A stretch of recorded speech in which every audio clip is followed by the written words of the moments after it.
and parliaments, for the welfare of society and the just government of humanity, we beseech you to look upon with your abundant favor these your servants, whom you have been pleased to call to the performance of such important trusts in this land. Let your blessing descend upon them here assembled, and grant that they may, as in your presence, treat and consider all matters that shall come under their deliberation in such just and faithful a manner as to promote your honor and glory, and to advance the good of those whose interests you've committed to their charge. Amen.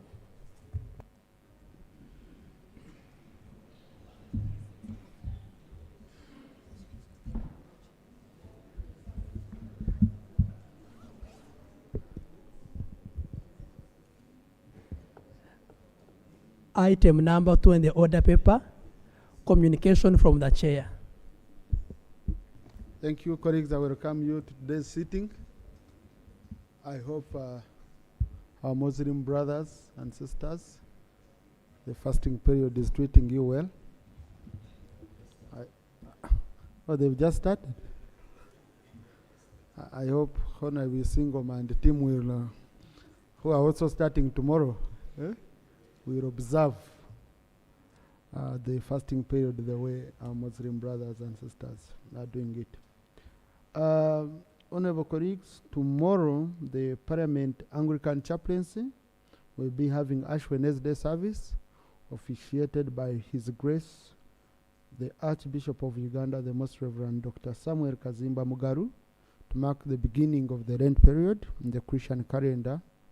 That is tomorrow, 5th March 2025, starting at 12:30 p.m. in the conference hall. You're all invited, and it's not only Anglicans, also Catholics, also Muslims. It's blessings when we have His Grace here. It's always a blessing. We should all go there to welcome Him as we continue at Camp for Plenary. Then in the evening, the Parliamentary Catholic Chaplaincy will have also Ash Wednesday Mass, tomorrow, 5th March at 5 p.m. in Conference Hall, led by the Bishop of Rugazi Diocese, His Lordship Christopher Kakoza. You're also invited. Honorable colleagues, on a sad note, I regret to inform you of the passing of the father of Honorable Agnes Tucker, the woman MP Bujiri. The late Wandera passed on Thursday, 27 February 2025. He will be laid to rest in Namayemba Town Council, Bujiri District, on Thursday, 6 March. I request that we observe a moment of silence in his honor.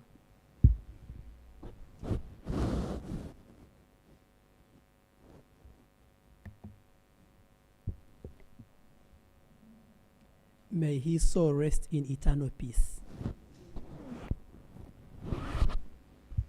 Honorable colleagues, I received your congratulatory messages on my election as the president of OACPS Parliamentary Assembly. I only promise that I'll make you proud. I want in a special way to thank the Right Honorable Speaker of Parliament who nominated me. Without her nomination, I wouldn't have made it. And also His Excellency the President who gave me the clearance and support which was necessary, because we ran a campaign. Sometimes I use the principle of my son, before it's completed, don't announce it. Okay, that's how we ran that campaign, reached out each and every delegate, and in the end, you know, so you better consult me on how to campaign. And I will establish a campaign agency. But Honorable Cooper knew what was going on. But what was very, very important also, Honorable colleagues, is this is the organization that meant a lot to two very critical people in this parliament. The late Right Honorable Jacob Olanya and the late Honorable Cecilia Ogwai. The late Olanya dedicated his life to this organization so much, to the extent that most of the drafted documents and agreements, now we have transitioned from the Cotonou Agreement to the Samoa Agreement, that will be coordinating all these funds you see and support that come from the EU is under that arrangement. And then we are going to be having very strong engagements On issues to do with trade, we want non-tariff barriers removed for our goods to be entering the European Union. We want these issues like now Uganda being on the grey list for money laundering, yet we have already cleared with FATF. We have met all the requirements that are required, but Uganda, Jamaica, Panama, and Barbados are still on the list, and yet we cleared. So we are pushing. I met the Deputy President of the EU Parliament. I met a few commissioners in the EU.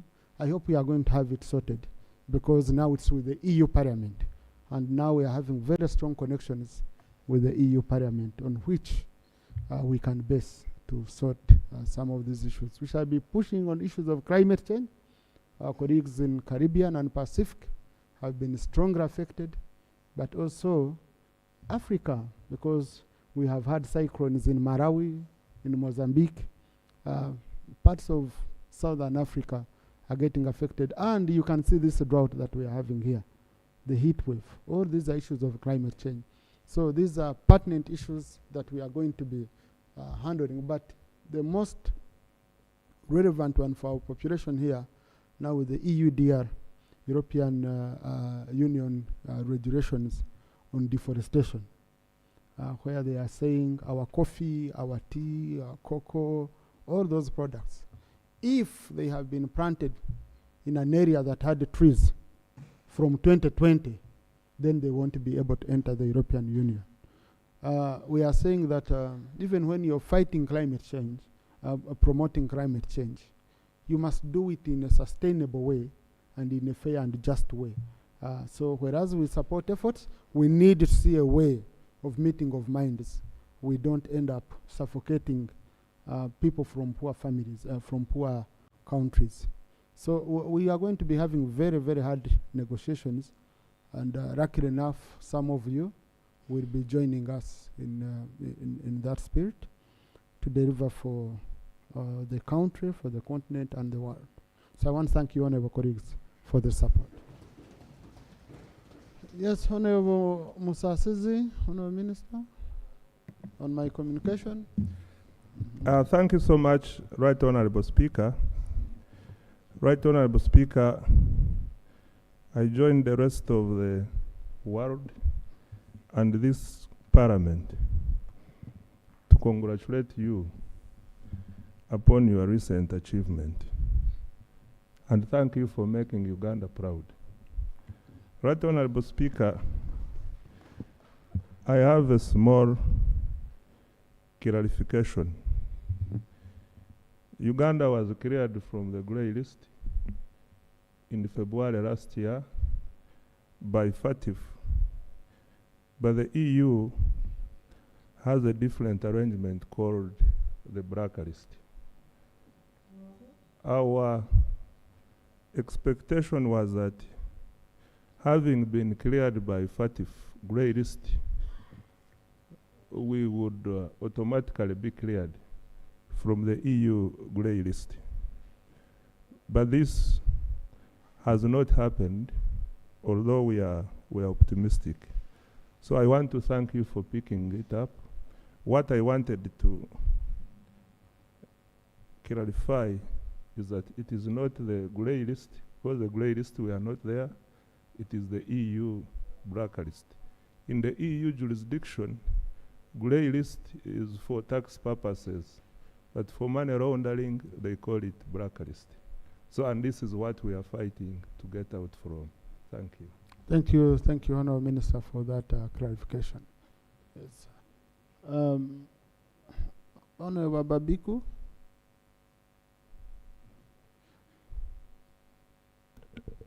Thank you so much, Right Honourable Speaker. I join the rest in congratulating you. You have consistently made us proud. May God continue to bless you.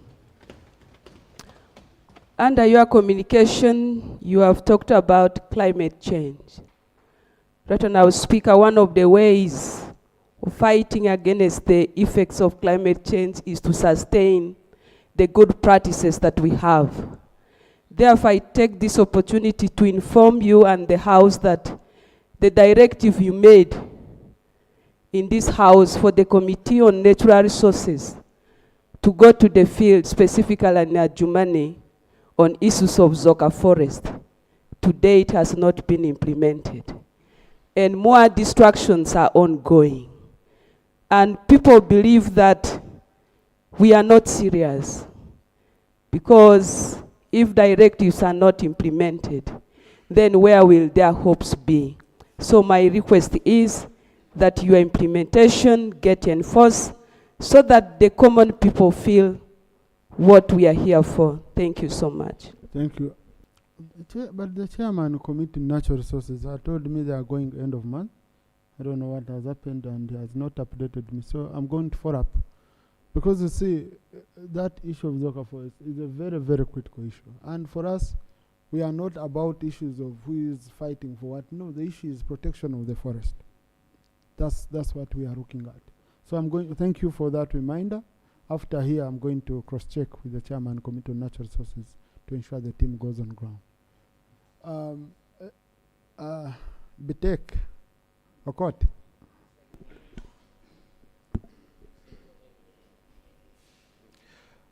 Thank you very much, Right Honourable Speaker. I jointly and severally, as members of this House, congratulate you for having achieved on a global stage. But Right Honourable Speaker, and the people who sit on government side, you are one of our greatest exports to the world. But you did not come from an abstract.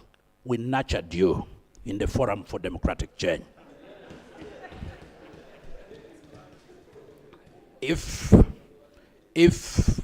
we did not nurture you, and we condone the treatment that is being given to the members who sit on this side of the House, as we're seeing in Kawempe, we shall not have the legs of you to export outside. May it please the people who sit on the government side, in reaction to your speech, that they should give a great environment that could usher in persons of your stature from this side, so that we can have people to export to the world out. Thank you very much.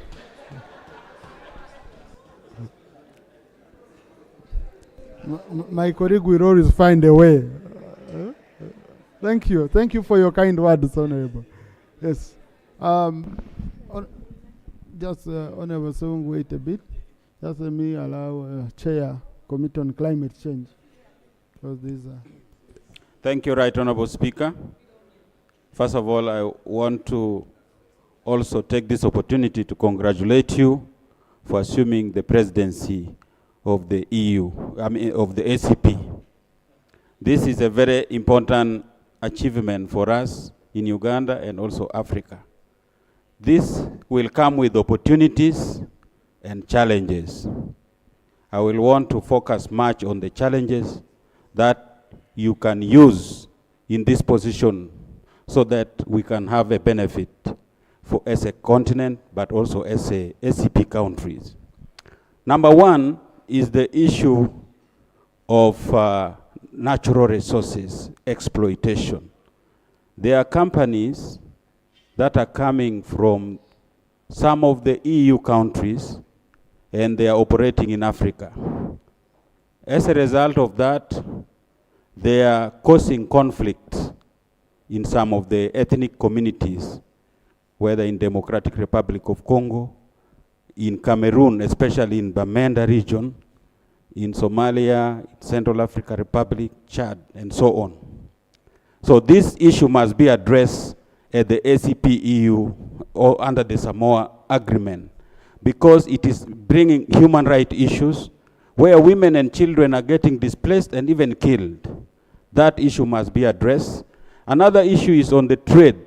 Terms of trade must be favorable for us to trade with the EU and ACP countries. Let me go to the issue of carbon trade. In the EU, they are selling a ton of carbon at 100 euro. But here in Africa, they are buying a ton at $12. This is the same product. So we need that kind of negotiation. Worse still, in Africa or Uganda, the average landholder holding is about 2 acres. Now, if I decide to plant 1 acre and put it under trees to absorb carbon dioxide, you should pay me good money so that I can use that money to go for off-farm income-generating activity. Otherwise, if the trees are ready for timber, I will cut them, and then they will stop absorbing the carbon dioxide. So we need to negotiate favorably so that our smallholder farmers can be able to benefit. On the deforestation law, yes, they are saying if you have cut trees to plant coffee here, you will not be able to sell that coffee in the EU. That is a global call. But also behind that is most of the EU countries also benefited. They are the ones who caused climate change globally here. So why don't they pay for that compensation for the countries like Africa, where the average greenhouse gas emission is only 4%, and Uganda is only producing greenhouse gases to about 0.06%. So the one way of doing that is to cancel our debts so that we can start at par. I think those are some of the issues you need to push. Finally, the Council of Ministers. In the EU, the Council of Ministers are very powerful, and they make decisions. Some time back, they made a decision to remove the president who was democratically elected in Egypt. President Morsi was removed, and yet he was democratically elected. Now, this Council of Ministers, they should be able to, under this Samoa agreement, they should be able to weigh their decisions on Africa, on women and children, and also on human rights in general in Africa. So we congratulate you. We know that those challenges can be addressed under your presidency. Thank you very much. Thank you. Now, colleagues, today we have an order paper, which I want us to go back to. I'm usually uncomfortable sitting here, presiding over you, appreciating me. You know, when I'm conflicted. I know we appreciate each other, and this is our achievement as a house. If we had been a house that is not valued, you know, you can't come out one and you say I shine alone and the rest are not shining. No, it's because of the collective decisions that we make here and how we represent our people. So I really want to appreciate you, but I should just comment a little. Honorable, these are issues that we are going to be looking at strongly, because some countries we've not moved very, very quickly. For example, the issue of the economic partnership agreement.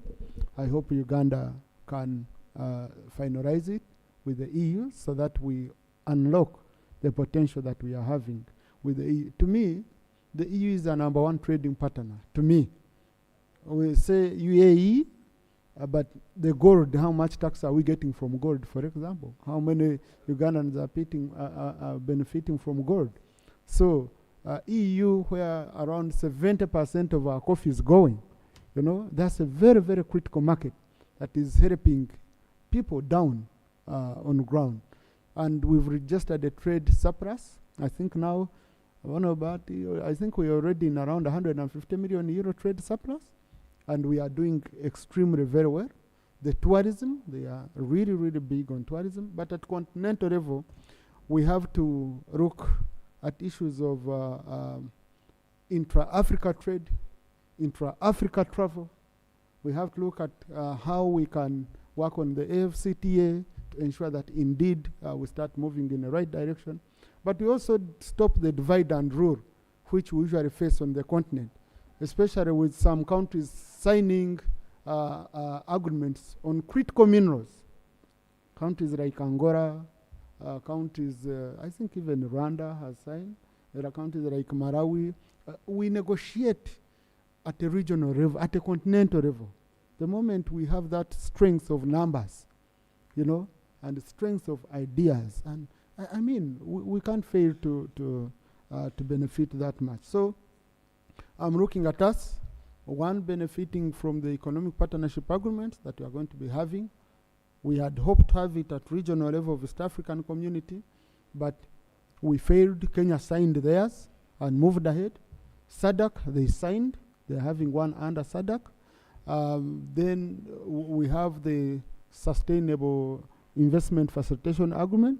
I hope they can open it up to our regions here. So we are going to do a lot together. And through parliamentary diplomacy. Now this is very critical because someone can say, but now this is the work of foreign affairs. No, there is parliamentary diplomacy. Whatever foreign affairs does, a very good example, Honourable Minister on the blacklist, Honourable Minister for Finance, the European Commission agreed that Uganda should be removed because there are 6 countries, UAE, Gibraltar, Uganda, Jamaica, Panama, and Barbados.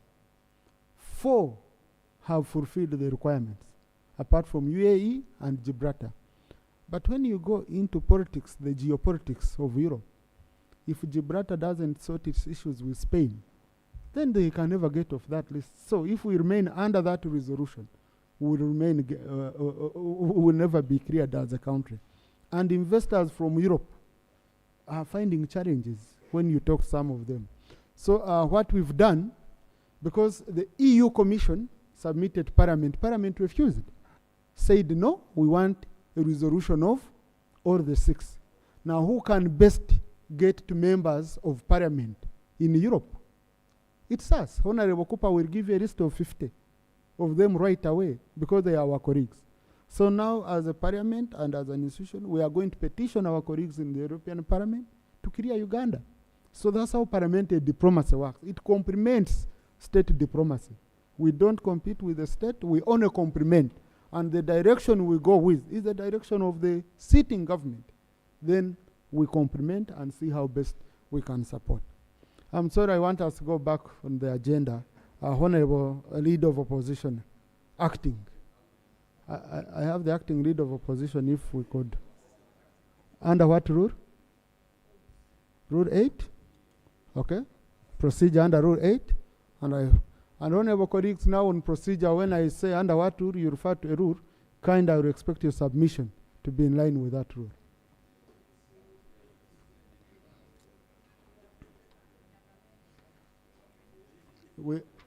Right, Honorable when we gazette the rules. Right, Honorable Speaker. Yes, Honorable Numbers. Rule 8 provides for situations that are not provided for. Not questions, Honorable. Right, Honorable Speaker, the procedural matter I want to raise is that 2 of your MPs, Right, Honorable Speaker. Honorable Numbers, just let me first make it clear. Rule 8 provides for procedure not provided for, not questions. Kindly. Right, Honorable Speaker, the matter I'm going to raise, I've been trying to look for it under our rules, and it was not provided for, and I thought that under Rule 8, Right, Honorable Speaker, you have general powers on issues that are not specifically provided for under our rules of procedure. Right, Honorable Speaker, 2 of your MPs, that is Honorable Mwadanku Nyingi of Chadondo East and Honorable Derek Nyeko of Machindye, are being held Right, Honorable Speaker, since yesterday. Right, Honorable Speaker, yesterday I was part of a public meeting in the by-election campaigns of Kawempe North, Right, Honorable Speaker, as a member of NUP. In that meeting, Mr. Speaker, I was with Honorable Abdallah Chwanka, who was dressed in a red attire, Right, Honorable Speaker. Soon after the meeting, Right, Honorable Speaker, Right, Honorable Abdallah Chwanka was arrested, and eventually he was released on bond. And when I read the police form, the bond form, the offense that was provided for on that bond form was that he had been charged of an offense related to a uniform. And the Right, Honorable Speaker, even the 2 MPs now who are being held by police were also arrested in similar circumstances, Right, Honorable Speaker. The procedural matter I want to raise, Right, Honorable Speaker, because you are charged with the welfare of your MPs, and of course, what happens to our MPs, even in some circumstances, also happen to our constituents, Right Honorable Speaker. And I don't know, as a well procedure, if the government has informed this House, all authority, all under any written law, that a ready attire is now a uniform of a certain organization or a board of government that is supposed to be held in a preserve for them, and once you are arrested, dressed in it, you are aligned before court, or you are held for several hours in detention. Some people have been beaten.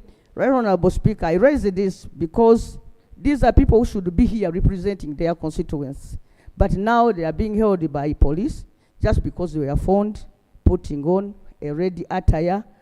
To my understanding, and the best of my understanding, the uniform of the National Unity Platform Party. Thank you, Right Honorable Speaker. And I want you to guide us, Mr. Speaker, that maybe you would call here the minister in charge of defense to educate the country through this House on what constitutes a uniform of UPDF, so that we can also tell our people and also update ourselves as members of Parliament, so that we don't break the law. Thank you. Thank you. Thank you. You raised the matter to do with our members, so I decided to be lenient. Yeah, and indeed I found can be in line with the rules. Rule 78(1)(a) on no privilege, on point of privilege. So it would, but now I hadn't gotten that information. I'm sorry, I've been off phone for some time. I don't know on the side of government. Does anyone know the status of the matter as of now? Yeah. Please, Rob. If one from the government side can question. Thank you, what's Mr. the Speaker. status? I also want to congratulate you on the achievement you got. And when I meet you along the roads, don't fear me calling you President, sir, with that achievement. And our Speaker. Mr. Speaker, I want to thank Honorable Tek and the Honorable Namboze. With all the achievements, our faces outside where we are getting achievements, we are looking ugly. And that one deters attraction of tourists and good reception by other countries. What is happening in Ikawempe is very disturbing. And Mr. Speaker, there is no reason, even if you go to let members, we meet together, those of NRM and us in the opposition. We talk as friends.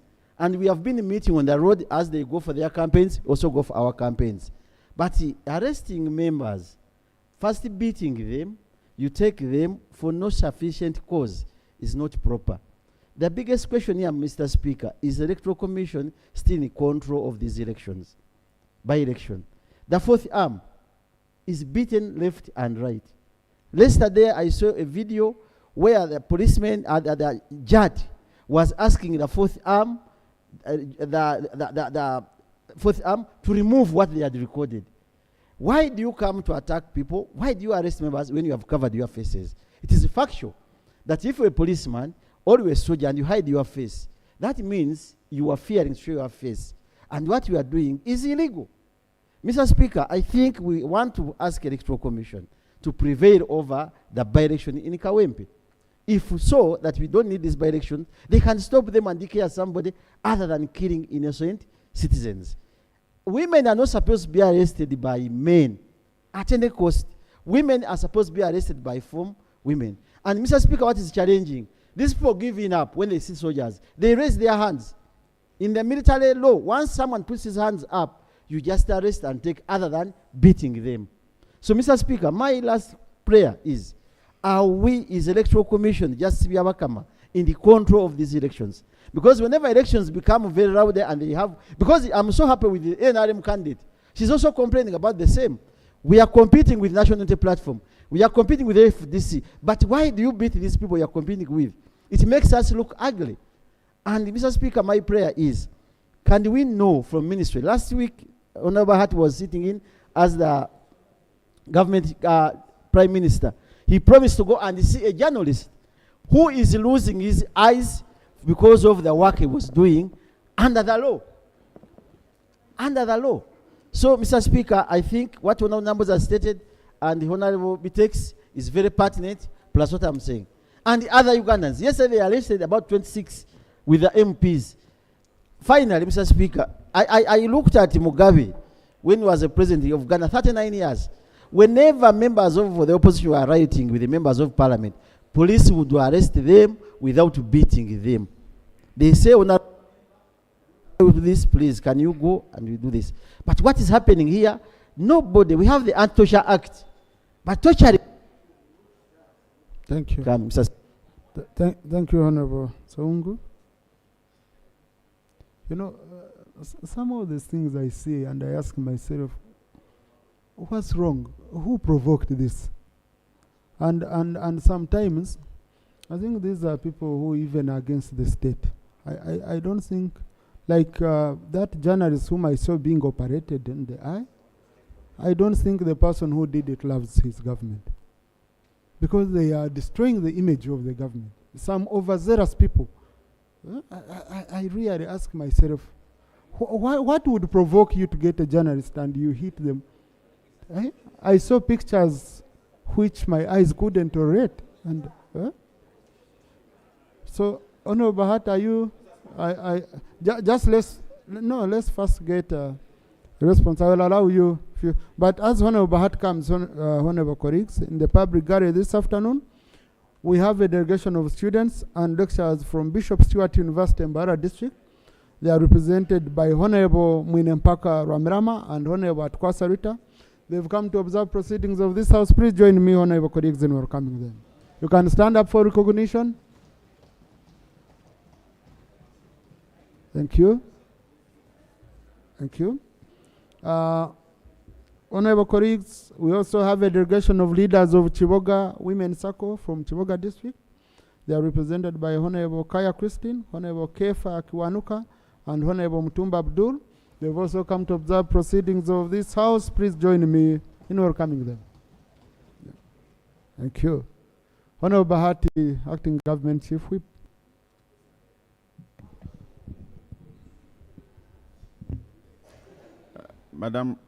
Mr. Speaker, I want first of all congratulate you upon assuming that presidency of SCPU, and also to say that the commitment you have made before this House that you will follow up on some of the issues using parliamentary diplomacy is a commitment that government supports, and particularly on the issues of trade. We have two issues that we have been engaged in with the European Union. One is one of the rules that you have outlined referring to deforestation. It is true that we should protect the environment, and also this new rule that requires us to register the farmers of coffee so that we ensure that they are not planting in areas where there's been deforestation is a welcome idea, because it reinforces also traceability on the side of EU and climate change initiatives. But we'd also like you to promote the point of us, European Union, allowing value addition, importing coffee that has already been added on value. Because as we speak, we export coffee which has no value, and then it's processed in Italy and re-exported in Uganda. So we are suggesting to them that let's don't import coffee that has not that does not have value addition, and therefore that should be one of the issues that you should help government to achieve. But the trade between Europe and Africa is growing, and therefore we expect that the organization will also help us. On the issue of violence in elections, last week, Mr. Speaker, you are not here. We committed, first and foremost, we sent our sympathies and apologies for what happened to the journalists. And today I was speaking to the members of the family together with the MP for Wakiso. And from here, I'm also going there to check on them on behalf of government.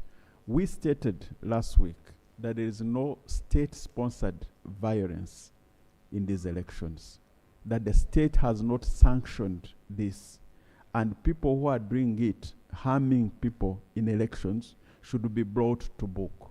And we requested the Minister of Internal Affairs to follow up on this issue. So we are doing what we can as government to ensure that people enjoy the freedom ushered in by the National Resistance Movement. They elect their leaders in a free environment, and therefore we shall continue to guard against this violence so that people can elect their leaders in a free and fair environment. This is our commitment, and the Minister of Internal Affairs will come to this house and update the house on what is happening. Thank you. On the issue of uniform, the honorable member has requested that the Minister for Defense should come and clarify, but also we are making a proposal on the UPDF Amendment Act. And I think that will be another opportunity to clarify what kind of uniform we are talking about. You have requested some communication from government. At the moment, as we said last week, at the moment, and I think we sort of agreed on this, Mr. Speaker, as a house, that when a member is raising some issues and you get the facts, and then government receive the facts, we should look into them so that we have a proper response to this. The facts that honorable numbers are raising and the allegations should be looked into and then attended to. That's a commitment we can give at this particular moment. Thank you. Honorable Bahad, when do you think we could have this statement? Because I know all the submissions will be expounding on the complaints. You know? So when do you think we can have this? Thursday this week. Okay. Thank you. So, honorable colleagues, can I request that we wait for Thursday? They bring a statement, and then we give it time. Okay? Honorable Cooper, it will be more helpful. Once you have a statement, okay, it becomes, it's a new issue, Honorable Cooper? Thank you, Chair. Thank you, Right Honorable Speaker. Right Honorable Speaker, I thought this would have come to an end. This is not the first time we are holding the by-elections. When we lost our colleague, the late Bishop Okabe, you remember we had a by-election in Serere, where we ended up returning his son here. I was with Honorable Amero Susan in the campaign. I was arrested.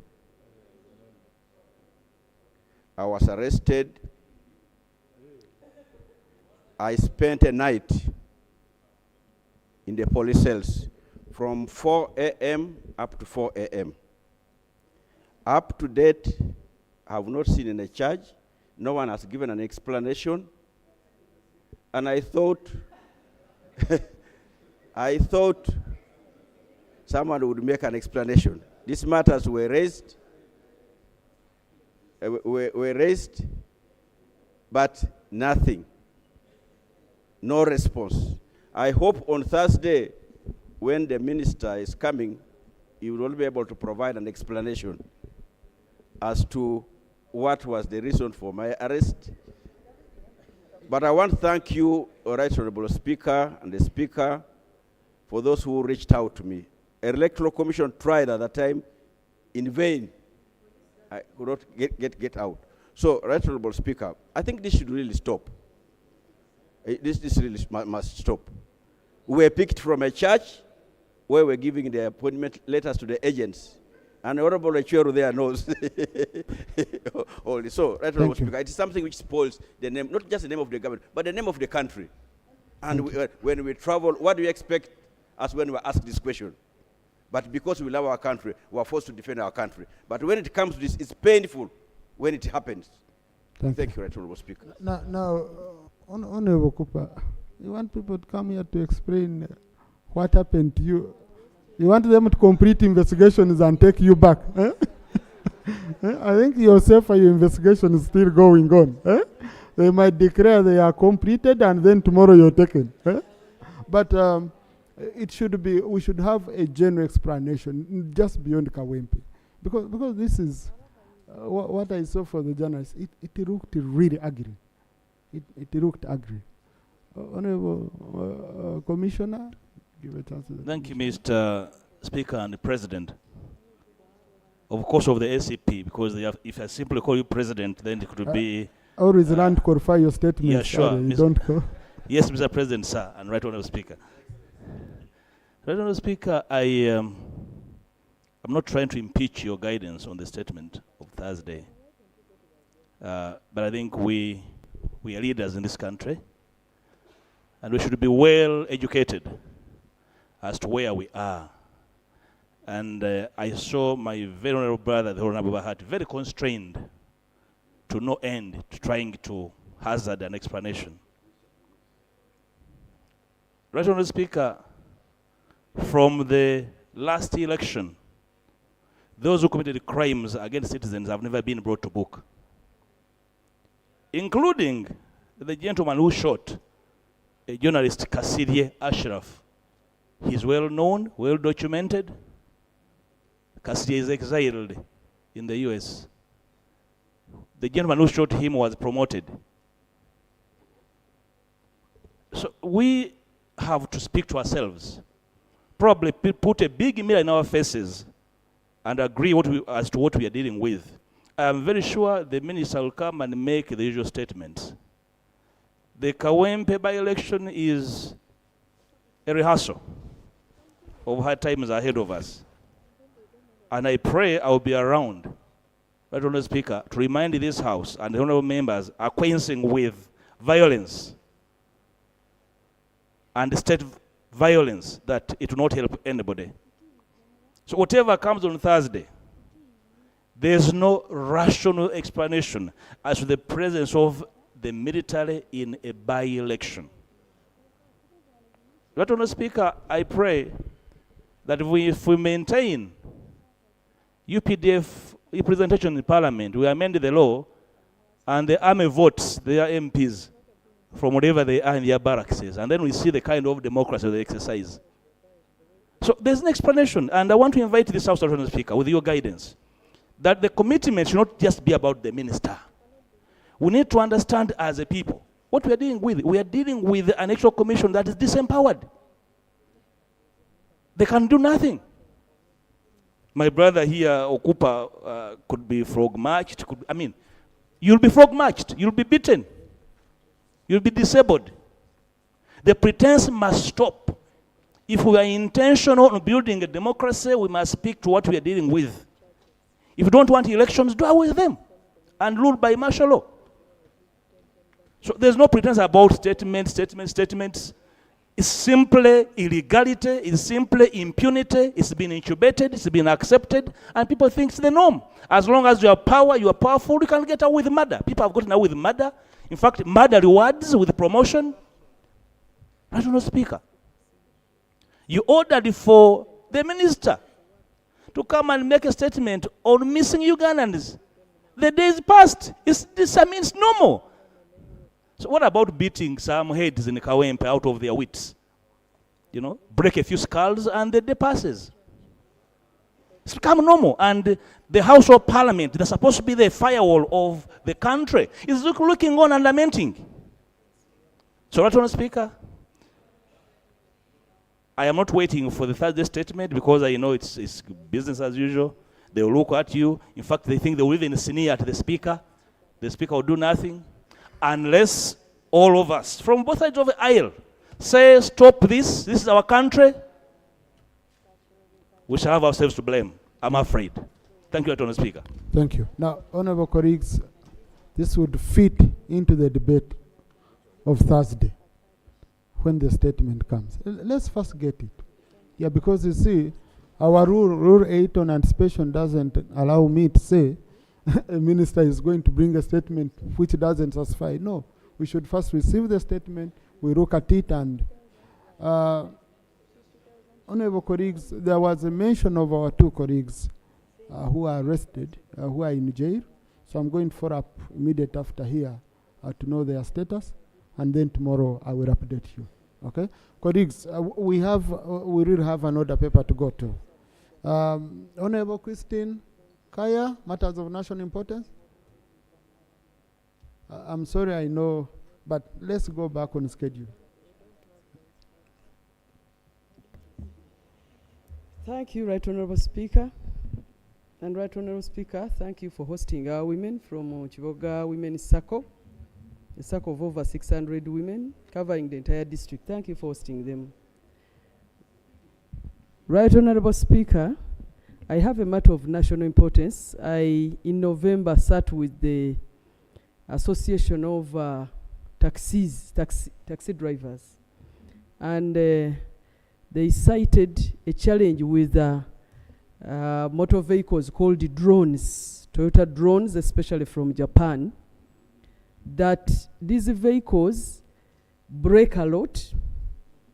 Their electrification has challenges. Their ventilation is problematic. The breakdowns are too much. They need a lot of repairs and maintenance. Their fuel consumption is very high. And so the members are like, we used to earn and thrive our households on taxi driving, which is no longer the case. And they are requesting that whoever allowed these types of vehicles to come into this business should help them, because we are after helping our people and from what they do. Right Honourable Speaker, the taxi... Prayers, Honourable? Yes, so the prayers are here. That government helps recover the business of taxi driving by putting a halt on importation of these vehicles, because the taxi drivers no longer earn from their business. They are requesting for the other prayer is to import alternatives of similar vehicles. Right Honourable Speaker, is a serious challenge, and I sat with the taxi associations, 2 of them, and they're like, members of parliament, help us. They look very nice, but when... Thank you. Now, Honourable colleagues, this is a very critical question, a very critical issue. I only allowed it under national importance because a colleague had her people here. But this is a question which I usually want to go to the Prime Minister so that they prepare a substantive kind of answer. But I'm seeing a Minister for Works here. I see a Minister in charge of standards here. I don't know what you can say about that.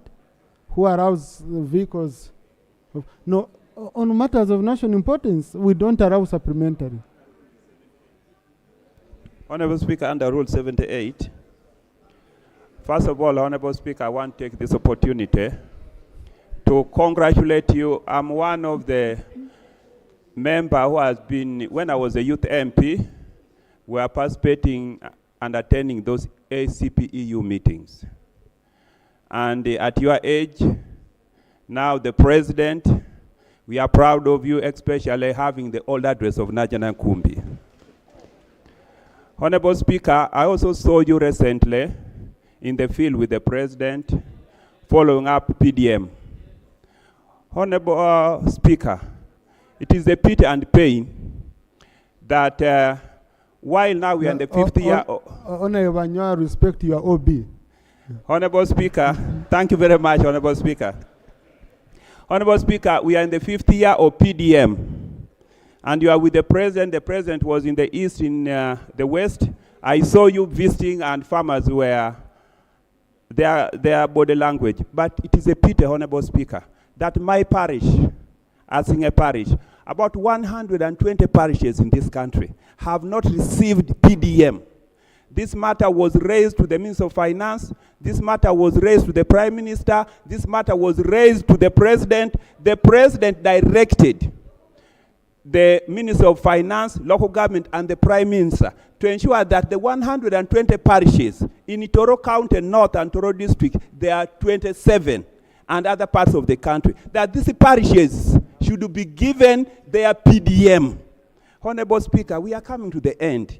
How do you expect Ekanya Joffrey being here and you, Right Honorable Speaker, visiting others?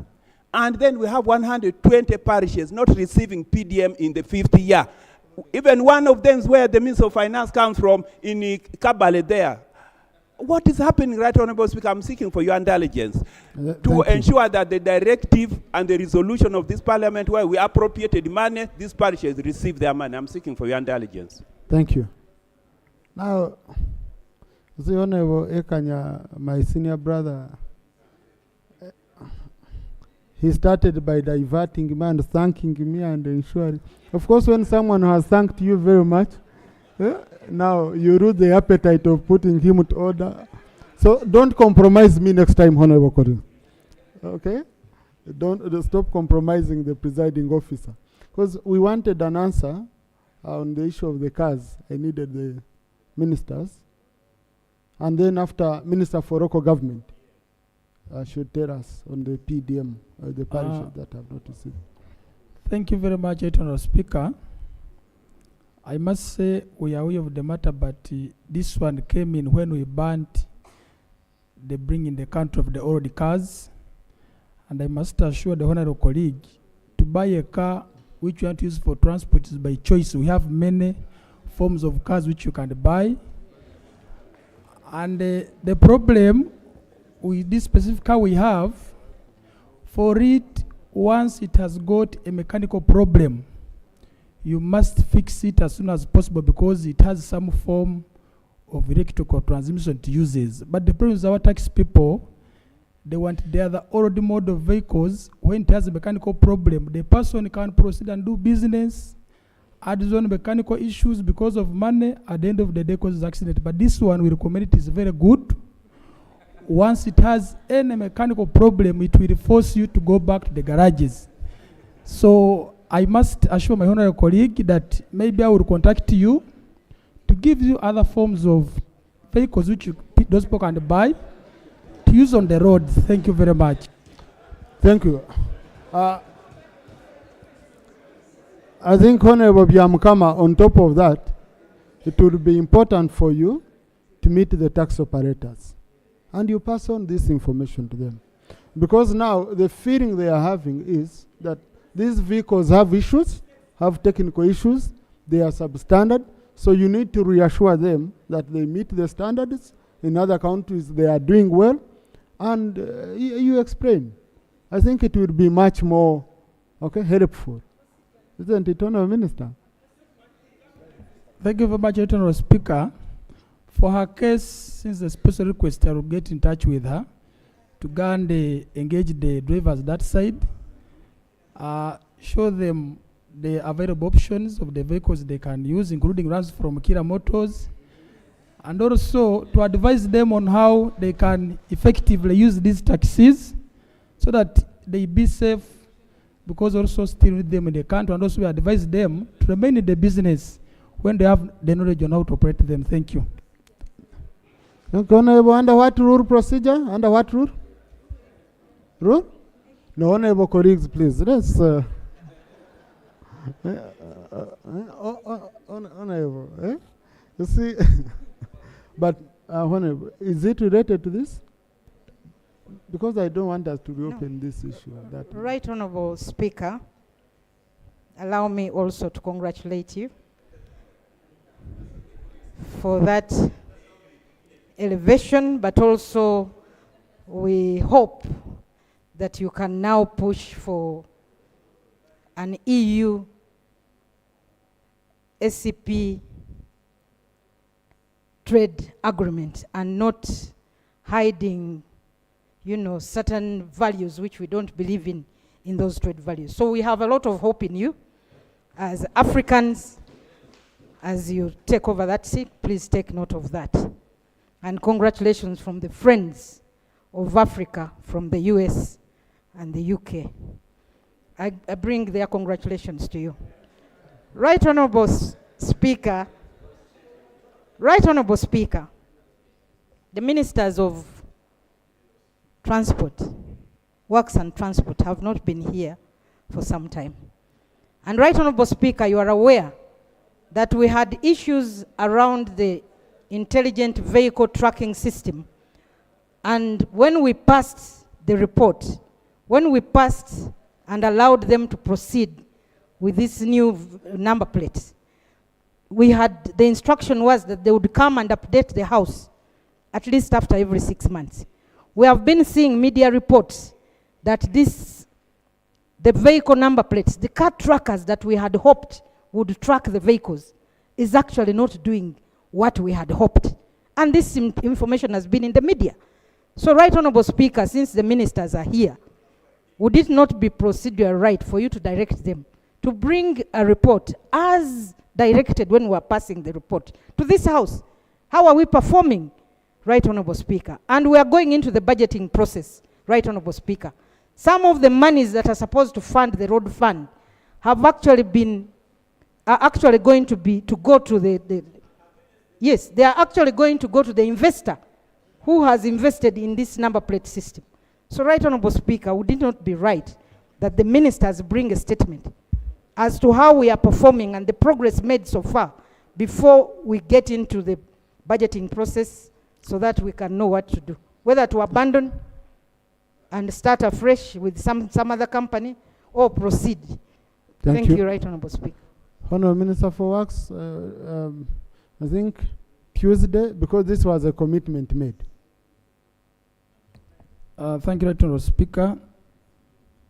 Through you, if you guide and give us space on the paper, we shall provide a comprehensive statement on the performance of our digital number plates. But however, my dear honorable colleague, I would like to say we haven't received any formal complaint in regard to what you are saying, that the digital number plates are not working. Thank you. Social media, people can choose to communicate whatever they wish, but Right Honorable Speaker, we shall bring a statement to inform the House on how we are progressing well. Thank you. On Tuesday, but there was also a strong statement which was made that of late you're not here as the Minister of Works. I've not presided over the House for the last 3 weeks, so I don't know whether you have been attending. So that record is an indictment that would need to be just no. About what honorable numbers now? Mr. Speaker, the last time I raised the matter here concerning the Kampala Ginger Road and the interim measures to do with the problem on that road, a real crisis. Under your instruction, Mr. Speaker, you ordered the Minister of Transport to come here and tell this House what they are doing. Thank you. It's now weeks after, they have not returned, and now they are undertaking to bring other statements instead, Mr. Speaker. Thank you. Now, honorable colleagues, I've told you several times. These are colleagues. I don't order colleagues. Please, I don't direct and I don't order. These are colleagues. We talk, and most of them have always responded positively. So, Honorable Echeru, you want me to order? Right, Honorable, first of all, thank you so much for giving me the opportunity, and I want to thank my colleague Fred for ably handling the transport question. Right, Honorable and colleagues, we are 3 in the ministry, and we have agreed with our senior colleague that say, like, when General Katumba is here, my humble self and Fred should be doing some field work. When I'm here, Fred and General Katumba should be doing some field work, and so on and so forth. Now 2 of you are here. Yes, how I'm coming. I am coming. Now today, I happen to be coming to check on my little pension, and then I thought I should come and reinforce my colleague. So you're here by accident? It's really my colleague. It's really my colleague who is handling the docket today. So for my colleague, Opendi, I know of course Opendi would have wanted me to compare notes with her outside here, which is not a good thing. But no, but she has said you have not been here of late, and you have not answered. You've only explained about your rota. We are here last week. We are here. We are here. Last week, were you here? Yes, right. Okay. General Katumba was here, and Thank when you. he's here, there's me and Fred, we can do other things. Ginger Road? When can we get an update on Ginger Road, Right Honorable, there are a few things that we are sorting out, and we don't want to bring a half-baked report here. No, the issue of it being motorable, okay? Not the construction. What are you doing to make it motorable? Interim measures. We have a company which we have not paid, Right Honorable, for a bit of time. They have certificates that we haven't made good. We are in touch with the Minister of Finance, and in the next few days, there will be some resources released that used to come through UNRWA. It is now coming to, this House was very kind to change the vote from the former UNRWA to now the ministry. But the actualization of the cash is now just in the process. The moment that is done, we are going to sort out these contractors, and work will resume in Jinja up to Mabera. So update us next week, Honorable. Let's keep in touch, okay? Honorable Minister for Local Government. Briefly, I join my colleagues to congratulate you. The potential you exhibited is a benefit to all of us.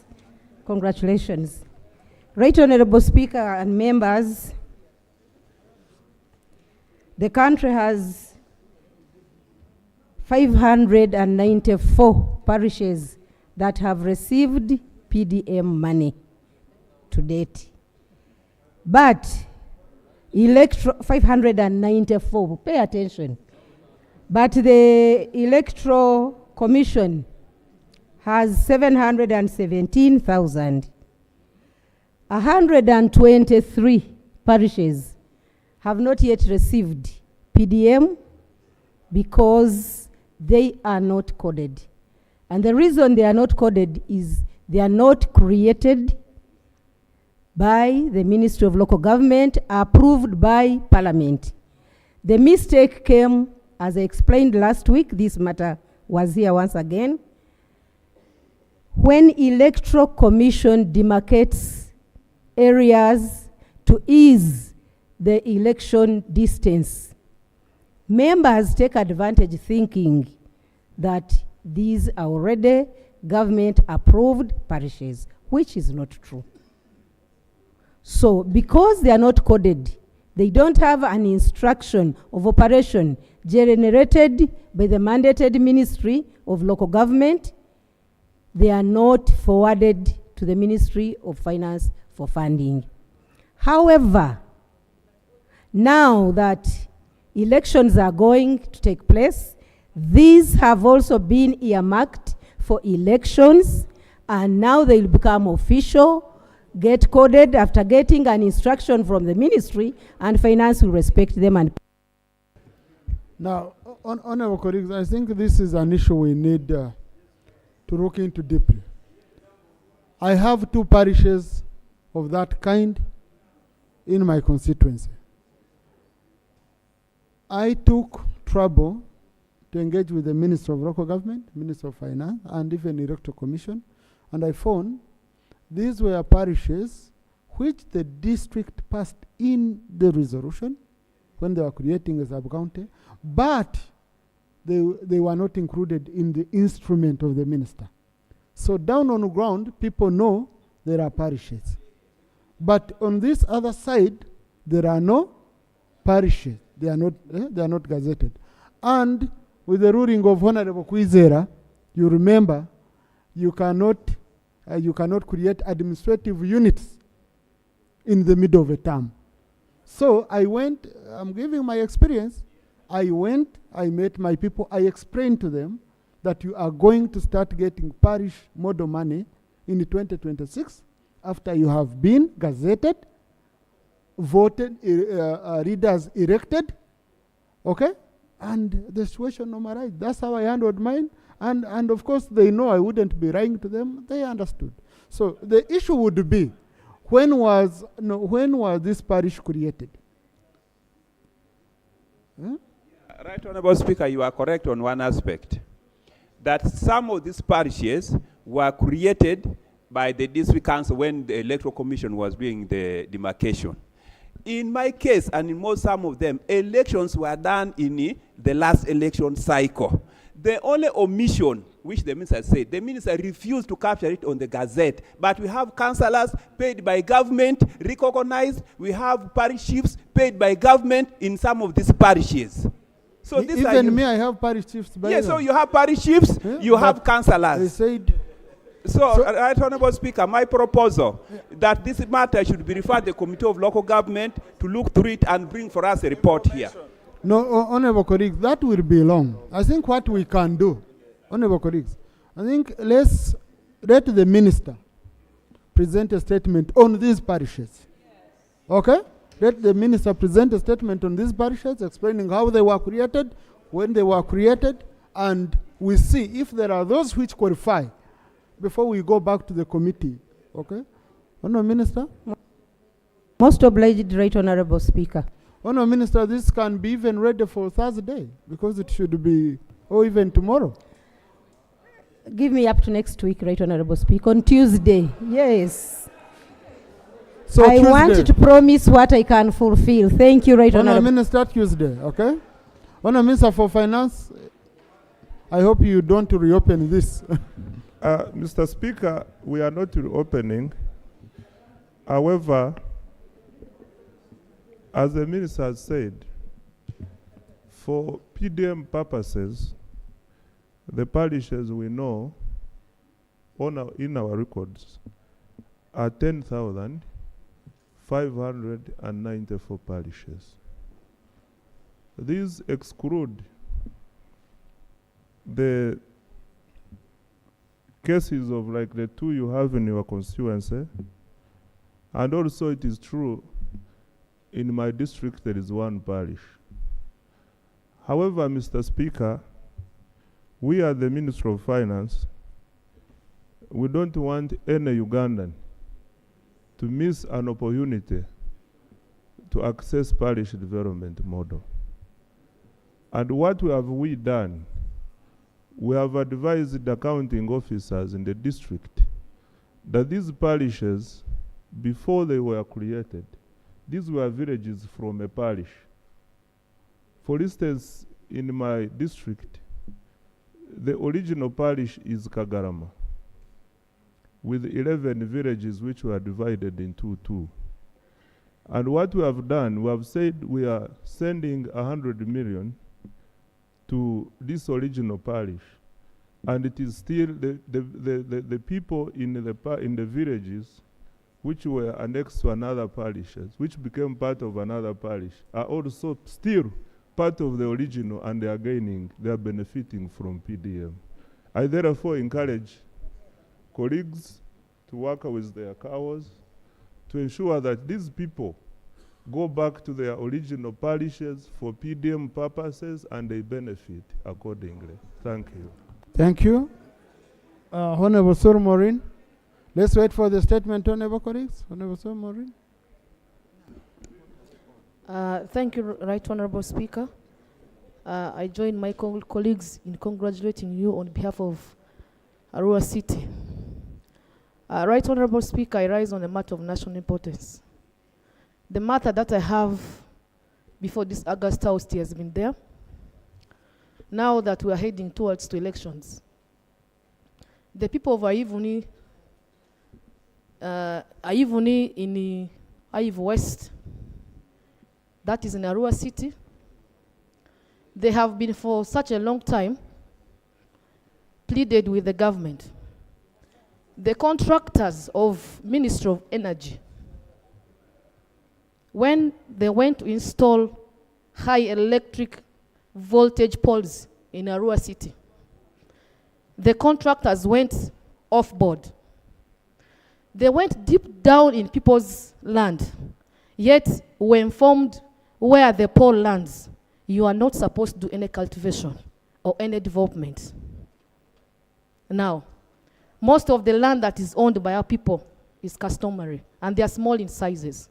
My people are wondering, how can it be possible that these poles are installed deep down in their lands as per the agreed, surveyed places for installation?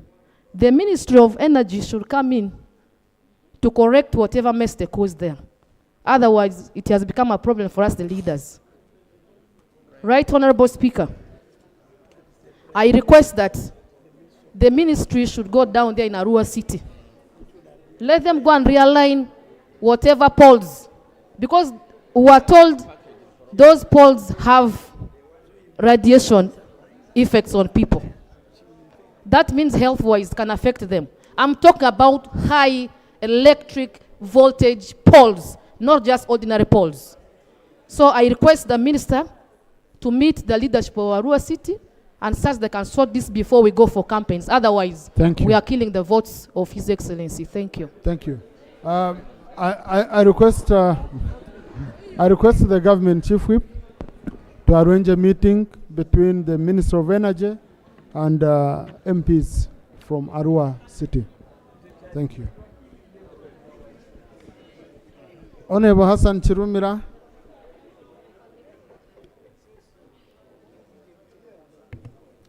Thank you, Right Honorable Speaker. Right Honorable Speaker, I also raise on a matter of national importance regarding a hailstorm that ravaged Bombo Town Council and Nyimbwa Sub-County in Luero District. Yesterday, on the 3rd of February, there was a heavy downpour that ravaged a number of facilities and households in Bombo Town Council and in Nyimbwa. 6 schools have been destroyed: Bombo Secondary School, Bombo Umeya Primary School, Nkoko Njeru Islamic Primary School, Bombo High School Oshanam, St. Mary's Secondary School, and Namaliga Secondary School. Honorable Speaker, the community has a market, popularly called Nkoko Njeru, and that market in Namaliga has been destroyed with the roof taken off by the heavy rains. Honorable Speaker, the magnitude of the damage is a big one. At Bombo Secondary School, the boys' hostels, the entire roof was swept off, and the students have no accommodation at all. The computer lab was also destroyed by a falling tree. Teachers' houses were also destroyed. As we speak now, teachers have nowhere to stay. At the primary school, 5 classrooms have been destroyed. Today morning, I also went to Lukore, at Lukole SS. The entire building, the roof was swept off. Honorable Speaker, our community is in dire need of government support. We are well aware that in 2018, the President passed a directive to refurbish Bombo SS. And the people of Bombo believe this hailstorm is in response to the fact that there is some delays in terms of actualizing the presidential directive. And these are our prayers, Right Honorable Speaker. First and foremost, for the Prime Minister's office and the Line Ministry to get on the ground and ascertain the extent of damage caused by the rains. 2, for the Prime Minister's office and Minister of Disaster to extend iron sheets, timber and nails to repair the ravaged classrooms, and also extend to Lukole SS iron sheets, timber and nails to repair the classrooms of that particular school.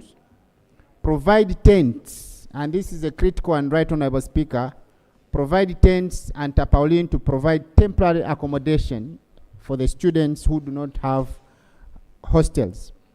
And finally, Right Honorable Speaker, to provide blankets and mosquito nets to the learners who do not have anything, including provision of books. Some of them lost all their educational materials, uniforms, books, textbooks, and everything. And for the wider community of Bombo and Nyimbwa, Right Honorable Speaker, many people's homes have been destroyed. As we speak now. Thank you. Thank you, Honorable. Honorable Minister for Disaster Preparedness. Honorable Chirume, hadn't you concluded on? Yeah, but you're taking long, I don't know. Thank you, Right Honorable Speaker. We moved around Bombo Town Council and Nyimbwa. Our people are homeless. Most of them do not even have food. So we pray that the Prime Minister extend some food to them to help them go through this very difficult period. Allow me lay pictures of those different schools that were destroyed, and the letter from the cow of Luero explaining the extent of the damage. I beg to lay. Thank you, Honorable Minister.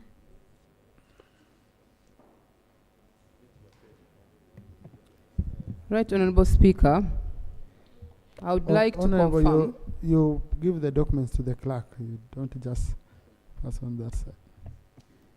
Right Honorable Speaker, I would like to confirm that it's true that my colleague, the issues he raised are true. And this morning, I sent a team of technical people to go on ground and ascertain the magnitude of the damage. However, Right Honorable Speaker, some of the prayers are not going to be handled by the ministry. But what we have done as a ministry, we are collaborating with Red Cross and UNICEF to provide a temporary shelter to the schools that are affected, so the students who are there can find where to take refuge. Secondly, we will be organizing some iron sheets to deliver to the affected schools. Timbers and nails are not provided by the ministry, so this will not be possible. And food, we will be able to provide food as well, depending on the quantity that we have in the stores, because the population affected is quite big. So I would like to request my colleague to come to office, and we can sit down and draw a clear strategy on how we can support the community. Thank you. Thank you. Honorable Naruima.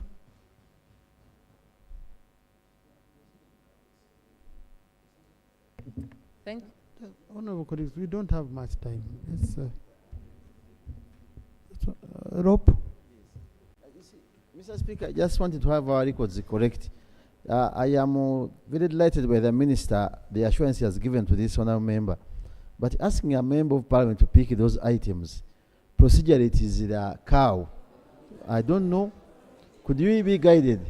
And who would give him transport? That's what I wanted to know, Mr. Speaker. Because we have had such challenges here. The minister wants to clarify her statement. Let me just clarify. I didn't mention that. The procedure for any item to be delivered to the affected people is dependent on the report from the cow. And these items are delivered to the district headquarters and received by the cow at the district, not an individual member of parliament or anybody. We don't even allow your transport because the office of the Prime Minister has got a transportation to your destinations. I think the problem with Honorable Seungu was the invitation of his member to your office without his permission. Yes, Honorable Narima, that was on a light note, I'm sure. Yeah. Thank you so much. Switch on, switch on. Right Honorable Speaker, before I commence, I join several Ugandans to congratulate you upon this new role of President of OSCPS. Right Honorable Speaker, my matter concerns compensation for the affected widows and several other people from Butsi Islands. Right Honorable Speaker, as I visited the island over the weekend, I met several widows. And these widows, they became so because several of their husbands were killed by wild animals, especially hippos on Lake Victoria. Right Honorable Speaker, the widows narrated to me, and together with the chairperson of Busi sub-county, that they went ahead to seek for compensation for Uganda Wildlife Authority because the numbers affected were over 100. When they went ahead to seek for compensation from the Uganda Wildlife Authority, now they had to be asked for requirements. And these requirements included death certificates. When they went to NERA to ask for the death certificates, now NERA could only issue certificates, but the cause of the death could only include natural death. And this could not attract compensation.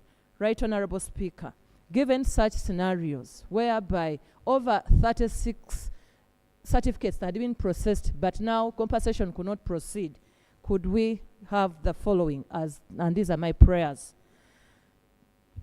Can the widows be aided, together with other people, be aided to have compensation in time so that they can be financially supported? And 2, can we have NERA review its system such that its database provides for compensation for eventualities which include the human-wildlife conflict deaths, such that later on, when they can process the death certificate, it does not only have to provide for natural deaths, they can be provided for such occurrence. I beg to pray. Thank you, Honourable Minister for Tourism. How can these people be helped? Thank you, Right Honourable Speaker. And I want to join my colleagues in congratulating you upon attaining that important leadership position. Indeed, it's true. Whereas some individuals were compensated in Busi Island by Uganda Wildlife Authority, there are also a number of claims that were rejected as a result of lack of complete documents. And like the Honorable has said, what was submitted were NERA death certificates that either only show natural or unknown as causes of death. Usually what we need is a post-mortem report or a medical report plus a police report to support a claim for compensation. Right Honourable Speaker, I've picked interest in the matter. I'm going to help my colleague and communicate to the affected families so that proper documentation is submitted for compensation. Thank you. Thank you. Now, maybe Honourable Minister, take note. People who die of such, scenarios are people from poor families, from, people who don't know about postmortem. You visited my village down in Queen Elizabeth. Tell me you would ask a person about postmortem, okay, who has been killed by an elephant. Or what? Yeah, they won't even afford processing a postmortem. So why don't you make it easy? Why don't you rely on your police? You have your own, bodies. Why don't you?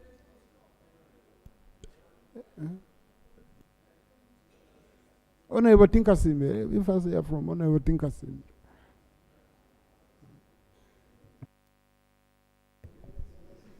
Now we have to say congratulations, Mr. President. Right Honorable Speaker. Right Honorable Speaker, the point I want to raise is that the Honorable Minister and this government should know the level at which the people they are leading are at. Because I can state that 70% of our people, when their persons die, none of them go for postmortem. Secondly, they even have a negative attitude towards the postmortem. That it includes dehumanizing their person. They know that carrying out a postmortem, you have to open, and to open a dead person in the village is something they cannot tolerate. They will see you as a cannibal, as somebody who is terrible. So, what Honorable is raising, they have the security system on the ground. The GISOs, they have the DISOs, they have the RDCs, who can actually confirm that these people were killed by wild animals. And sometimes they eat all of them. For instance, if you are attacked by a lion, will the lion even leave a bone? They scatter the bones in the national park for hyenas. For this case, the hippos, They consume you completely. And you are asking the ordinary person to provide a postmortem. Honorable Minister, you know you can do better. This Honorable Minister can do better. Follow it up with your officers and help our people. Thank you, Right Honorable Speaker. Thank you. Honourable Minister, I think this was for nothing. You said you're going to see how best can be helped. Honourable colleagues, I wanted by 3 to have finished, my target is by 3 to have finished matters of national importance so that we go on the grey agenda. Let me get one more whom I had registered, Honourable Adriko Yovan, and we conclude with matters of national importance. Thank you very much, Right Honourable Speaker. Allow me to join my colleagues to also congratulate you on behalf of people of our constituency, Arua District. Right Honourable Speaker, I have one matters of national importance. Ala River connecting Obaro, Ombokoro, Nirivu, village in Ajia sub-county, Vora County, Arua District. Ala River burst and it connects Obaro, Ombaro, Nirivu, Ajia sub-county, which also cut off Health Center Ferry and Ajia Market, also Ajia sub-county. Right Honourable Speaker, my prayer is responsible ministries should kindly consider visiting the area for the assessment and intervene in this matter. Honourable Speaker, I beg submit. Thank you, Honourable Minister for.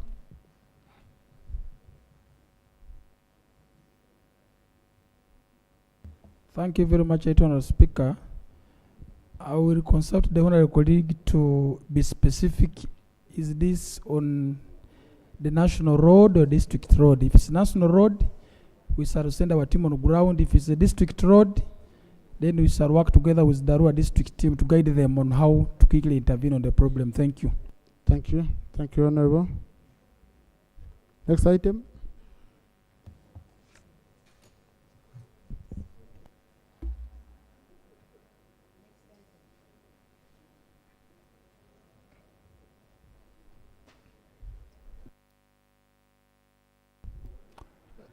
Let's stand over item number 3. We will go to item number 4.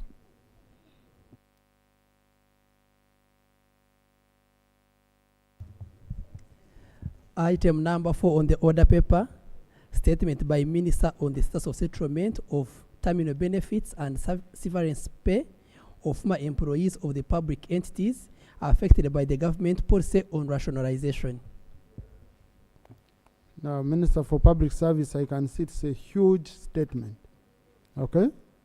I think what you do, just give us a snapshot on the issue of settlement of terminal benefits and severance of severance pay of former employees. Okay? Because I saw it's highly detailed. And then after, because of its size and all that, the importance I attached it, we can send it to the committee for proper processing, and it summarizes and recommends to the House. Honourable Minister, or if I find it can be for nothing. I'll see. Right Honourable Speaker, let me also join my colleagues to congratulate you upon that very wonderful achievement, but also to say that I am really confident about the pledge which you made here of following up these issues which are pertinent to our country and our region. Congratulations indeed. Honourable Speaker, the Honourable Odur Jonathan of Verute County raised this issue and concern about the delays in paying terminal benefits to former employees of affected government agencies by RAPEX. Now, in line with what you have recommended and because we would like also to save time, let me go straight to what so far has been done to pay those affected individuals. The introduction, as you can see, is there. That one, I think. What is it? It's on your iPad. It's there. It's there on your iPad. It's on your colleagues. It's over there. It's over there. And certainly we can definitely follow it. But I would like to request that we go to paragraph 4. Specifically, that talks about the status of payment of terminal benefits. In other words, what has been paid and what is pending. That is on page 14. Right Honorable Speaker, 411, funds amounting to Uganda shillings 29.606 billion were provided to the relevant line ministries in quarter 1 of this financial year to cater for gratuity, pension, and severance packages for the affected staff under their jurisdiction. And those staff whose bills had been passed by Parliament and assented to.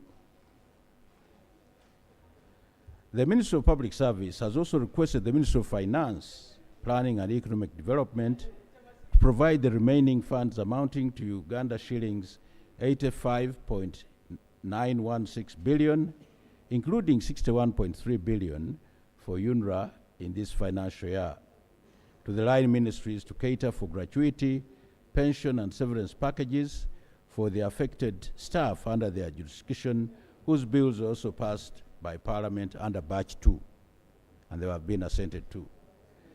As I was coming in, Right Honorable Speaker, I'm glad to announce that the Minister of Finance has actually complied with this and issued a circular letter to that effect.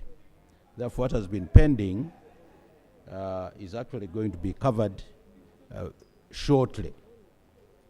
It's going to be covered shortly.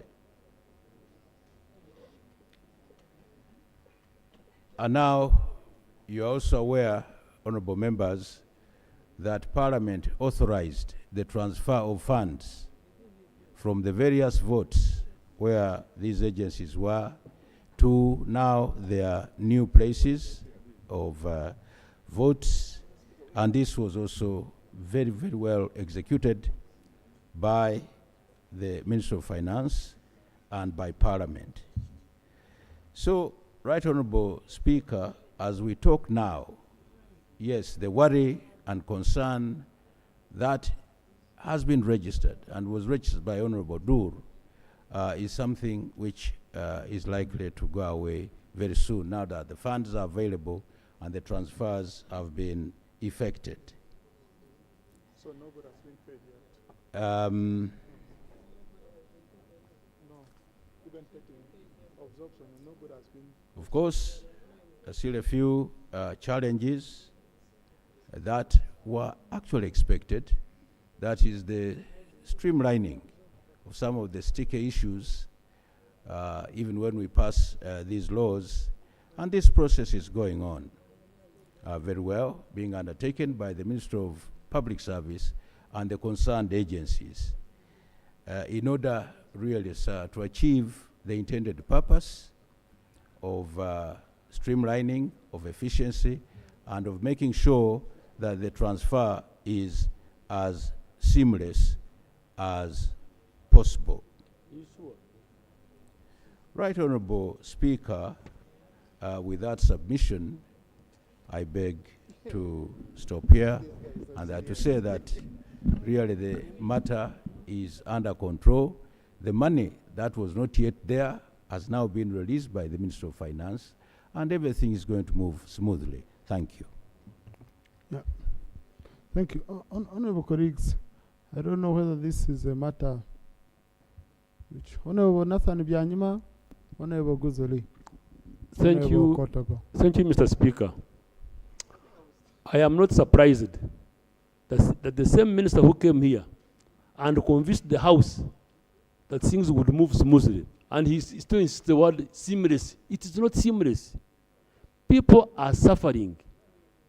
You did this thing with bad intentions. We told you, go slow. Gradually, we shall reach, because we have experience. And you are the most experienced man here. This thing he did, he took a big elephant like UNRWA, put it in the midst of works. As we talk now, we don't have any grader on Ugandan roads. Each station of the Uganda UNRWA, there is only a station manager and a secretary. So no work done. Imagine now when it starts raining, like some you have heard from some areas, what will happen to this country? I appeal to the minister, you cannot keep somebody for December, no salary, January, no salary, February, no salary. We are talking of money being transferred. Why did you do that? What was the hurry for? Because these members of parliament really are suffering currently without roads, including you, Mr. Speaker. There was no point, for example, to move things at a very fast pace when we don't have money to back up. We supported you wholeheartedly, but with a lot of pain. Now we are suffering. People are abusing us as members of parliament. Roads are very bad. Can't you do something so that at least some works can be done? Remedial works can be done. Don't talk about money, really money. You did it knowing that we don't have enough money. All of us know that our social envelope is very small. So when you take these members for a ride, Mr. Honorable Mukasa, I shudder to believe this one. And if we are not careful, we shall pay for your sins. I thank you. Thank you. But honorable colleagues, I really want us to have the record straight. Honorable Byanyima, let's have the record straight. Okay? We are accomplices in this. What the minister did was a proposal to the House. And he came here, we passed the resolution. So, really? How did the bill pass?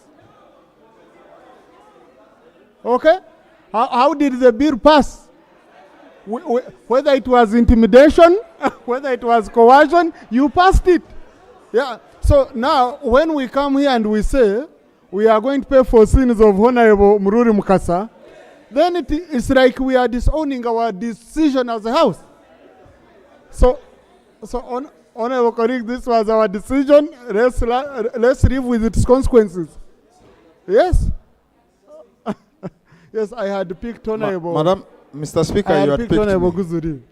And no, Rope, you come in at the end. You see, let me first guide Honorable Seungu. Today you're a big man. You're a very big man. So just sit and relax.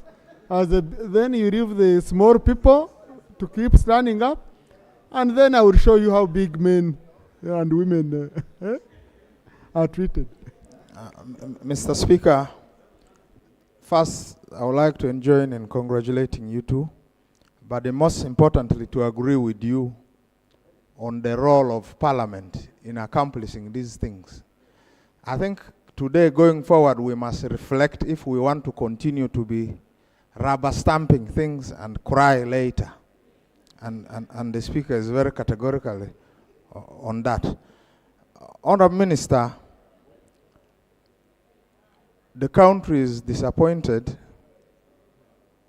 with you and us as MPs because we are not able to help them in accordance with your proposal. Why do I say that? There are a number of people who should have got their pensions. There are a number of people who are demanding government arising from the proposals you brought here.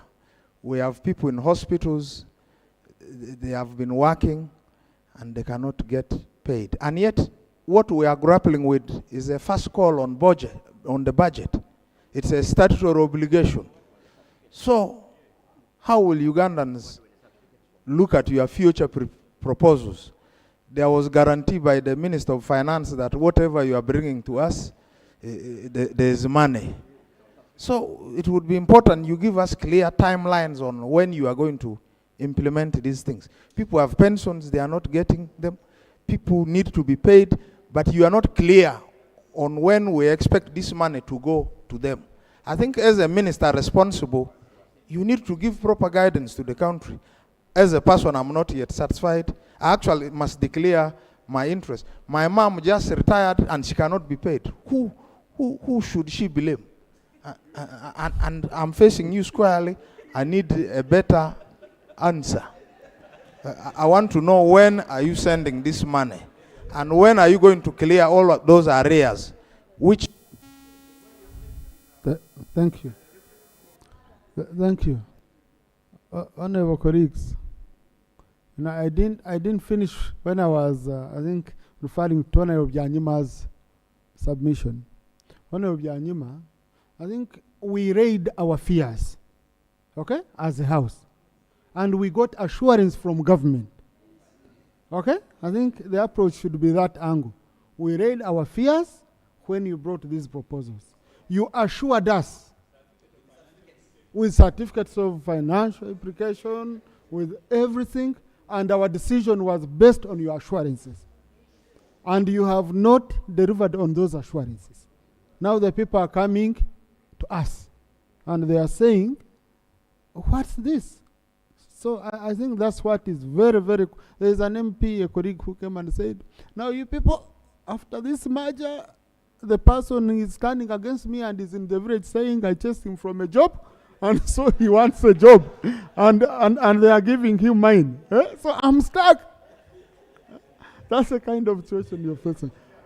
Yes, Honorable Zumura, or Honorable Kota. Now let me pick a ready, then not three gentlemen following each other. Yeah, thank you so much, Right Honorable Speaker. Honorable Koyechenga, then Honorable Okota. Thank you so much, Right Honorable Speaker. Right Honorable Speaker, it is true, we have messed up by approving those bills, and so many entities were merged together. As I speak right now, so many ferries in this country are packed because of lack of fuel. Obongi ferry will be packed from tomorrow because of lack of fuel. All these ferries were given cards by UNRWA to get fuel from Total, but as UNRWA was merged with Ministry of Works, the cards were withdrawn by the ministry. Right now, we don't have fuel for these ferries to operate. And the minister is here telling us that things will work. Now from tomorrow, my people will not cross for services to Germany. And other ferries are now, they have shut them down. What are they going to do for the Ugandans, honestly? This is really not easy, but we need to work hard to ensure that these services are delivered to the Ugandans. Thank you. Thank you. It's Honorable Koyechenga, then Honorable Kotogong. Thank you very much, Right Honorable Speaker. I also want to add my voice on congratulating you, sir. Congratulations. Right Honorable Speaker, since the RAPIX took place, most of the work stalled. For example, in the Ministry of Energy, when the REA went back to the energy, all the projects that were going on stalled. I want clarification.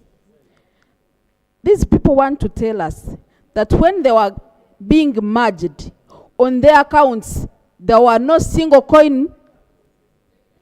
Where did that money go? Because if they were merged, I believe there was money that should continue doing the projects that were going on. Same with UNILA, same with the REA, same with all those entities that were merged. So we want clarification on that. Where did that money go? Thank you. Thank you, Right Honorable. So, Honorable colleague, there was an excuse that Parliament was delaying to transfer the money, and I had a battle here with Honorable Guzuri when we had a battle here on the floor, and we gave them money. You know, we cleaned our hands The budgets were transferred to the merged entities, to the new entities. So, Honorable Kotagong, Honorable Cyrus Augon, Honorable Eku, Mr. Speaker and members of Parliament, I think what we do in Parliament here should actually reflect what we think about our people. Last time when we were doing RAPEX, the minister confirmed that after the rationalization, they were going to continue paying the workers. I have a very good example, Mr. Speaker. A driver working with export promotion called me, I think December last year, because they were going for Christmas and their pay was not there. They were not paid. First of all, as soon as we passed RAPEX, their services were discontinued. And also their pay was also halted. Mr. Speaker, I think we are dealing with our members who are not telling us the truth. Because we pass laws here in good faith, but at times it comes to bite on us. This example I'm giving is actually a relative of mine. He was working with export promotion. During Christmas, he could not come home. He could not feed his family. Their pay was halted. They were never paid. Mr. Speaker can imagine. A driver, up to now, is not paid. They're at home. Their children are at home. When it comes to UNRWA, they had a lot of money of the contractors. They were not paid up to today, coming to 8 trillion. Others are about to commit suicide. Others, their properties are being sold or are on auction. So I think as members of Parliament, we need to think about our people. Really, we cannot allow people to render services to government, our own government, and you stay for 3 years without paying them when they have got loans from banks and their properties are being auctioned. And for us members of Parliament, we are just staying and looking at our own people. Mr. Speaker, I think the minister should come, especially for finance. And this time we should also talk to the president. I know he watches Parliament online. I want to talk to him right now from Parliament. It is very serious because the arrears is clocking 10 trillion. Arrears of money, 11 trillion right now. Monies of our people who have rendered services to our people, our government. Mr. President, we want to appeal to you. You are the Minister of Finance. Please pay our people. Address the president through me. I want to address through the speaker. Thank you very much. Thank you, Honorable Felix. Honorable colleagues, in the public gallery this afternoon, we have a group of students from the Islamic University in Uganda, female campus Kaboja. They are represented by Honorable Medad Segona and Honorable Naruima Betty. They've come to observe proceedings of this House. Please join me once again in welcoming them. Thank you. I had allowed Honorable Aogon, then Honorable Ayeku. Right Honorable Speaker, I thank you for the opportunity. And I want to, first of all, defend the Minister for Public Service. It may not be popular, but I am doing it personally, not everybody's submission. When we talk about collective responsibility, that is what it means. When we pass the things, we're saying this is collective action. Now members must learn to know. When I'm raising on a point of procedure, you sit down. When I'm raising on a point of this, you sit down. That is what it means. So we must learn to break on the brakes so that we go slowly on certain issues. Honorable, please, you don't debate using procedure. You submit on critical issues. Like now, you're submitting well without procedure. So let me submit in the way I normally submit. Right Honorable Speaker, I know that this country is all over watching Parliament right now. And people are concerned about what is going on. We have ambulances that move on waters. They also depend on what? The monies we are talking about, most likely. Some people are going to lose lives because of what is happening. Others have already been buried, and buried on credit.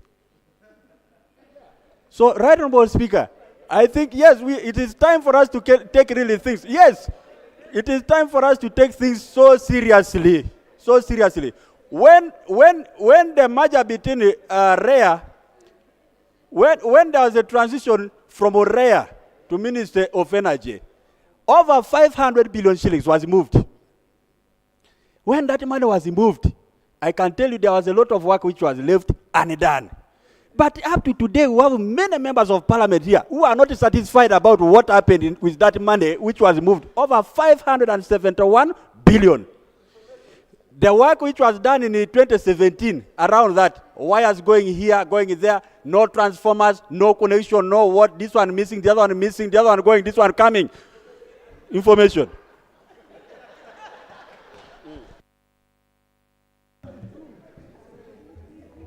Right Honorable Speaker and Honorable colleagues, what our Honorable colleague is submitting on is a very critical matter.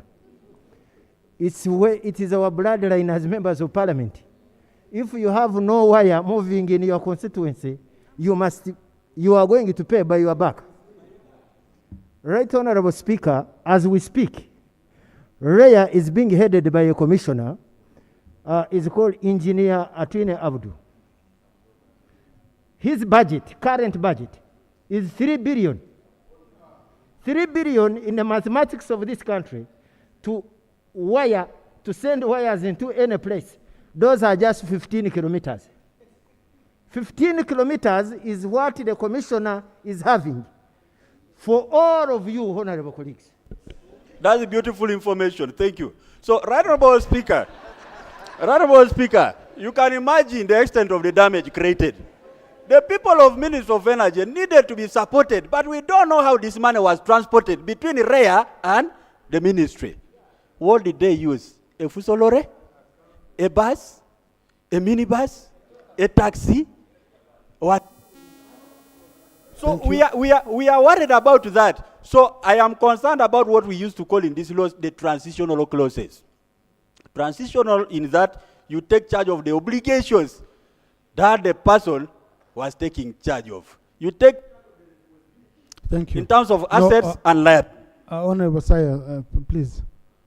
Yeah, no. Yeah, but you have been allocating yourself time, which is not good. Honorable Ayeku, you see, even had time to donate. But how do they bury people on credit? You know. Honorable Ayeku. Thank you, Right Honorable Speaker. Right Honorable Speaker, it is with concern that even if we have these issues going on, but the most critical is that some of these contractors that were contracted by UNDRA have even abandoned work. And when you find that, for example, there are roads that are really with high voltage, like the population of people that use it, the number of accidents that have been recorded. Like just the other day, I was checking with the traffic flow of that Serere Road. And there is a particular place which is very dangerous, Right Honorable Speaker. But the contractor, when called, he said, but now, even we cannot proceed. Now, this is what we are dealing with. And besides that, I also want to back my colleagues on REA. Right Honorable Speaker, in one of my villages, actually in the constituency, they put poles, mapped it, scoped it, but the poles were removed. And they were removed by the contractor and taken away. Now, you know, this season is a very dangerous season, Right Honorable Speaker. We must agree the truth. If it was beginning of term, we would go a little bit on the carpet. But now it is a critical matter that needs to be discussed. And really, to help us also as members of parliament, we are now at a century where power is relevant for every activity. We must not be having parishes, sub-counties that don't have electricity. It is not possible now. Right Honorable Speaker, I think you should come and help us in this issue. I thank you. Now, honorable colleagues, we are going into the budgeting period, okay? You had Honorable Tinka Simire telling you. I think I saw in the corrigenda, they've added 35 billion, but the budget for this financial year is 55 billion, against a budget which was in REA of around 1 trillion. By the way, to be honest, let me just be honest, since the closure, the transfer of REA, they have never done any project in my area, and I hear our colleagues crying. But I think, honorable colleagues, when we followed the issue of savings, we never followed the issue of budgets.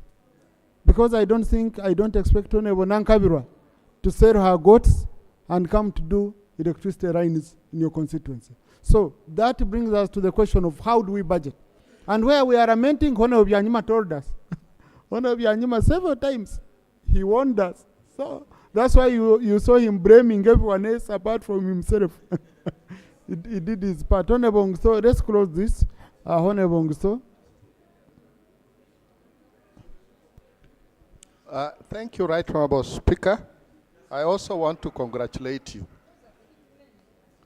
What I see happened was that as we were busy here in Parliament discussing RAPEX, what I would have expected the ministries to be doing is they should have been having their own engagement in the different ministries to see how they will receive and how they will implement the programs that the different entities were doing. I think the ministries just sat and waited, and their eyes probably could have been on the money that will be going back to them, other than putting the different programs over a time frame, so that as the programs come from the different entities into the ministries, there would be seamless transfer of activities the other side. Unfortunately, that did not happen. But again, Right Honorable Speaker, you were right. We are not going to cry and completely blame them. It's now our problem that we need to solve, because we agreed. We agreed, so it is our problem that we need to solve. Only that I have said we need to learn from it, because you never know, something similar can happen. It may not be RAPEX, but a situation that requires, as the other side is discussing, this side is also discussing how they prepare to take on. That is what I implore you to keep doing. Thank you, Right Honorable Speaker. Thank you. Ruchiga, I know I need some ladies, you know, and then a wall. Colleagues, it's a week for women. And they are our women, so let's give them. So I can see some of you are claiming to be women via WOPA. So I would also allow the chairperson of WOPA. Yes, Ruchiga. And then. Thank you so much. Thank you so much, Right Honorable Speaker. Allow me also to add a voice to congratulate you, Mr. Speaker. I heard Honorable Felix addressing you as the President. Congratulations, Mr. President. We are happy for you and we are so proud of you. No, Right Honorable. Please, you qualify, President of where? You need to qualify your statement. CP, Right Honorable Speaker. ACP. We are so proud of you anyway, the Right Honorable Speaker. I also wanted to talk about the issue of REA, Right Honorable Speaker. It's a big challenge. It's really for you maybe to come in. We come up with a strategy. Majority of us, we are suffering, Right Honorable Speaker. Since REA pulled out, we have projects that were ongoing. We are on standstill. Right Honorable Speaker, there is a sub-county in Rwamchuchu, where we have a CD school, Right Honorable Speaker. We've had computers for the last 4 years. The computers are not being used because we have no electricity. I thank the Honorable Minister, Nankabirwa. She's visited my district several times. Health Center 4, we do not have electricity. It is a serious issue, Right Honorable Speaker, and it needs to be really addressed. Thank you for the opportunity. Thank you. Yeah, thank you. Guru. Thank you, Right Honorable Speaker. I also would like to congratulate you on the successful election to the president of, is it? ACP. ACP. ACPU.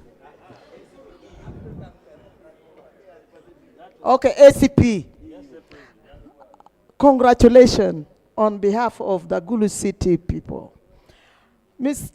Mr. Speaker, sir, this is an eye-opener to all of us.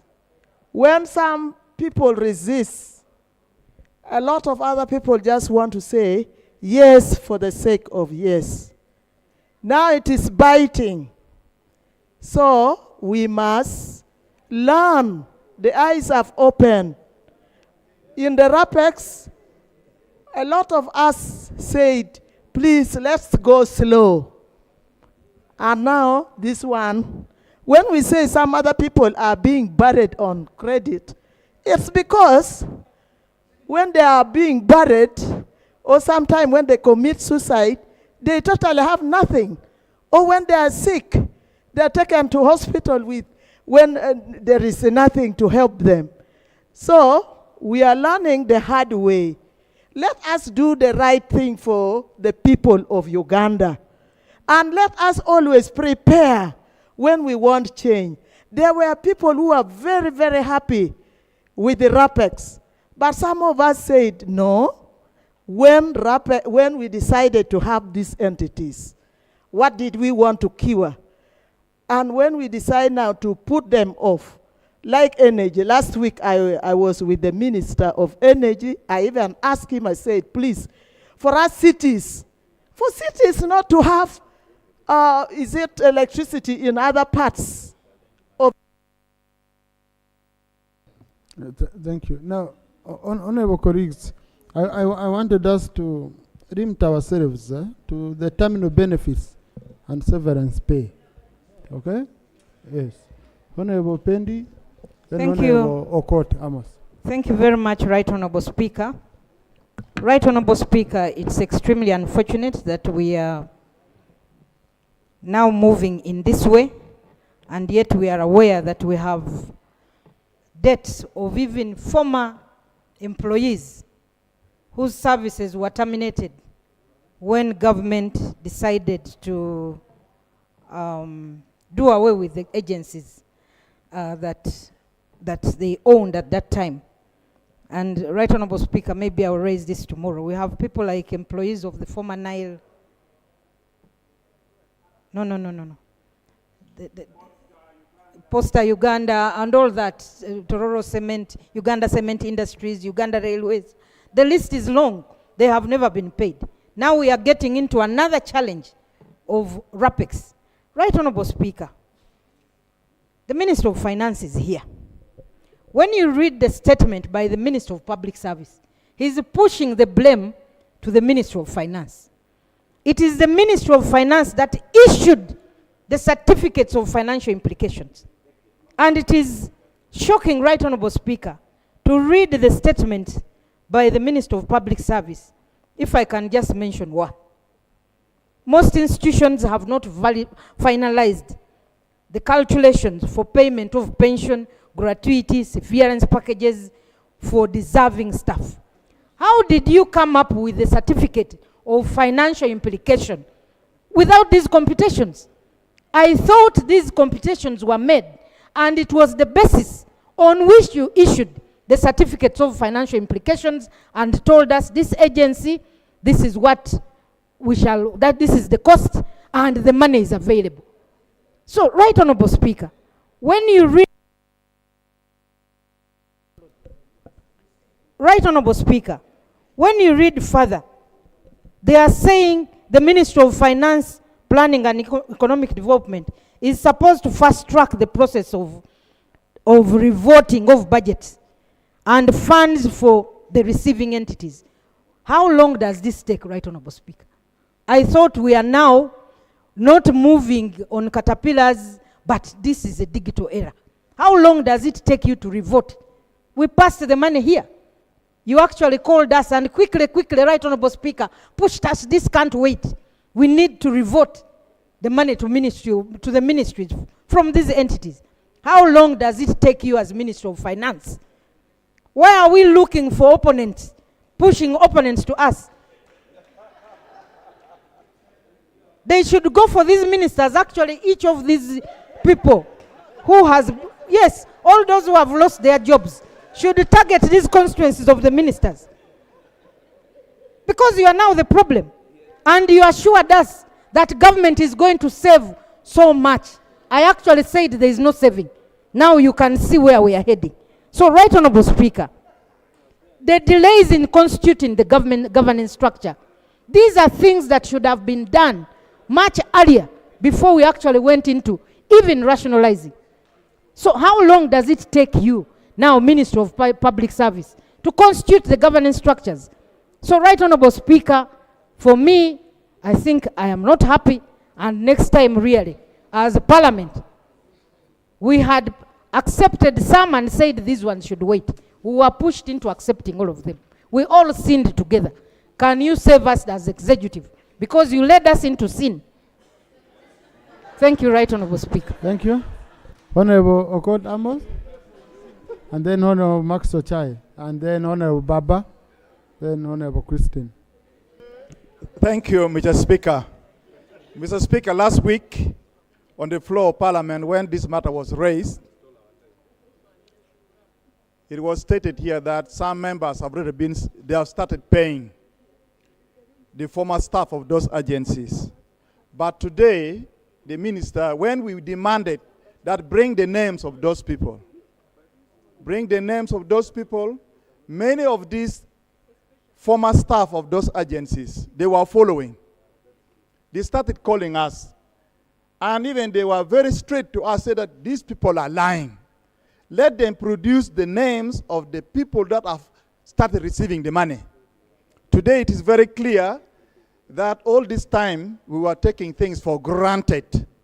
We had not been so serious, and these are Ugandans who have been working, and some of them are young people. And they've been doing work. This is not the way we should be appreciating them. If you can appreciate them to the extent that they cannot even send their children, and others, they were on a loans. The loans are on their neck. The bankers want them to pay the money. Mr. Speaker, I think we need to not only demand, but to direct the executive. If anything, we should stop Parliament until when they pay these people. Yes. Why should we sit here? Part of the country, they are lamenting. We rather say, let us stop until you get the money and pay these people. Should I move the motion? Because we are the one carrying the burden. Motion.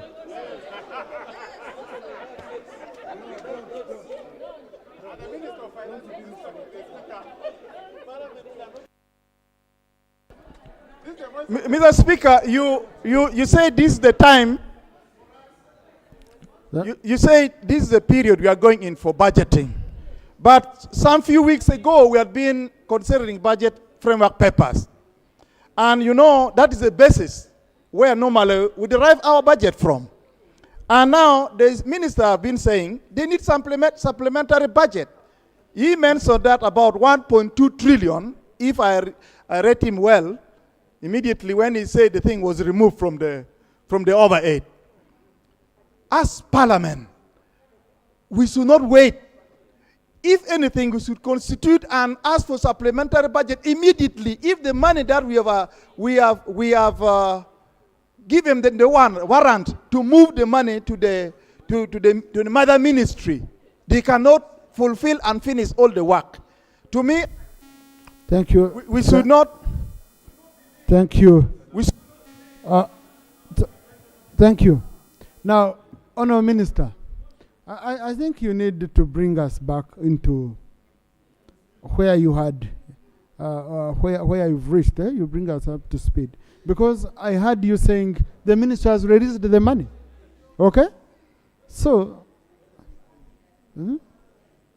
just on that issue. Because the minister said the minister has released the money. Right Honourable for Speaker. this specific issue. Right Honourable Speaker, yes, I can understand the anguish and the pain that the honourable members are expressing. I do. I understand. I am very sensitive. I'm also a human being like you, but I'm also an ex-official member of Parliament, and I have a place where I come from where some of these agencies have been working. I understand. And actually, I commiserate and I sympathize. I take deeply all these concerns. Yes, you recall that the exercise took some time. It was very complicated. We moved, I think, in a circuitous way. However, it was a determined course to ensure that we accomplish this RAPEX. And with you all, we accomplished this RAPEX program. You know, first batch, second batch, and so on up to where we are. Right Honourable Speaker, the whole exercise had, first of all, to sort out who is going to go and who is going to remain, the job descriptions, and the departments that are going to be there. All that was accomplished. Now, the next thing was payment, which is of great concern to us. Yes, the payments, unfortunately, for some of these agencies, delayed. They delayed. With the exception, I think, of RIA and Planning Authority, the others delayed. However, all is not dark. All is not lost. As I said, as I was coming in here, I get communication from the Minister of Finance. Because you don't pay with the cowrie shells, you pay with money. When the money is there, then it is paid and everybody is okay. I would like, the Minister of Finance has finally released all the money that we require to pay and settle compensation for all these people who are concerned. Of the agencies whose laws were passed and assented to. Now what remains is for each individual vote, you know, to make the calculations and pay off. All I can say is that as soon as this is available to them, or which has actually been availed to them, they will start the process. Honourable Minister, Right Honourable Speaker, I would like to lay, with your permission, that's what I wanted to. This letter from the Minister of Finance, now really setting our hearts to rest. So you can read the title. The title is Supplementary Expenditure Schedule Number 2 for financial year 2024-25 for institutions affected under the Rationalization of Government Agencies and Public Expenditures RAPEX reform. Right Honourable Speaker, I beg to lay. Thank you. Now, and please, I appeal to you.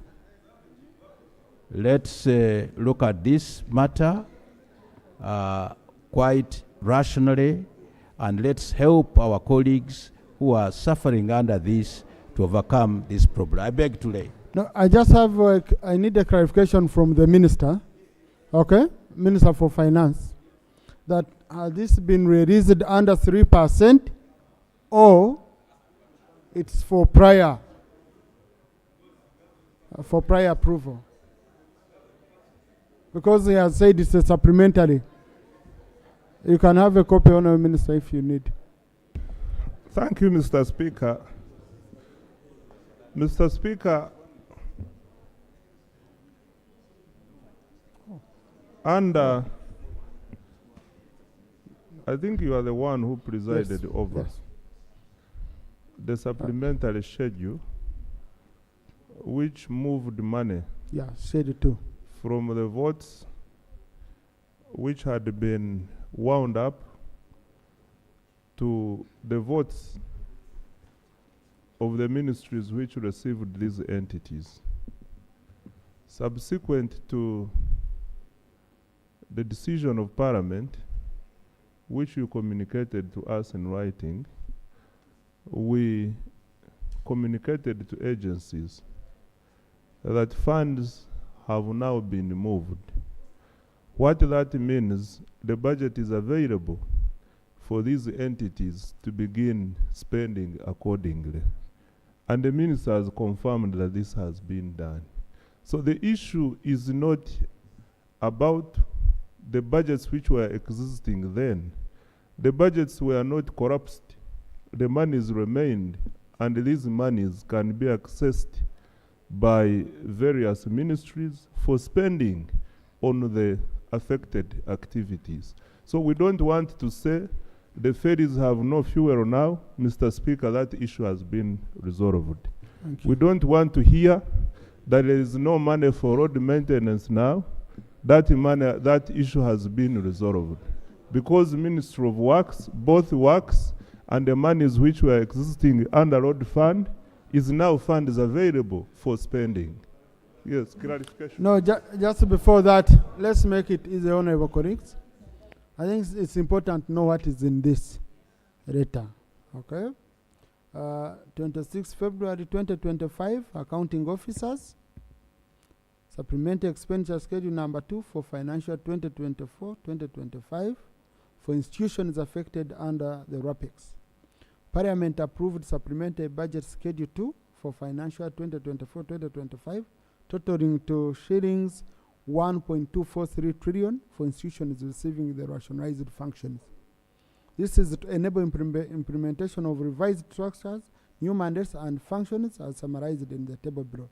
Recurrent 296 billion, development 940 billion, statutory 7 billion, total 124.3 trillion. The purpose of this letter therefore is to forward you the resolution of Parliament and request you to initiate the supplementary allocation on the program budgeting system and provide revised work plans. Now, honorable colleagues, here the source of funding was very clear, the budget lines were very clear. So we transferred budgets which we had allocated to those agencies, now transferred to the new votes. So now money is available.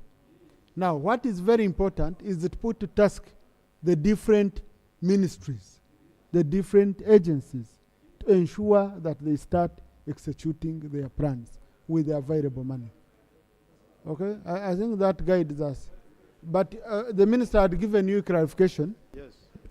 The minister had Right Honorable, Right Honorable Speaker, I want a clarification from the minister. Because the letter that you have laid is not a warrant. Those are not IPFs. So for us to be here and we are communicating to the beneficiaries that money has been released when we have simply a transfer of the votes, I want to know from you, when are you releasing money? When are you warranting? Is that the same? What you have read, is it a warrant? We just want to know. I want clarification. Right Honourable Speaker, there's new information coming from my back that there's an instruction from the PSST to the ministries that don't spend this money until told to do so. Can you also clarify on that? That the money, don't spend it until you have been told to do so. You can help me to confirm or deny. Honourable Minister.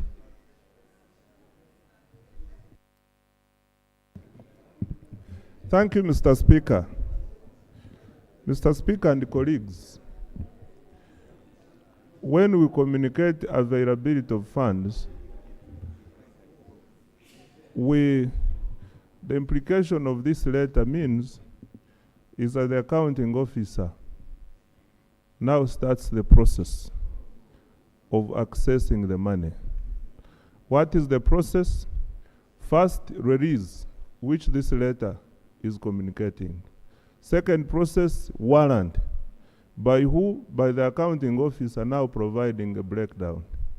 Third step, is invoice and we pay. So the process is on. Can I be, this letter was of last week. 26th of February. This letter was 26th of February. So that means the process in between, if the accounting officer is effective, by today, the votes have the money to spend. Though the ministry, the Ministry of Public Service has a stamp. The stamp was showing 3rd of February. Yes. Then they crossed with a pen and wrote on top March. No, Mr. Speaker, to allay the fears of colleagues, is that unless there are other matters over and above what we presented here, the 1.2 trillion, all the activities which are budgeted for under the 1.2 trillion will be catered for. However, some accounting officers are indisciplined. When they get this money, they want to put in other activities. Also, this one, the responsible MDAs, we have asked them, we have advised them to check that. Ensure that this money is used for the intended purpose. Thank you. Thank you. Alop.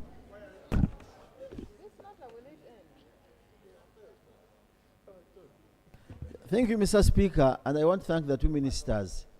But Mr. Speaker, through to the honorable members, there is saying money is available, but the affected person's children are not at school now. I don't know where we are getting that. Secondly, I love Honorable Mururi Mukasa very much, Mr. Speaker. You see, whenever these ministers are talking, look at their demeanor, and you'll get what is true and what is not correct. He said money is not cowrie shells. Can only give money if money is available. Secondly, you see, in Australia, Mr. Speaker, there is a hunting system where hunters go with a certain kind of stick called a boomerang. So when you throw that boomerang to get a bird and you don't get it, the boomerang comes back to you. Here we are with the boomerang getting back to us. Let us see, if you look at what Honorable Mukasa wrote in this statement he has given, Mr. Speaker, I have taken a keen interest. Look at page 15 of this statement. He gives you key issues and challenges on RAPEX and the mitigating measures. Out of all these challenges, they show that there is no money. But once the debate comes hot, you see a letter comes in to give defenses. I myself, honorable members, I can give you the telephone number of the Permanent Secretary, Ministry of Works. Call him individually. I have called him several times for Karungu roads. He says he has no money, even when districts are willing to give him machines. He says, you wait for another 3 months before I get money to work on your roads. But even if I give you money, it will be just patching up the holes and the roads will continue. And here we are being assured of money with that. Look at the minority reports we gave as the opposition. Because there is time to go to heaven. Just a minute, 1 minute. Okay, let me take it. Thank you, Honorable Sewungu, for giving way. The acting rope. Mr. Speaker, included in the 1.2 trillion was 953 million under UNRWA. 953 billion under UNRWA. Now, when you say that the accounting officer, PS Ministry of Works, is telling you that there is no money, when the figures are here, they don't lie. Between us and you, who is right? Because I want to believe that this accounting officer you are quoting, you are probably misquoting him. because the accounting officer knows, can confirm that 953 billion was transferred from UNRWA to his vote, and an amount which I can confirm was transferred from Uganda Road Fund to also his vote. So, Honorable Minister, thank you, Honorable Minister, for the information. Both of you sit in the cabinet. When this statement was coming on our being uploaded in our system, you met him, you were together. That's why you have a letter from finance being brought by him, not you. That is him. But remember, there's time to go to heaven. And God is going to ask you, what did you say, what did Sewung say this time? I will say, I told the Minister of Finance that ABCD was wrong. Then God will ask you, did you believe what he said? Yes, he was correct, but I had the fear. Me, I will eat supper at the right hand of the Father, and we will miss that meal in the same place. Mr. Speaker, what we want to say here, before RAPEX, honorable members, Mr. Speaker, before RAPEX, this money was there. You were paying these staffs. They were getting their pension. What happened after going through RAPEX? Already, when you go to page, because you gave us this document, Mr. Speaker, there is an attachment, page 65. Institutions which were submitted under batch 2 and their adverts are out for candidates to apply. Everything is ongoing. There is no either whether they have been taken or they are going. Let me give you an example. Uganda Higher Loan Financing Board. But Honorable Sewungu, Mr. Speaker, colleagues, I don't know. Because we are going to rotate on this issue, okay, and we will never finish. We have a lot of complaints on RAPEX. Can I conclude, Mr. Speaker? No, but the issue we are having here on the order paper, okay, is to do with settlement of terminal benefits and severance pay of former employees of public entities affected by the government policy of rationalization. Now the question is, was it budgeted? So if it was budgeted, is it part of the money that we provided under supplementary? Okay? No, listen, under supplementary. And if it is part of the money which was provided under supplementary, money has been released. A release has been made. So what are we debating? Because a release, I know the process is not yet complete of entities receiving money. So that's what I need to understand. No, let the minister guide us, Honorable Sewungu. Honorable Sewungu, let the minister guide us. Because I don't want us to continue with complaints when we can get clear and confirmed guidance. Mr. Speaker, you have just simplified our debate. That do we have all the money to cater for, it is called what? Severance? And the other terminal benefits. Yes, and terminal benefits. Was it budgeted? Mr. Speaker, here we want to look at the numbers properly. Because at the time of budgeting, this was not an issue. The issue was wage and non-wage for the entities, which were later on affected. Now what that means, we are no longer paying wages to these staff. We need now to convert these wages into the terminal benefits. The question whether this is sufficient or not, I needed to check. If it's not sufficient, for instance, I know for sure under UNRWA, there is an additional requirement. The money provided, the money available is not enough to cater for all these. I cannot clarify when I still, let me make my point. So, Mr. Speaker, I want to ask for 2 days. Then I come back to the House with proper numbers on what is available and what is not available. I think this is the better answer, Mr. Speaker, and a better way forward. Thank you, Mr. Speaker. Actually, that was my prayer also. And as we get his prayer, Mr. Speaker, we see whatever we are saying is unanswered. And he says money is available. We as members, we are going to hear from our people whether they have got money within the next 2 days. And nothing else. And the Honourable Minister is not hearing my prayer, because within 2 days, and what you have stated, we are expecting these people getting money because they are having their children. They are being sent out of their houses they are renting. They have challenges. And that's what I was, Mr. Speaker, we are all in agreement, but we want to hear from members, not bring more complaints about the same, because you brought this RAPEX in a good spirit, though it was about a big battle here, as you saw it. Mr. Speaker, I pray. Thank you. Next item. I'm sorry, colleagues, I had picked, I think the minister has guided us very well. Let's be patient. On Tuesday, we come back here. Thank you. Item number 5 on the order paper, laying of papers. 1. Let's finish this, Honourable Minister. Half-year macroeconomic fiscal performance report, financial year 2024-2025.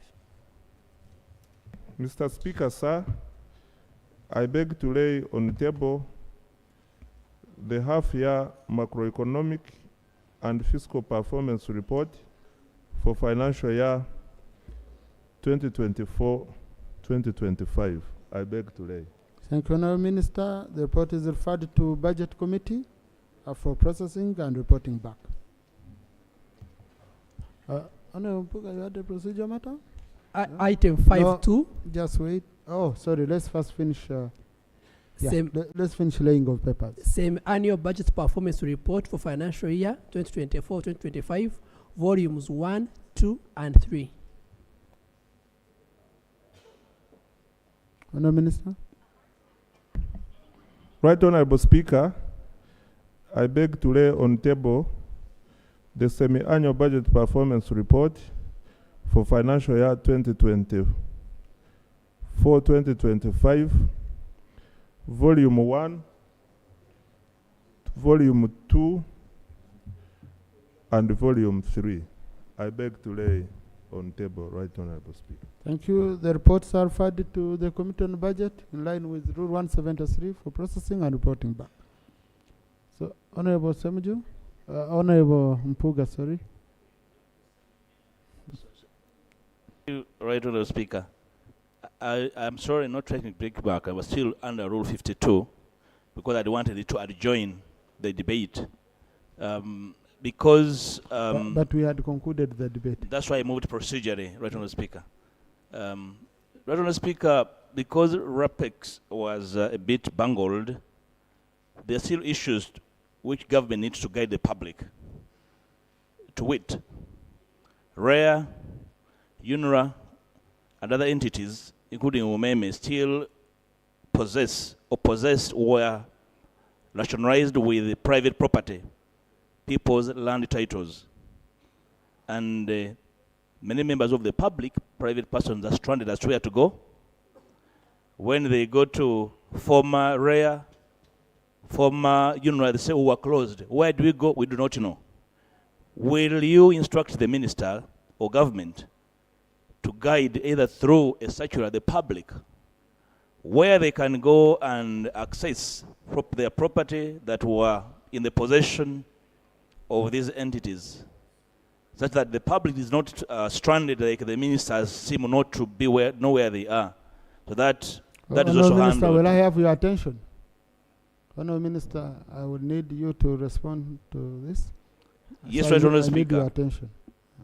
So that the public does not think we are equally guilty. Like I think we are not as guilty as the government, because there is no collective guilt in Parliament, Right Honourable Speaker.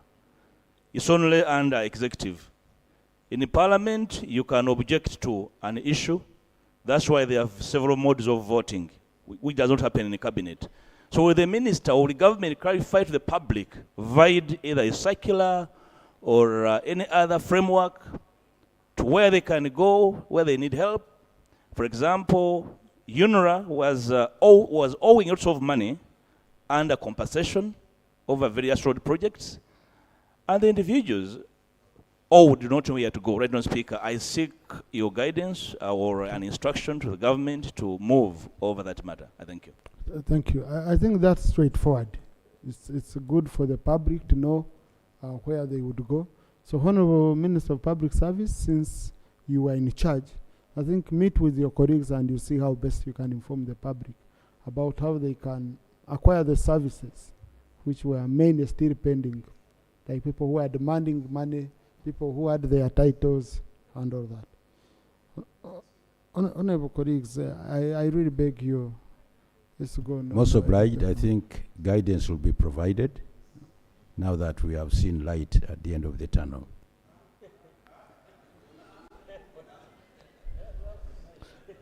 We are glad the minister has seen light. Why do you choose him? No, he has seen light. So, yeah. Thank you. What's the issue on Thank you. Mr. Speaker, I think the public is eagerly waiting for a report on implementation of the RAPEX. For example, there were claims of savings to be made out of all these processes. I think it is very, very important you urge the minister to bring a report on implementation of RAPEX so that we're able to track the progress in all the key performance indicators. Because Honorable, this report has those details. Please have it uploaded, okay? The report has 4 parts: status of the implementation of RAPEX, the impact of RAPEX on former staff of agencies affected by RAPEX, the absorption process of the former employees of the agencies affected by RAPEX, and D, the status of payment of terminal benefits to the affected staff by RAPEX. So for committees, colleagues, on 15th of March, we are receiving ministerial policy by 15th of March. I hope, Honourable Minister, I don't know if some are ready. I need to know accounting officers whose ministerial policy statements are ready. In fact, crack, you could check for me those which are ready, because the minister did his part, finance did his part. We need to start receiving. If I could just give you information, NFLO has not been signed.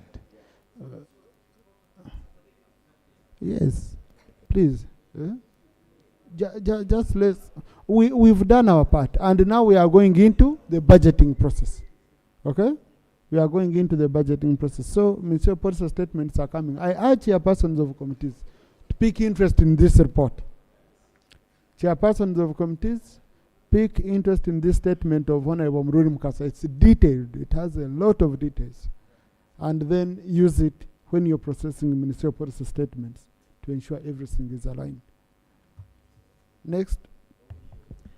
Item number 6 on the order paper, bill second reading, the contract farming bill 2023. Honorable Ganika.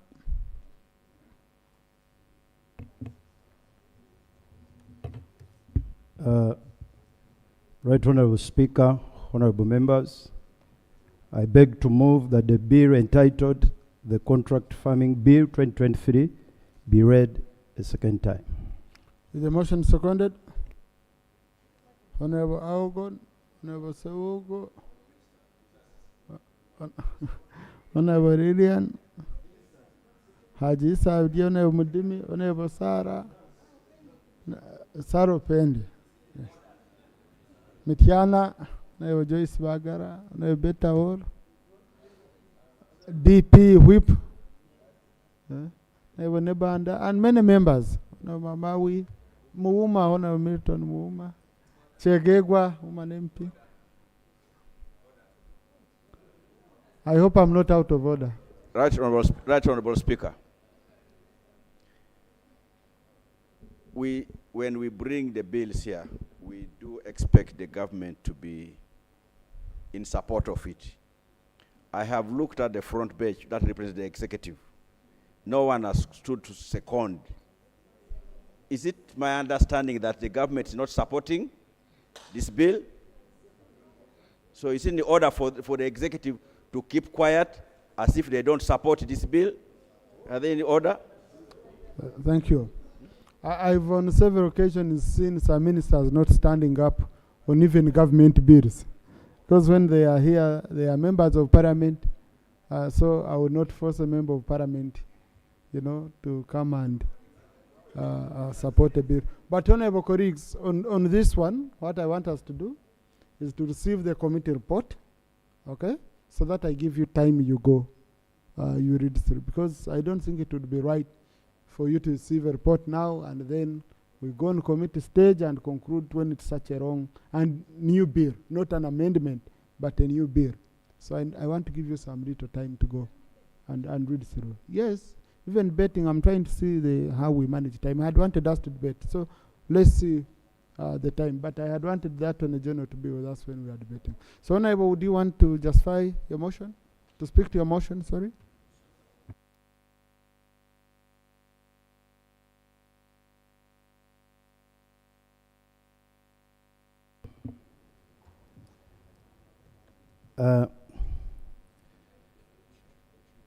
Right Honorable Speaker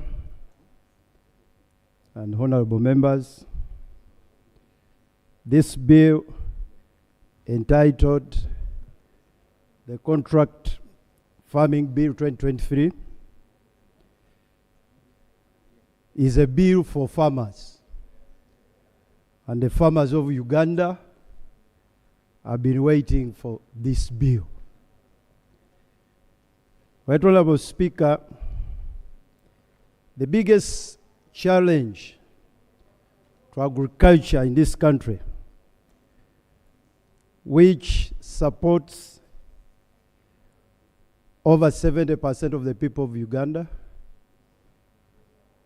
and all of us know that the majority of our population, around 74% of our people, they're in the countryside. And all of us know, Right Honorable Speaker, that Uganda for long has been known as an agricultural country. And agriculture has supported the economy of Uganda. 23.7% of our GDP is from agriculture. 45% of our export earnings are from agriculture. The challenge to agriculture is the markets and the fluctuating price. Farmers go to produce both crop and animals without a sure price. An example is the maize crop that which all of you know. Farmers go to produce when a kilogram of maize is 1,500, at one time 2,000. By the time they harvest the maize, a kilogram of maize is 200, is 300. That fluctuation in price, actually diving of the prices in agricultural commodities, has not only discouraged our farmers, but also it has impoverished our populations. This bill, therefore, seeks to cure the challenge of the fluctuating prices and guarantee better price for our farmers. This bill seeks to address the sale of future agricultural produce at mutually agreed price. You go to produce after you have agreed with the buyer that this is the price that I will produce for you. So you are guaranteed. There is no question of saying now there's a lot of produce on the market. No. If you agree for a kilogram of rice that I'm going to produce it for you at 4,000, then when I produce and hand over, it must be at 4,000. This will guarantee life to the farmers. This bill also seeks to address the issue of farm services. Most of our farmers, they have land and they have the energy to produce, but they don't have inputs.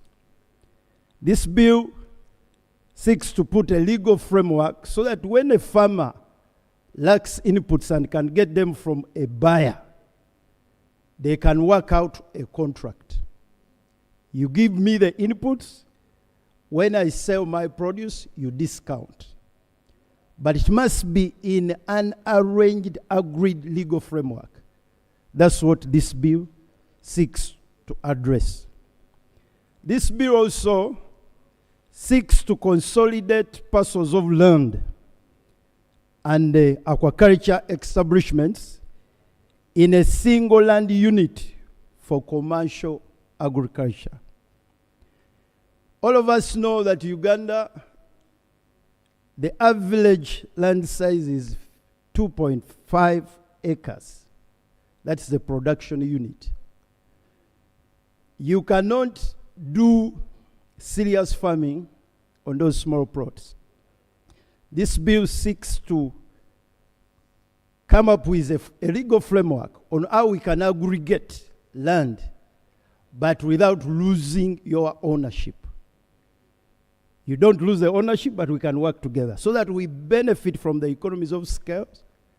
We also benefit from the experiences of individual farmers, but also it helps the farmer to access markets because you are going to produce in volume.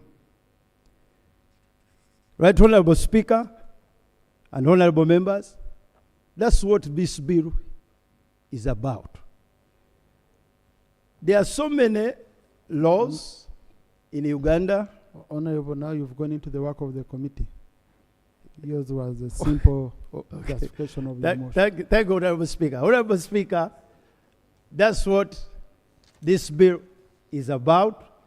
And this bill, right, Honorable Speaker, as I have said, the people of Uganda across the entire country has been and they are waiting for this bill so that agriculture becomes a meaningful business to give our people a meaningful livelihood. I so submit, right, Honorable Speaker. Thank you. So, Honorable Committee Chair, this is a very good background. You can start from 5.0. And then, because we are going to read it, on the Hansard we shall capture the whole report. So let's use 15 minutes maximum. Thank you so much, Right Honorable Speaker and colleagues. Right Honorable Speaker, I beg to lay the report of the committee and the minutes of the committee meetings.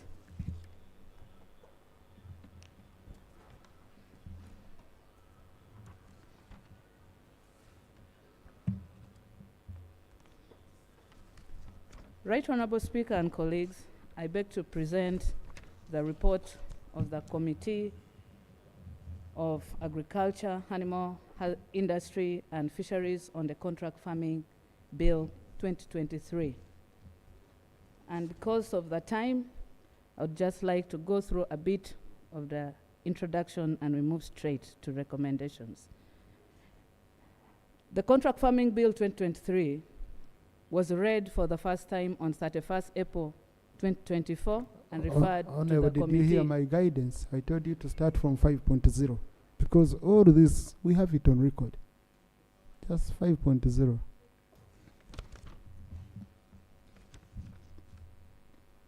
That's page 8.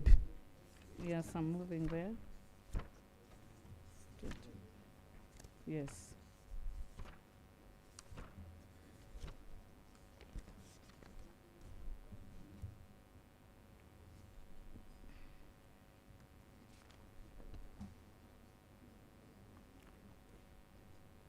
That is committee observations and recommendations.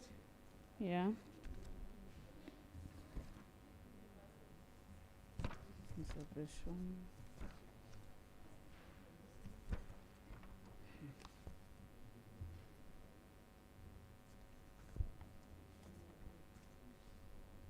Page what? Page 8. I was moving to 28, that's why.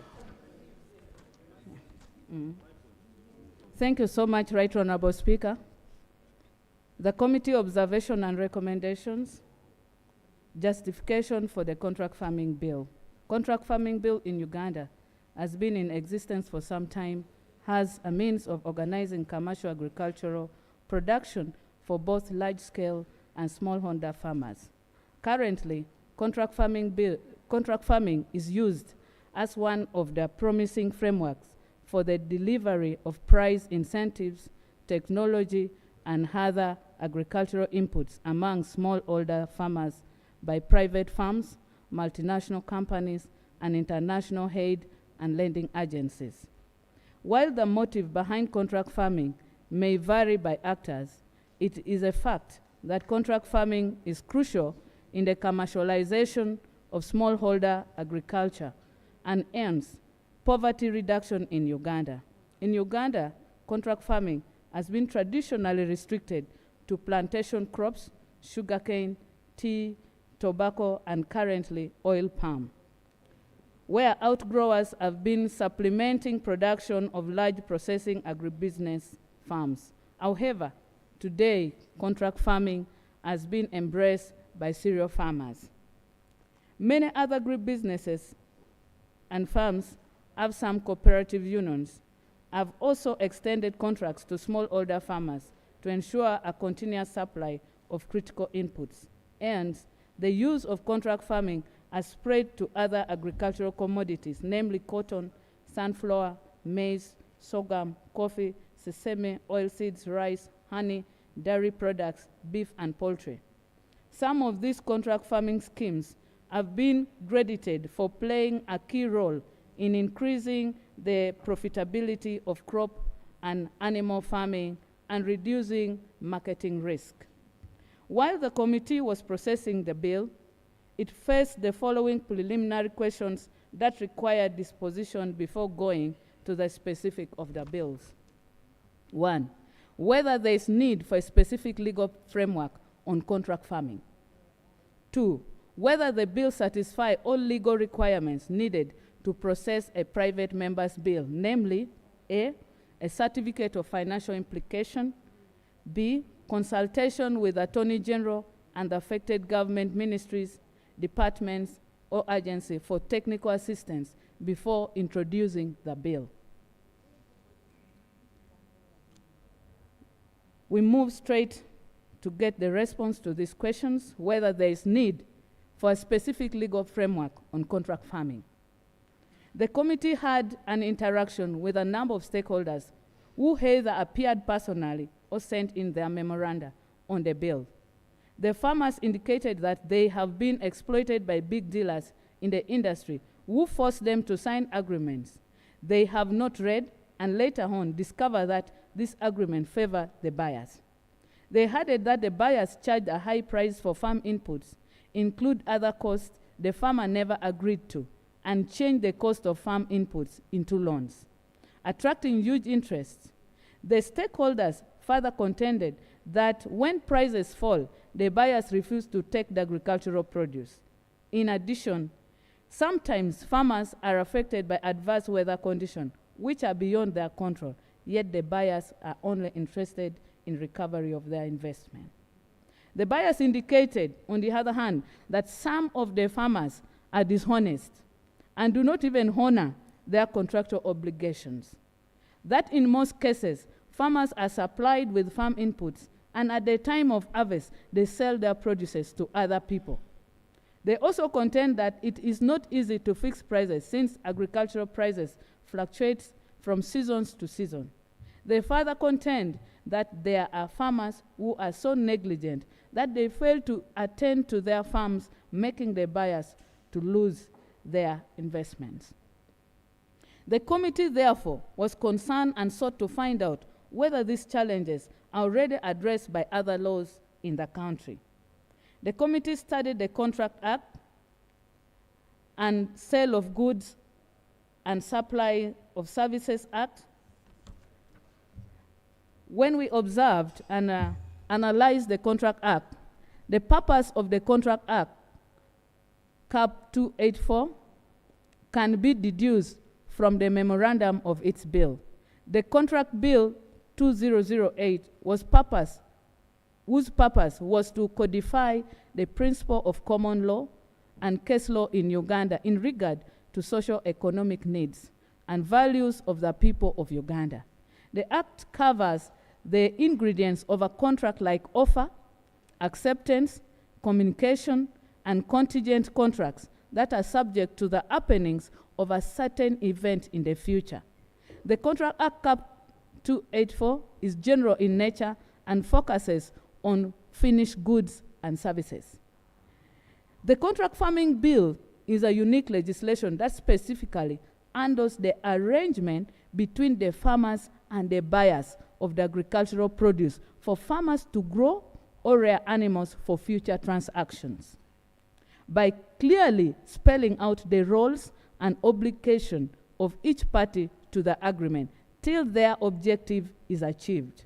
Both parties, the farmer and the buyer, move together in this journey of producing the desired agricultural produce. This arrangement is not covered at all by the Contract Act. We went ahead to the Sales of Goods and Supply of Services Act. The committee studied the Sale of Goods and Services and Supply of Services Act and appreciated that whereas the Act covers future goods and contract farming, deals in supplying and purchasing of agricultural produce in future, the law does not envisage that the buyer is part and parcel of the journey to produce the agricultural produce. The Act envisages the farmer on his own, producing the agricultural produce and supplying the buyer. In this arrangement, the buyer is at the tail end waiting for ready agricultural produce for delivery, whereas the Contract Farming Bill deals with the relationship that brings together the farmer and the buyer to be part of the journey to realize the desired goal. Contract farming is a unique arrangement that requires a specific legislation.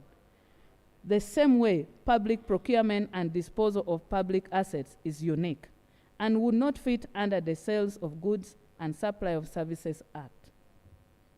We also went ahead on the Tobacco Control and Marketing Act. In 2015, tobacco farmers in the district of Kanungu, Chibale, Kakumiro, and West Nile petitioned Parliament against Continental Tobacco Uganda Limited for failure to pay farmers who supplied tobacco leaves worth 5 billion, which was sold to the company. And instead of being the farmers, the company technical officers opted to confiscate. Instead of paying the farmers, the company technical officers opted to confiscate the contract books from farmers. The Tobacco Control and Marketing Act does not regulate farmers' relationship with suppliers under contract farming.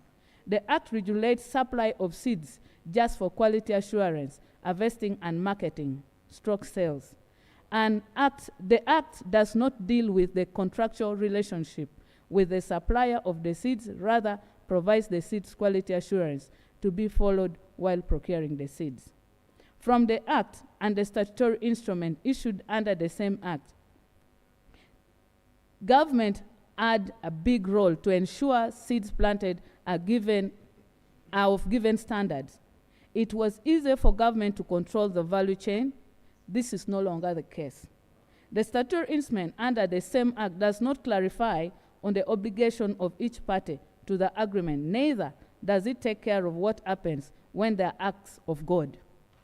It does not further envisage different interests vested in the land and how they may affect enforcement of sponsorship agreements. The law and regulations do not provide for dispute resolutions and the role of local government in settling the disputes. We went ahead to Sugar Act. Over the last 10 years, the sugar industry has been expanding production by 20% per annum. The boom has been legitimized through narratives of poverty eradication and prosperity for all Ugandans. Since much of the cane supply for this expansion comes from the outgrower farmers, who are currently supplying about 50% of the total cane required by the major sugar factories.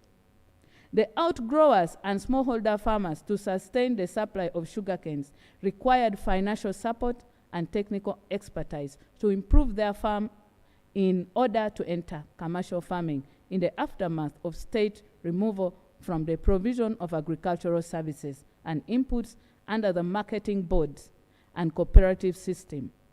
Thus, the sugar corporations end up having contracts with the suppliers to provide the farm inputs, as farmers shall supply canes at the time of harvest.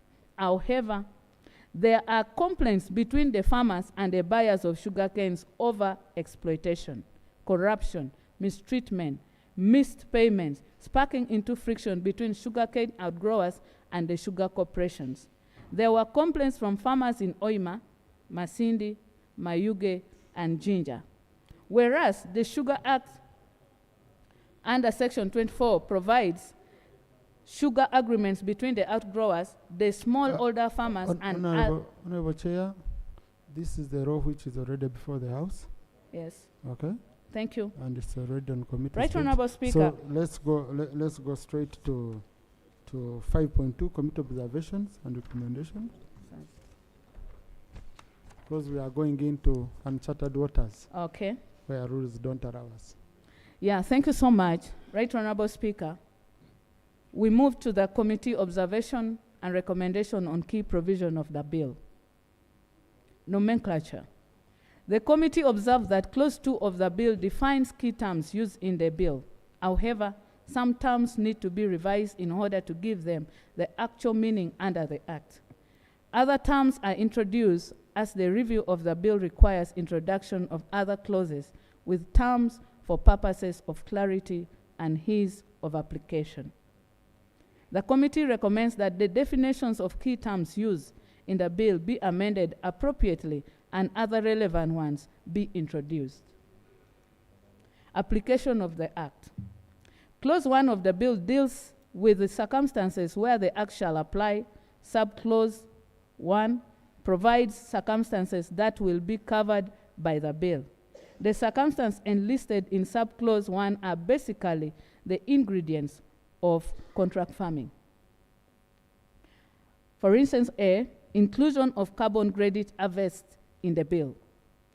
The committee noted that currently there is a general trend of farmers dealing in tree planting and afforestation and agroforestry, where beyond the forestry products from trees, farmers are engaged in sale of carbon credits from trees under their acreage of land as they preserve the environment. Carbon credits are what the company purchases in order to offset its unavoidable emissions. A carbon credit represents a reduction of 1 metric ton of greenhouse gas emissions, which can be bought and sold on carbon markets. A carbon market allows investors and corporations to trade both carbon credits and carbon offsets simultaneously. This mitigates the environmental crisis while also creating new market opportunities. Carbon credit business needs to be adapted to better meet the potential of smallholder farmers whose farming practices provide essential carbon sequestration, but are often not compensated fairly. The country's smallholder farmers who are engaged in agroforestry producing some carbon credits that are floating without any monetary consideration can be helped through carbon financing. Carbon finance can help to provide upfront into farms that can produce new sources of income, grow timber, fruits, nuts, fuelwood, to help to adapt farms to climate change by increasing shade, moisture retention, soil fertility, or provide an additional cash income stream from carbon sequestration. For agribusinesses facilitating this investment, carbon finance presents the prospect of a revenue stream that can fund deeper and more consistent farmer support, reducing competitive pressure on private extension services and unlocking shared value in the smallholder supply base. The committee recommends that Clause 1, Paragraph 1 of the bill be amended to include an agreement involving tree planting for carbon credit harvest. B, exclusion clause. Clause 1 further provides for the exclusion clause to the production and marketing of leaf tobacco under the Tobacco Control and Marketing Act, and the growing of sugarcane under the Sugar Act. The clause further excludes the application of the financing of farming activities by financing institution of Tier 4 microfinance institution or money lenders. Whereas the committee agrees with the mover of the bill that this law should not apply to the financing of farming activities by financial institution of Tier 4 microfinance institution or money lenders, the committee had reservation on the general exclusion of this law to the production of tobacco leaf and sugar cane under contract farming. The committee was concerned as to whether A, tobacco farmers under contract farming are well covered by the Tobacco Control and Marketing Act. The committee noted that tobacco contract farmers have suffered like any other cash crop farmers do and face challenges like tobacco pests, diseases, processing and marketing of their produce, exorbitant prices for farm inputs like seeds, fertilizers, chemicals, and even firewood to preserve the leaf under contract farming agreements, delayed payments, low prices, and poor tobacco leaves grading system that is contrary to what they agreed upon during contractual formation. The scrutiny of Tobacco Control and Marketing Act indicates that the Act envisaged the government shall remain in control of seed development, provide extension services, and had the lint that they were buying the produce before liberalization of the economy. Today, tobacco seeds are sold in the open market and supplied by different stakeholders. The committee further noted that Tobacco Control and Marketing Act does not regulate farmers' relationship with suppliers of seeds and farm inputs under contract farming. The Act regulates the licensing of dealers of seeds just for quality assurance, harvesting and marketing or sales. Therefore, the relationship between farmers and the suppliers of the farm inputs, including seeds under contract farming, remains unregulated. The committee recommends that Clause 1, Paragraph 2 be amended to take care of production of leaf tobacco under contract farming and leave the licensing process of dealers in tobacco leaf to the Tobacco Control and Marketing Act. B, sugarcane growers under contract farming. We have a bill on that. Yes. So please, let's leave that. We are moving to 523, ownership of land. Clause 3 of the bill refers to different landowners and persons with user rights in land to come together to form a block unit for purposes of conducting block farming. Through an agreement, block farming is a model that brings together segmented parcels of land into one block unit to undertake commercial agriculture. The committee noted that Clause 3 mixes land ownership, that is generally known in other land laws, with land use, whereas in many circumstances, the landowners are at the same time the users of the same parcels of land. In other circumstances, there are those with only user rights limited to their agreement with landowners. It will be erroneous to mix the two. The committee further notes that whereas the land user, who is not the landowner, may have a right to join the block farming, such right should only be exercised with the consent of the landowner. The committee recommends that, therefore, that Clause 3 be amended to distinguish between landowners and those with user rights, and a consequential amendment to the bill be effected accordingly. Farming agreement. The committee notes that at the core element of contract farming is the agreement that the farmer and the buyer will participate in part and the whole production chain, and the buyer will purchase what has been produced at an agreed price. This partnership may involve supplying farm inputs, providing advisory services, and at times monetary advances. This arrangement is so far not regulated by any legal framework. Whereas both parties agree in advance on the terms and conditions for the production by the farmer and the purchase by the buyer, the challenges usually come with honoring the agreement and unfairness in the agreement. The committee therefore observed that Clause 14 needs to be amended and they close all the gaps that are likely to be the source of dispute, especially price, quantity, quality, and time of delivery. The committee recommends that Clause 14 be amended. The other area we made observation was on provision of quality standard and timely farm inputs. Whereas the bill in the agreement provides for clauses relating to the agreement for a buyer to provide farm services, the bill does not require such farm services to be meeting the set standard, the desired quantity and timely provision of the services. Some stakeholders complained that buyers do not supply the required quality inputs at the right time. This affects the farmers' production in terms of quality and quantity. Whereas parties have agreed that the buyer shall provide farm inputs, there is a need to obligate the buyer to provide quality inputs on time.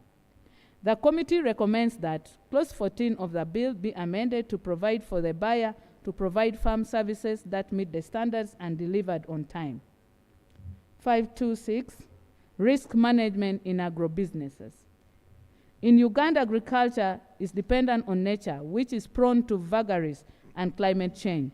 This makes agribusiness a high-risk venture that poses uncertainty and losses to both farmers and the buyers. There is need for agricultural insurance to protect the players in this sector. The committee notes that the bill does not cover insurance of agricultural production. Such insurance can be done individually by either the farmer, the buyer, or jointly. The committee recommends that the bill be amended to provide for insurance for agribusiness. The next is dispute resolution mechanism. The committee noted that, like any other business, disputes are likely to occur between farmers and the buyers. A block farming committee and the buyer, or among members of the block unit, the bill does not provide for mechanism of solving such dispute amicably without going through the conventional court system.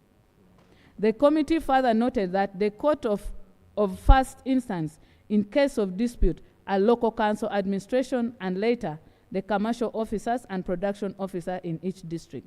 The committee was further informed that the appropriate technical officers to handle such agricultural dispute are the district commercial officers and production officers, yet these offices are administrative and are not created by law. The committee further noted that to avoid dispute, the local government needs to witness the execution of such agreement and keep records of such commercial transaction. It is better if the responsible district officers keep track of what is happening in the district, and therefore the parties to such agreement should deposit copies of their agreement with the chief administrative officer for further management. Recommendation: the committee recommends the bill to be amended to provide for A, the local council one where the block farming or contract farming is taking place to be witnesses to the agreement. B, the chief administrative officer where such transactions are taking place to keep records of block farming agreement and contract farming executed within his or her area. C, the chief administrative officer with support from the commercial and production officers shall arbitrate the dispute arising from such agreement. D, the arbitration process is not a bar to a party's right to seek redress from court. Right Honorable Speaker, before I conclude, I wish to state that wherever the report makes reference to any of the following laws, the proper citation in accordance with the 7th revised edition of the Principal Laws of Uganda is as follows. 1, the Tobacco Control and Marketing Act, Cap 44. 2, the Sugar Act, Cap 42. 3, the Sale of Goods and Supply of Services Act, Cap 292. And I thereby report that this should be modified accordingly. As I conclude, Right Honorable Speaker and colleagues, the committee, having been persuaded by the vital role the legal framework plays in poverty eradication and ensuring farmers engage in commercial agriculture, we recommend that the bill entitled the Contract Farming Bill 2023 be enacted with the proposed amendments. I beg to report. Thank you very much, Chair, and the committee for the good work. Honorable colleagues, I'll appoint a date next week for debate and conclusion of this. Please read through the report, consult, so that we can have an enriched debate and handling of the bill at committee stage. We shall complete the process next week. Next item. Item number 7 on the order paper. Motion for adoption of the report of the Committee on Tourism, Trade and Industry on the petition by Uganda tea farmers. Honorable Chair.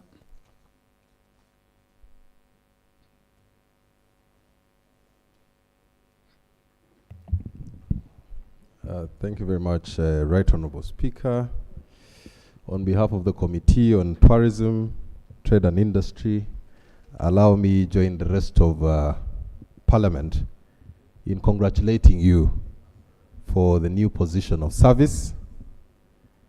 Secondly, Right Honourable Speaker, in the spirit of delegation and showcasing of capacities of the members of our committee, we've delegated one of our able members, Honorable Edakasi Alfred, who will be presenting this report on behalf of the committee. And without further ado, I yield the floor to him. Thank you, Honorable Edakas. And I'll be guiding you on areas to jump, because we don't need to read the whole report. But it will be captured on the Hansard. And well done, Honorable Wanika. Yes, on your bill. Yes, Honorable Dakas. Mr. Speaker, let me join the rest of the honorable members here to congratulate you on your new position. And I read through your response after that election. I was truly honored to have voted you as a member in this house. And I hope the people of Ruhinda will consider that you are already in the next parliament, next parliament. They should.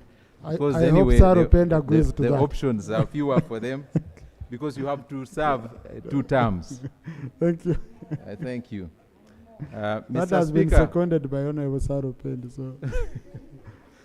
Mr. Speaker, let me thank my chairs for giving me opportunity, and indeed an honor to present a report to the House. It'll be my maiden report, I think.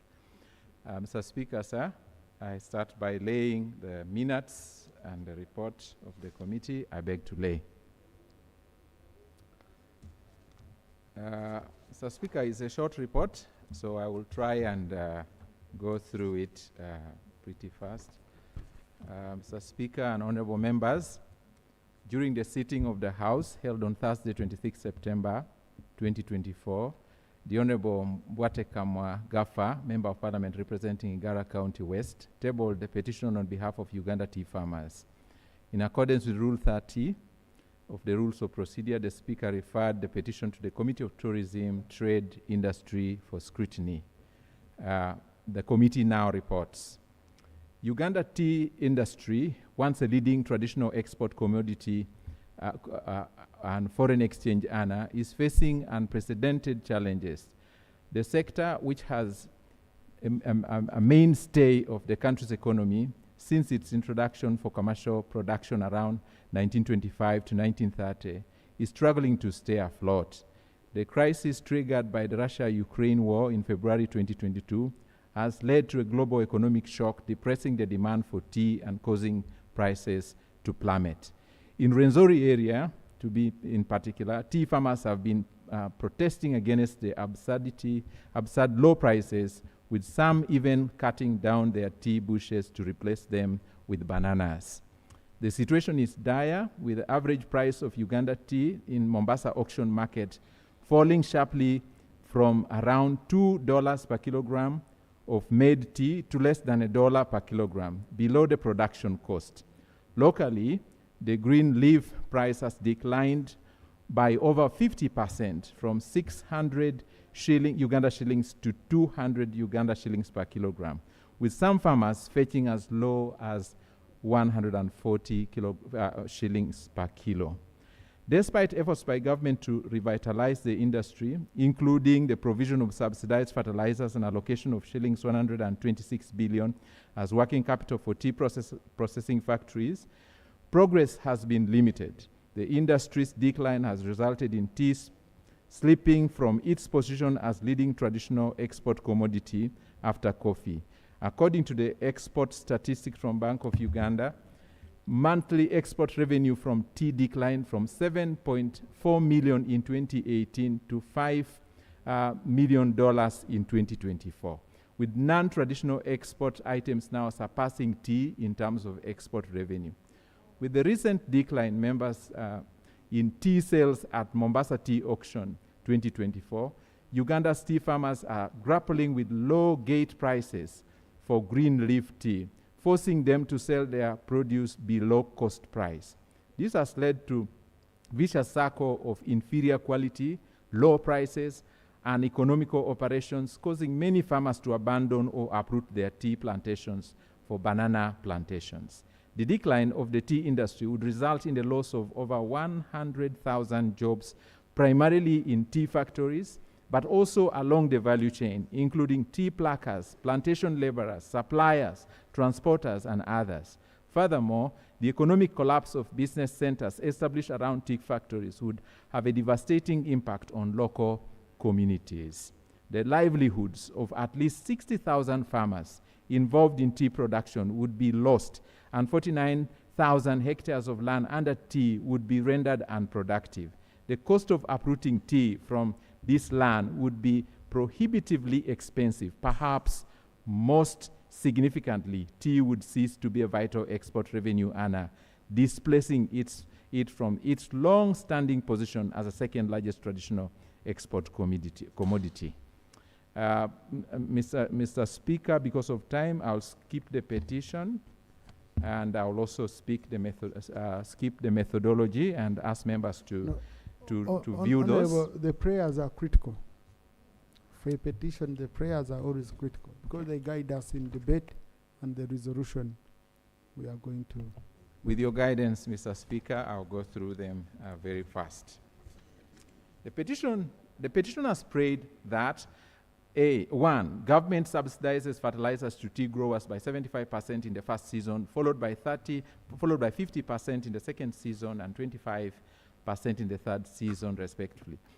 For a self-sustaining fertilizer financing mechanism, with the total cost being Uganda shillings 43.05 billion. Two, government capitalizes a fertilizer revolving fund for tea outgrowers, totaling to 69.7 billion. Three, that UNBS be directed by Parliament to develop an affordable tea green leaf standard. And four, government concludes on formulation of comprehensive tea policy and implementation strategy. Five, Parliament directs Uganda Microfinance Support Center to put aside Uganda shilling 31.5 billion for financing tea outgrowers operations, excluding fertilizer finance. And six, government rejuvenates interventions aimed at carrying the country's aggregate shortage in processing capacities as earlier evaluated.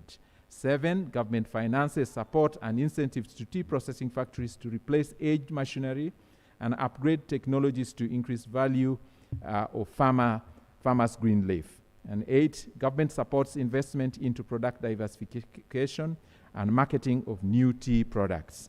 9, government creates and guarantees markets for farmers to sell green leaf. 10, government supports cottage tea processing units to supplement big factories. 11, government provides pruning grant of UGX 5 billion to supporting pruning of 30% of tea outgrowers' gardens. And 12, government provides electricity to tea processing factories at USD 5% per kilowatt, as is done in other industrial parks. And 13, government effectively intervenes to recover Uganda's tea industry out of the crisis. Like I said before, 4 is methodology, and we have outlined the different people and groups that we interacted with, including the stakeholders in Kenya. Observation and recommendations. Performance of Uganda's tea on the international market. The committee observed that the performance of Uganda's tea at the international market through the Mombasa Tea Auction is affected by various factors, including 1, the quality of Uganda's tea. the committee established that the sale of Uganda's tea at the international market is at Mombasa Tea Auction, which is the largest tea auction center in the world. The tea is sold through an online auction system, which is open to all trading parties. The prices are determined based on quality and not a country of origin. All teas complete at the same level, and the prices are determined on the quality of tea. The committee provided a table there, and you can see that you can see Kenya, Uganda, Burundi, Tanzania. On that table, you can actually see that countries like Rwanda, not even Kenya, with few tea growers, fetch the highest price based on that online transaction and sampling that is done there at the auction. The committee was informed that the quality of tea is established through sampling process, and it is through this process that the quality of tea, of Uganda's tea, has been proved to be very poor and therefore not competitive at the international market compared to other teas on the market like we saw on that schedule. The committee learned that from the study conducted by Economic Policy Research in Uganda, that teas are classified and priced based on quality such as strength, aroma, liquor, and appearance. Whereas most Kenyan teas are classified as medium to best, most Uganda's teas are classified as plainers. This directly speaks to the price, where the better quality Kenyan tea and other countries, as you saw, attract higher prices than the poorer quality teas. The committee discovered that the poorer quality teas, for instance, from Uganda, are popularly referred to as price reducers, as opposed to premium brand teas, for instance, those from Rwanda, which attract internationally competitive prices. The committee observed that the number of factors that are responsible for tea poor quality include the following. 1, lack of an affordable quality fertilizer on the market. The lack of affordable quality fertilizer directly affects the quality of tea picked from the farm to the producer. The committee noted, for instance, that Kenya government subsidizes fertilizers for farmers by about 30%, making it affordable and accessible to tea farmers, which improves the quality of the Kenyan tea at the market. 2, Uganda's tea sector lacks a regulatory framework. The sector neither has a policy nor a law to regulate it, Mr. Speaker. There is therefore no center for quality input, coordination, or statistical controls. The Uganda tea sector is exposed. The farmers and producers regulate the conduct of business in the sector. Compared to coffee, whose national policy was approved in 2013 to guide the operations of coffee subsector, annual coffee volumes have grown by about 72% in Uganda, and the value has increased by over 160% over the past 8 years, since 2016, while tea earnings have increased by 17% and volumes by 38% over the same period of time. Mr. Speaker, I've provided a table there to show you these statistics and just to show you how coffee is doing well because it's under regulation. The committee noted that Kenya, on the other hand, has a Tea Act, which provides for Kenya Tea Board, which regulates the development of the tea industry. In addition, in Kenya, Kenya Tea Development Agency oversees 800,000 farmers through trainings right from the farm care, picking the right leaves, handling, transportation, storage, processing, as well as ensuring that farmers have access to fertilizers to ensure quality of the tea. Consequently, KTDA tea attracts high prices at the Mombasa auction, as already indicated, as you probably saw. The next table you see there shows you KTDA tea versus Rwanda tea. What you see as EOR is east of the Rift Valley. In other words, the teas that are being grown east of the Rift Valley, and WOR is the teas that are grown west part of the Rift Valley. And this is the description of what the committee provided for you in terms of appreciating the 800,000 farmers and how they are playing on the tea auction. 3, machine harvest, especially for the big tea producers, as opposed to the traditional hand harvest to tea, hand harvest of tea by the small outgrowers. The best quality tea is that which is picked from the 2 leaves and a bud. And I hope members do understand that. Just the bud and only the 2 leaves. Just for your information, our current biggest producer of tea actually uses machine harvest, and is the biggest producer and also the biggest exporter. I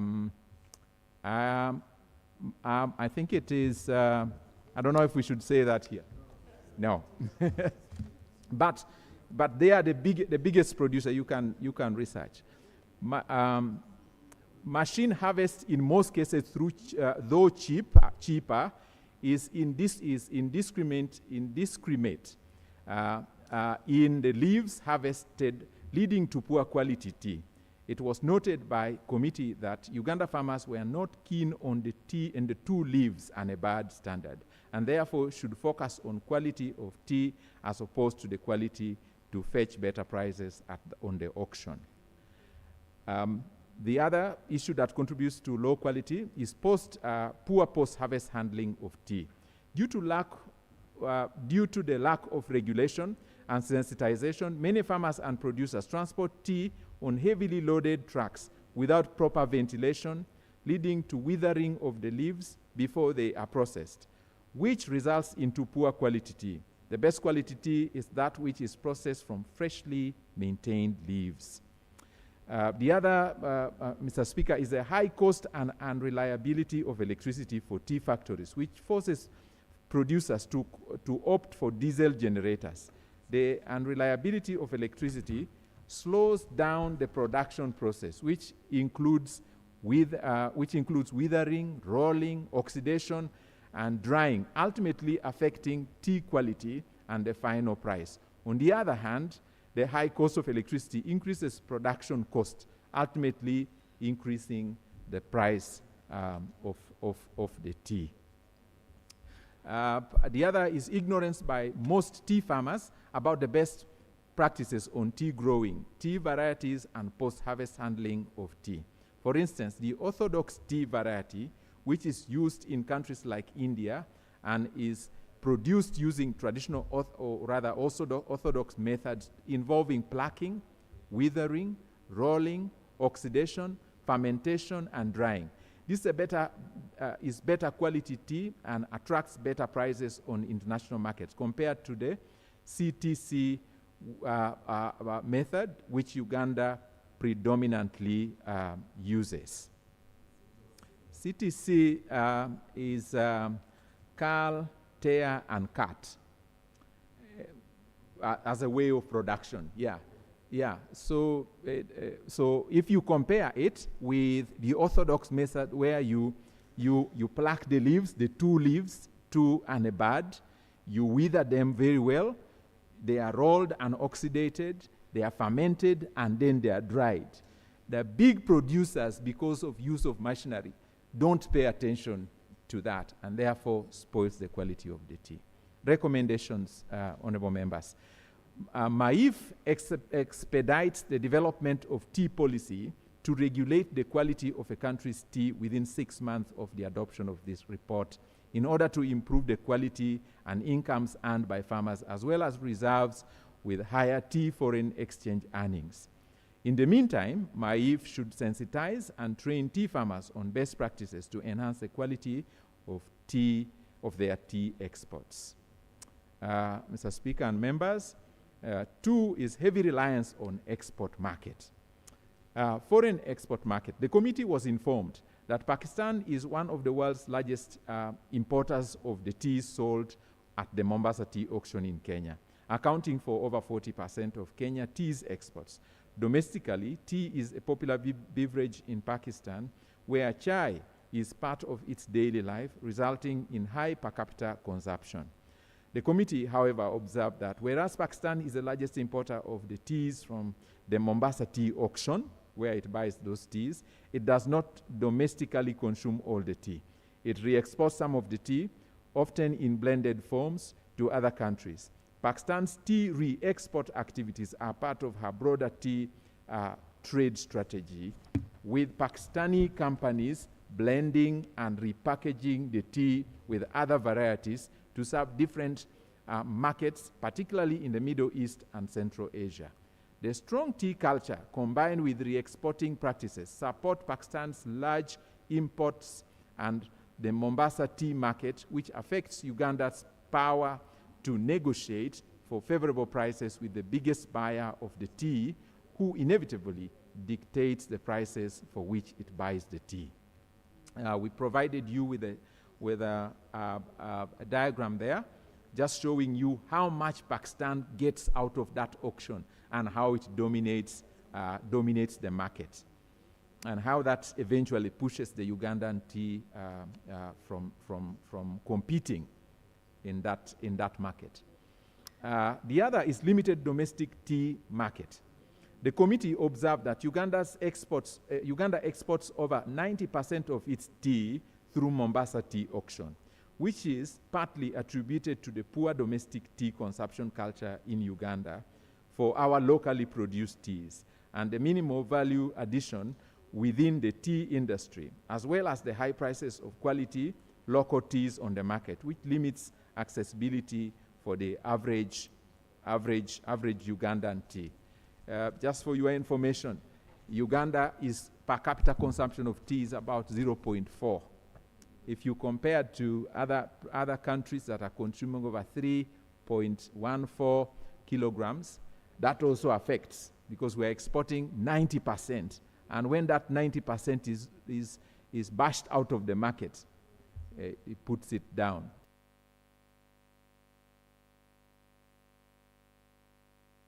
Switch on, Honorable. Switch on. And I'm really loving your explanation, but it's outside the report. And here you're not presenting any of your views, only views of the committee. Thank you, Mr. Speaker. I confess that this was my maiden report, but I do hear you. Comparison is made to India, where Tea Board of India indicates that domestic consumption is 83% of all tea produced in the country. Recommendations. The committee recommends that government should invest in diversifying the tea market to reduce overdependence on foreign market by, for instance, investing in value addition, product diversification like beer, soap, oils, venturing into other markets like Sudan, DRC. Uganda currently produces predominantly crushed teakal, the CTC black tea. Therefore, government should consider investing in research for production of other varieties like orthodox and green teas, which fetches better prices on the international tea market. Government should leverage on platforms like the Africa Continental Free Trade Area to expand Uganda's intra-Africa trade on tea. Government should invest in promotion of tea consumption in the country to boost domestic consumption. Government should invest in research, development, and promotion of various local tea types and blends. 3, tea barriers. The committee noted that whereas Uganda tea through the Mombasa tea auction is mostly for export, it is not treated like other teas. The tea pays VAT, it pays custom bond of 2.5% paid at the border, and it pays warehouse bond. The committee noted that the imposition and expiration of these bonds before the tea is released to the buyer is an added cost and takes time, which delays the transactional time for Uganda's tea, while teas from countries like Kenya is zero-rated and easily traded and exported by buyers. The Value Added Tax Act of Kenya has Kenya tea for export or auction as a zero-rated commodity. The committee further noted that the Mombasa County in Kenya has introduced an agricultural process cess, which covers all teas destined for Mombasa at the rate of Kenya shilling 7,000 per truck of 7 tons and above. This poses an extra charge on the Ugandan teas. Recommendations. The committee recommends that government should ensure tea for export is a zero-rated good, which should encourage local consumption of tea, This reduces the quantities at the auction and may in turn drive the auction prices up. That government should engage in bilateral agreements with Kenya government to address tea barriers. Government should support infrastructure development, including railways, connectivity with Kenya, which would considerably reduce the related costs of logistics. That government should standardize power tariffs at USD 5 cents per kilowatt to tea factories, as it is done to other industrial parks, to reduce the cost of production and ultimately the cost of tea on the local market to enhance domestic consumption. Government should increase its participation and that of the Uganda tea stakeholders in the EATTA activities and other stakeholder engagements to ensure visibility and competitiveness of Ugandan tea.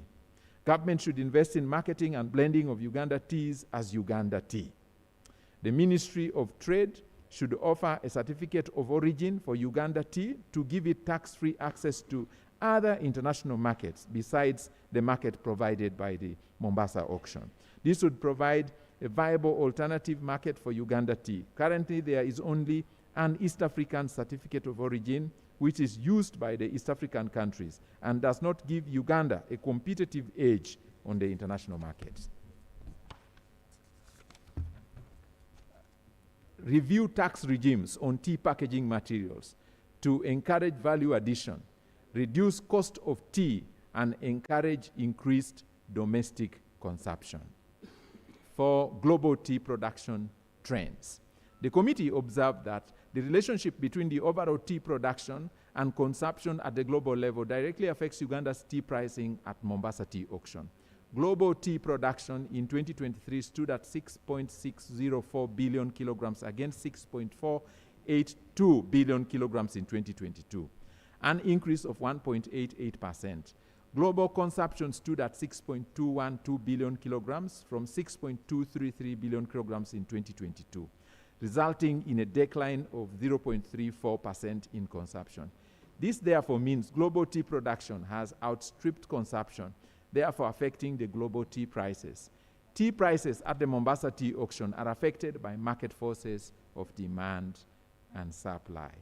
I'll skip two paragraphs and move to, in February 2024 auction, the high-priced Uganda tea from Kisoro Tea Company was sold at $0.92 US, while the average price for all Uganda teas was 0.7 per kilogram, reflecting a decline in comparison to the October 2022 prices, where Uganda tea averaged 1.46 and 3.0 per kilogram. This direct correlation between the global tea production and consumption rates directly affects the Uganda tea prices, since 90% of Uganda's teas is sold in the export through the Mombasa auction.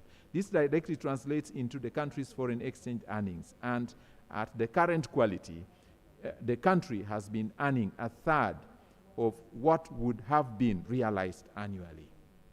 And again, the graph there shows you the volumes and the value in dollars since 2013. And you can see the impact. This is sourced from Bank of Uganda. Committee recommends government through MAIF urgently addresses the issue of quality of tea exports, since the country is a price taker and has no control over global tea prices. Number 5, observation 5, government's intention to revive Uganda tea industry. The committee was informed by Minister of Agriculture, Animal Industry and Fisheries that Cabinet under Minute 336 CT 2024 resolved to address the issue that affected Uganda's tea industry. The minister further informed the committee of the interministerial committee that the Right Honorable Prime Minister constituted, which comprised of a Minister of Agriculture, Animal Industry and Fisheries, the Minister of Trade, Industry and Cooperatives, Ministry of Finance, Planning and Economic Development, representatives of National Planning Authority and tea farmers, to discuss and harmonize how government could effectively address challenges in the tea industry. The committee observed Government's undertakings to establish a fertilizer revolving fund to tea farmers with a 50% component as government contribution and 50% as farmers' contribution, covering 2 seasons. The committee was informed by Minister of Agriculture, Animal Industry and Fisheries that it will be the responsibility of the ministry to manage the fund. The committee recommends that the government fast tracks the establishment of fertilizer revolving fund to enable farmers access affordable fertilizer. 6, financing model.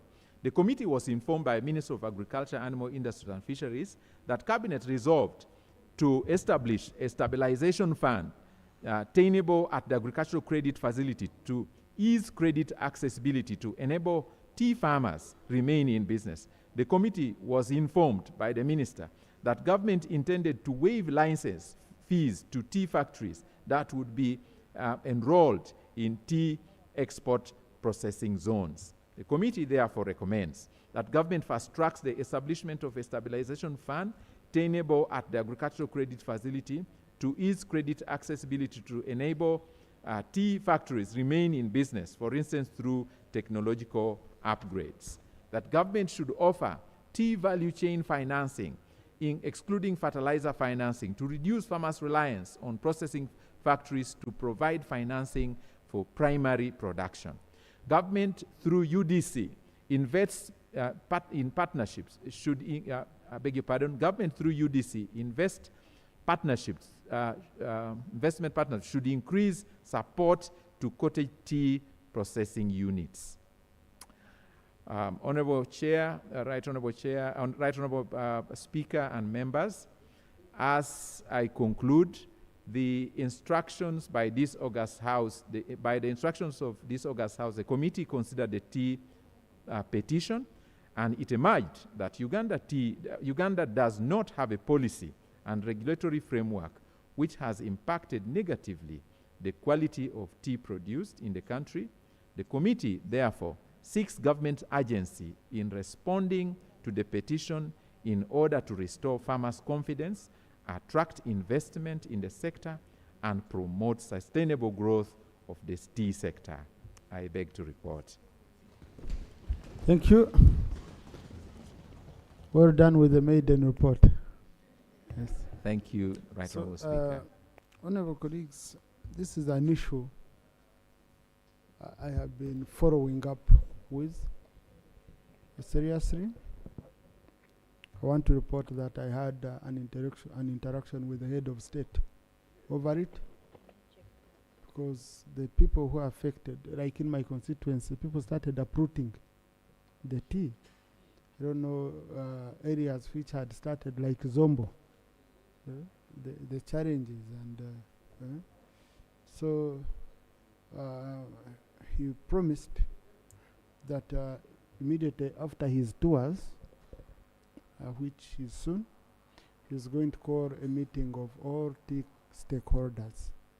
That is representatives of farmers, factory owners, and policy makers, so that we can have a meeting and we discuss this issue deeply. So I hope this report will also enrich his discussion and preparations when he's coming to meet the tea farmers. So let us have just a short debate over it.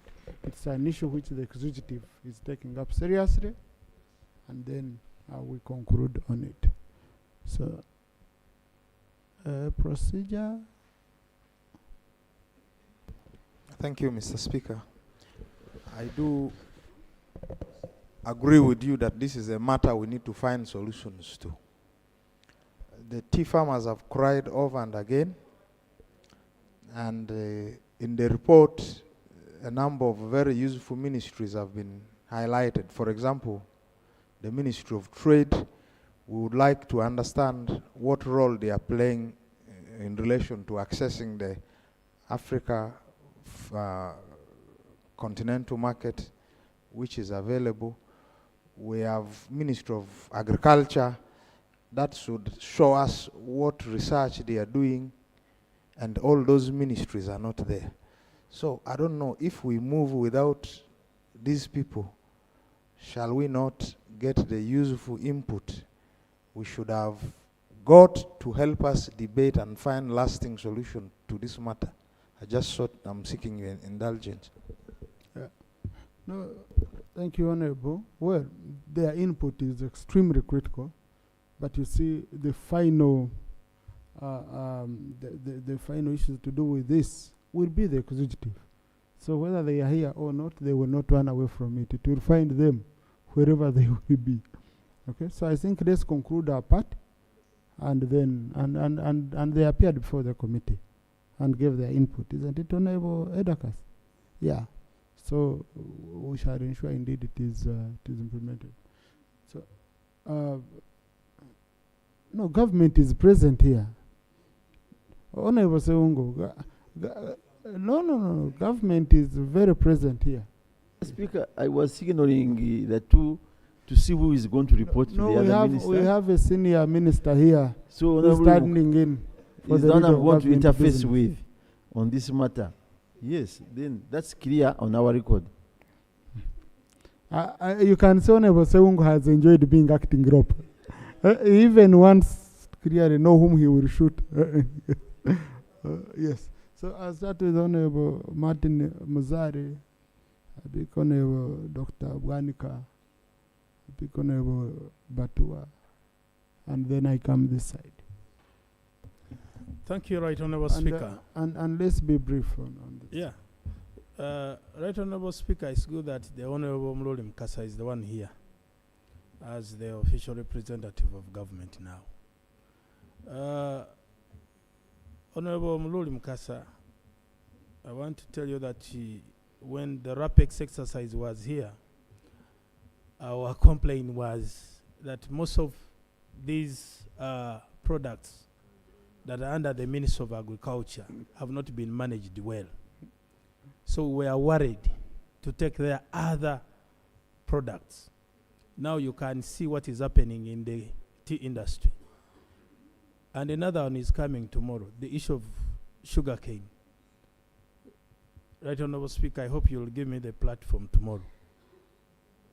All these things, in the Ministry of Agriculture, there is a big problem. Tea is almost dying. Very soon, sugarcane will also die. And many other. Cotton has also been taken over now by the ministry. 5 years to come, we shall not see cotton here in Uganda. And coffee. So, Right Honorable Speaker, as a committee, we visited actually Mombasa. Are you a member of the committee? No. Kosase. Okay. So when we visited, we were able to look at these stores in Mombasa. And what we could see, and the stories were being told, in our own stores. Of course, foreigners are the one running those stores, but of course paying us rent. But our tea is only bought to be mixed with other brands from other countries. That's the only way it can get market. So imagine if there are no other brands from other countries to be mixed with ours, it means our product would not get any market. This is what we are complaining about. As government, you've not given enough attention to these products that we have. You don't want to invest in agriculture. You're not investing in sugarcane, but you want to put their embargoes and cartels. You want to put taxes there. You enjoy taxes, but you don't want to invest there. It is pain. Thank you. Thank you, Right Honorable Speaker. Right Honorable Speaker, I just want to comment on two issues, the one of quality and its impact. Last year, the average price at the auction for Uganda's tea was 300,713 Ugandan shillings. For Kenyan tea, it was 7,800. For Rwanda tea, it was 12,225. And the differences, that is per kilo, the differences is just quality. the issue of quality. Right Honorable, we cannot ensure quality without an agency of government that regulates quality for the tea. We have suggested several here that the government, the executive, should expedite the formation of the Food and Veterinary Drug Agency so that we can put all these beverages, all these foods into that agency so that we can assure quality. We are losing a lot of money when you see the differences. It is the same crop. The issue is quality. Second, Right Honorable Speaker, about the fertilizers. It is not only tea that needs fertilizers. We need fertilizers across the board. And it has affected our productivity and our profitability for the farmers of Uganda. My proposal is that we come up with a fertilizer bank where every other producer can go, not only for tea. You go, thank you, sir. You go in and request for fertilizers, and then you are discounted when you harvest. That is a proper way. That's how we are going to improve our production. Thank you, Right Honorable. Thank you, Honorable Dr. Batua. Thank you, Right Honorable Speaker, for granting me an opportunity to react on this report that is addressing a petition from the plummeting prices of tea.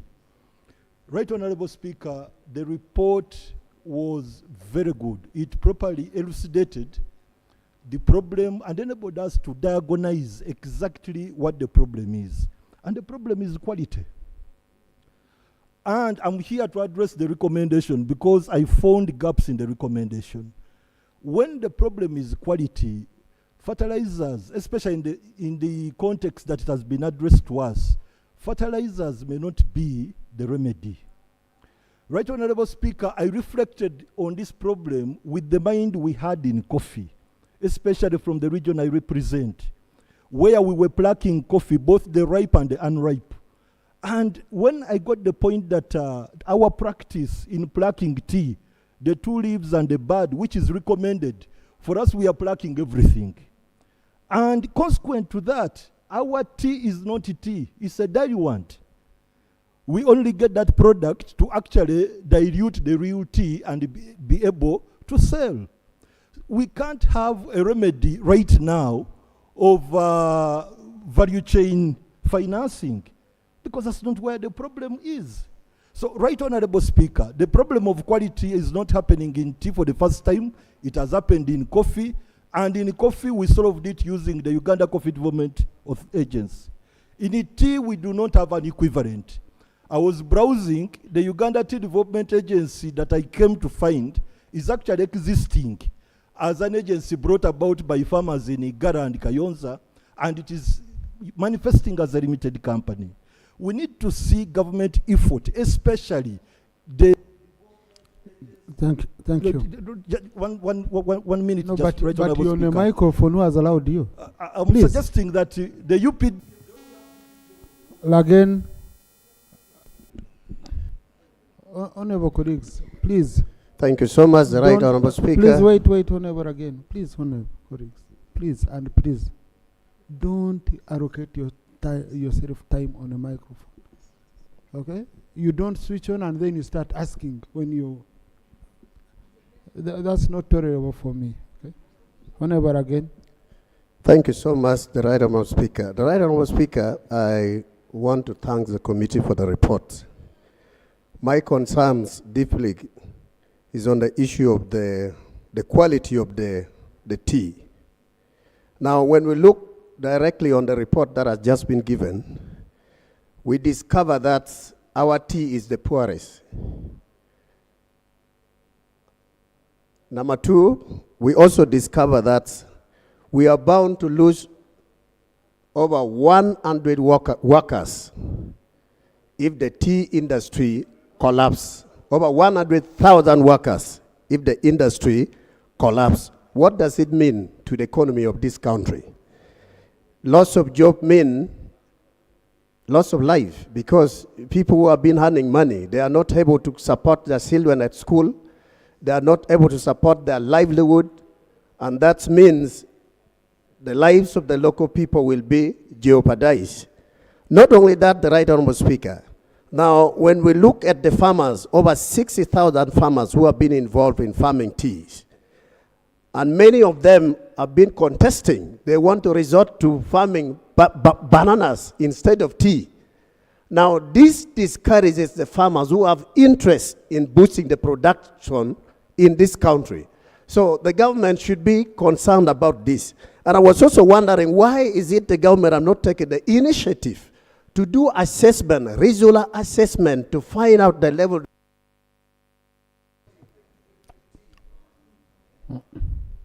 Conclude your point, Honorable David. I was wondering why the government have not taken the initiative to assess, do an assessment to find out the quality of the tea produced in the country, as well as the prices. And at the same time, take time to build the capacity of the farmers who are involved into tea factories. Because government are getting income and taxes from the tea. So if we leave this not attended to, which means we are going to lose the revenue. At the same time, the farmers lose their jobs, which means the level of productivity is going to go down. And that will bring an effect to our economy. So I would interest the minister at this time to take the initiative. The ministry should be concerned in building the capacity of the farmer, be concerned in making sure the quality of the tea is actually the quality of the tea meet the standards of the world. And I think this will help us boost the production. I thank you. Thank you. Dorcas, Achibu, Baba, Akamba. Thank you, Right Honorable Speaker. I would like to thank the committee for this very good report. As part of the Committee of Agriculture, I would like to say that whatever is happening in most parts of the country, agriculture, not trade, really resonates with the recommendations this Committee of Trade has put in this report. For example, in Zombo and many other areas, the tea farmers are really uprooting the tea. And it is really sad to hear that they want to move from tea to bananas. Let me give an example of Zombo. The prices of bananas in Zombo was even equally very low. We could not even have where to put the bananas, even if we had wanted to buy them. So that would just lead us into a vicious cycle of poverty.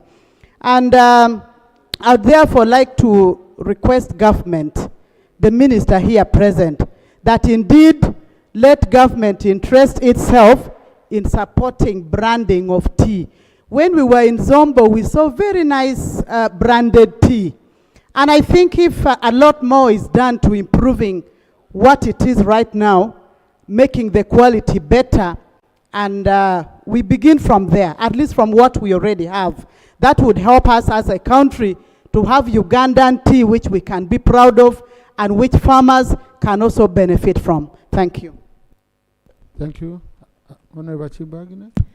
Thank you very much, the Speaker, for giving me this opportunity. I want to thank the presenter of the report.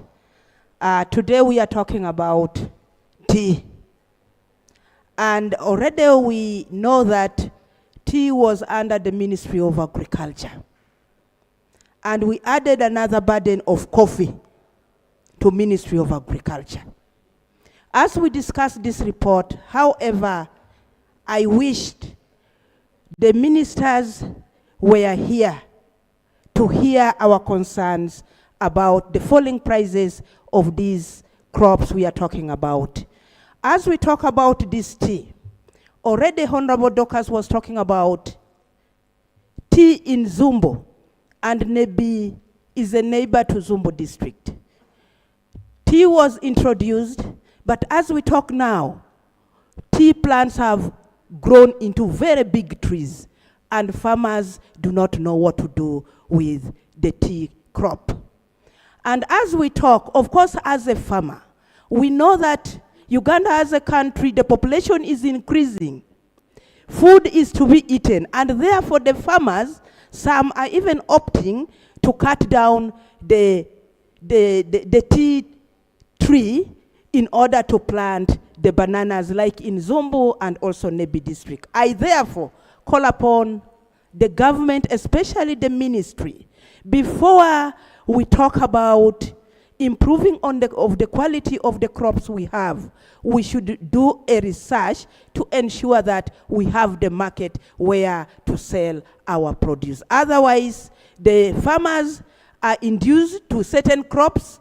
When they are ready, the market is not there, and it is killing our economy. Honorable Baba. Thank you, Mr. Speaker. I'd like to thank the presenter of the report. Excellent report.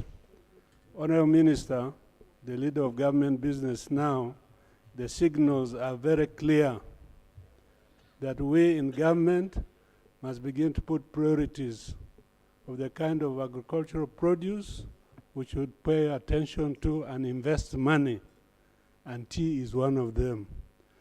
I come from a formerly a tobacco growing area, cotton growing area.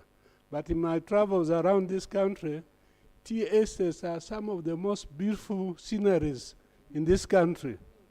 How come we are producing poor quality tea, yet the sceneries are so beautiful? Honourable Minister, our tea is sold in the Mombasa auction. When it is exported, it's all exported as Kenyan tea, not even Ugandan tea anymore. What fights are we putting to make sure it is a Ugandan tea, hence the branding that people are asking for? The report talks about fertilizers.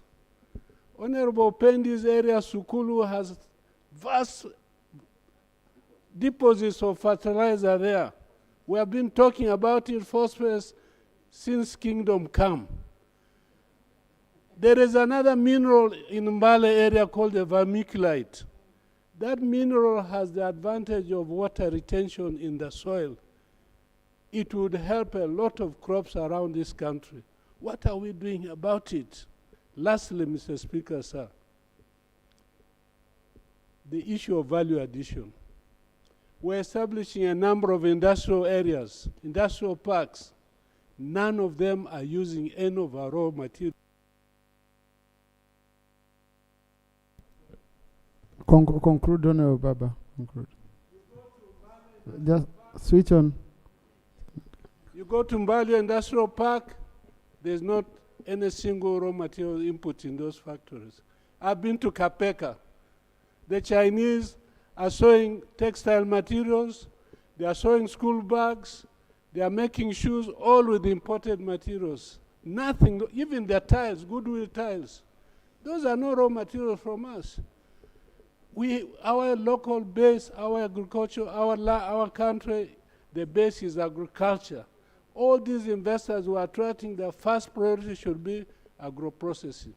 And tea should be one of those key areas that can market this country. Thank you. Thank you, Honorable Kamba, Chair, Agriculture Committee.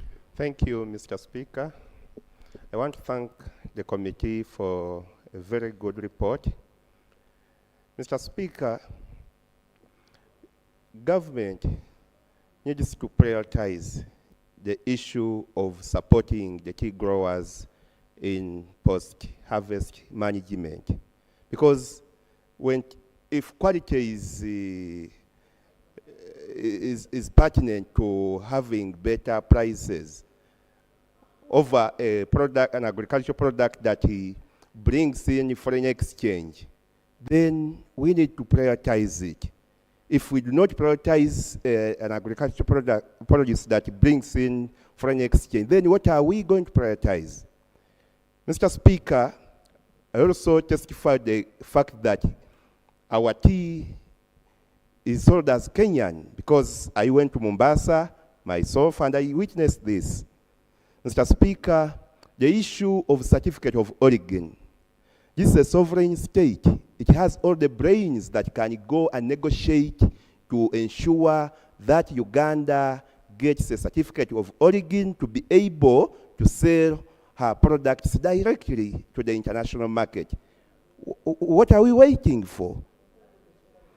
Mr. Speaker, on the issue of fertilizers, we need quality fertilizers. The agricultural input that we get in this country, the quality are compromised. I don't know what UNBS is doing. Even when farmers try at their own to go and buy some of these inputs expensively, they get so disappointed about the quality. So my proposal is that government intervene. If we are to guarantee quality, let there be guarantee to the agricultural input right from the beginning, and then for the addition. I want to thank you, Mr. Speaker, for the time you've accorded to me. Thank you, Honorable Kamba. Honorable Umarinda. Thank you so much, Right Honorable Speaker. I'd like to also join my colleagues, especially the committee that presented this report. They raised pertinent issues, and as a Committee of Agriculture, we would like to associate with their recommendations and the entire report. Right Honorable Speaker, the tea growers are in serious pain, as you have been hearing my colleagues talking of. And when we went to Zombo, because it was also a petition brought to this parliament, we found Zombo people crying that are being used to every day fly a plane to Zombo and take their tea to Jinja. This was so painful, it touched me, and I was asking myself, what are we doing? Our citizens are in pain as a country. We as leaders, we have to push this, especially the leader of government business here. Our farmers are frustrated, they are uprooting their tea, yet tea spoils the soil. Now it means that those who have uprooted their tea will also not yield anything, because that soil is acidic. It will not support other crop growing. So I do join in another another submission and recommendation that government should support tea growers, and they should sensitize the tea growers and give them the knowledge on how to attain quality and quantity tea production. And these regulations of tea, as a committee, we have been asking, and I think, Right Honorable Speaker, your office should take a step on this, because we cannot move on without the regulations. It's very pertinent. Thank you so much. Thank you. Honorable Andrew Jok. Honorable Moses Ogwa. Thank you very much, Right Honorable Speaker. I'll submit on 2 areas only. We have talked so much about the issue of quality. I feel that the committee missed a golden opportunity, because if you look at UNBS is directly under the committee. And yet if you look at the assessors or the quality specialists at the different border points, there are only 10 in the country. That was a shocking revelation for us when we visited UNBS. So I wish the committee could put more in terms of budgeting to UNBS, because there are only 10 specialists who handle agro inputs. Secondly, on the issue of policy, I want to join my colleagues in thanking the committee on that issue of policy. We have, for example, in Omoro, we have 1 extension worker to 5,500 farmers. Now, if you look at quality, even just the training on what to do, at what time to do it, is very paramount.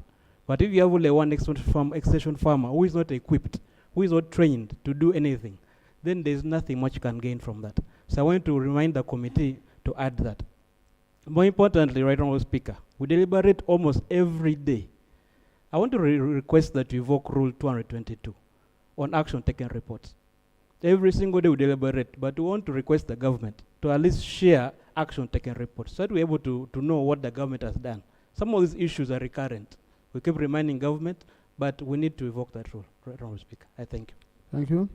Neighbor Gori. Thank you very much, Right Honourable Speaker. I congratulate you as everybody has done. Right Honourable Speaker, we have touched a lot of supply-related issues, which I will emphasize that we need quality and all those issues which will reduce the cost of production. But I want to interest the committee to appreciate the external market, particularly when you look at Kenya, and you have seen the biggest market is taking 42% is Pakistan. What I want to inform you is that Kenya negotiated a special agreement with Pakistan. They accepted their rice to come at a lower price, tariff, while also agreeing to take a lot of Kenya's tea. You have seen the market. So think about how to negotiate good markets and work on the supply side. Let's work on the variety which is being searched. You mentioned a certain variety which is from India or something like that. Let's work on that and use that whole process. And finally, attract those investors who can support. When we did this, the Dubai show, I heard that there are some investors who had come for tea to support the whole process. Let's work on to that and ensure that it moves. Thank you. Now, honorable colleagues, I've kept quiet on this, but you talked about quality. If our tea is just to be used for mixing, I don't know how you would even negotiate with the country take the tea, which is for the quality of mixing, okay? Us who make kasese, who make this waraji, you know, my first trouser came from that kind of waraji. There's one we have, it's called juri. It's for mixing before you get the real waraji. So if you before you get this one which knocks you out, this one for mixing. There are those who produce that one for, and now we have upgraded for us in the Mitoma. We no longer produce this one you drink. We produce one we call science. That's the one we produce. This one is water and not our level. So you can see the quality. Oh, there is alcohol beer here. But anyway, I was trying to emphasize the issue of quality. I have a friend of mine. He's the owner of McDowell Tea. They are the sole suppliers of tea to the royal family in Britain. And they sell their tea to the royal family and Harrods only. Now, small garden. But the money he makes, and it's all about quality and history. And the moment you make quality, you're on the way to making history. There is even what they call white tea, okay? And people who know tea very well, because tea is mainly with the British colonies, counties which were colonized by the British. You find a small bag of tea costing $1,000. Someone gave me a gift of tea, that one they don't declare IGG, which was 8 years old, fermented in bamboo. But when you look at the history and you see the cost of it, and tea of $10,000 of what, now for us here, what we are making is really, really annoying. When you find a country in the neighborhood is getting ×3 of your price. This is not about only negotiating. You will only negotiate if you have good, right quality. If you don't have it, so the issue of quality, I think we should never underrate it in any way possible. I was going to pick Honorable Choma, then I pick Zombo. Thank you, Right Honourable Speaker, and I want to thank colleagues who have already submitted on other matters, I'm sorry. I'm not giving you a chance on this. Thank you, Right Honourable Speaker. I want to thank the committee for the report. Right Honourable Speaker, you've rightly said it. I think even the Honourable Dr. Batua, when you study the whole report, the issue rotates around quality. course, you would. By the way, on the auction, there is nothing like negotiating with the buyer or what. All the coffee is put in lots, and the buyers will buy according to the quality per lot. Or the tea. Of tea, because I visited the one of coffee in Nairobi. So, and I think in the background, the committee has made it clear. Government has put in efforts, has given subsidized fertilizers, has given money to those processing factories and everything. But still, the quality has remained poor, and that now our tea is called, is it Praina? On the auction center, Praina. We are the poorest in terms of. We can call it mixer. Mixer. For mixing other. So, Right Honorable Speaker, when you see the price of coffee falling from $2, sorry, thank you, Senior, of tea, falling down from $2 per kilo of tea to $1, and then less than $1, from 600 to less than 200, because of quality, all the attempts and measures should be focusing on ensuring quality. I want to thank you, Chairman, Honorable Edakas, in your conclusion. And oh, you've agreed with him. Yes. Thank you very much, Right Honorable. First of all, I want to associate myself with the committee report and also the submission of the Chair of Agriculture, who physically came to Zombo. It is true, Zombo had been growing tea, wheat, and barley in the 70s. And people had already that experience of growing tea. And it was booming at that time. Until 2014, when His Excellency the President was asked by the King that we need to revive the tea plantation. And it was appropriated for. But what happened was, up to now, the people of Zombo don't know how much money was used to revive the tea. We are still waiting for the report from the relevant government authorities. But what is important is the quality, because the major issue why the market is going down is on the quality. At that time, many farmers were discouraged because they planted tea, there was no factory.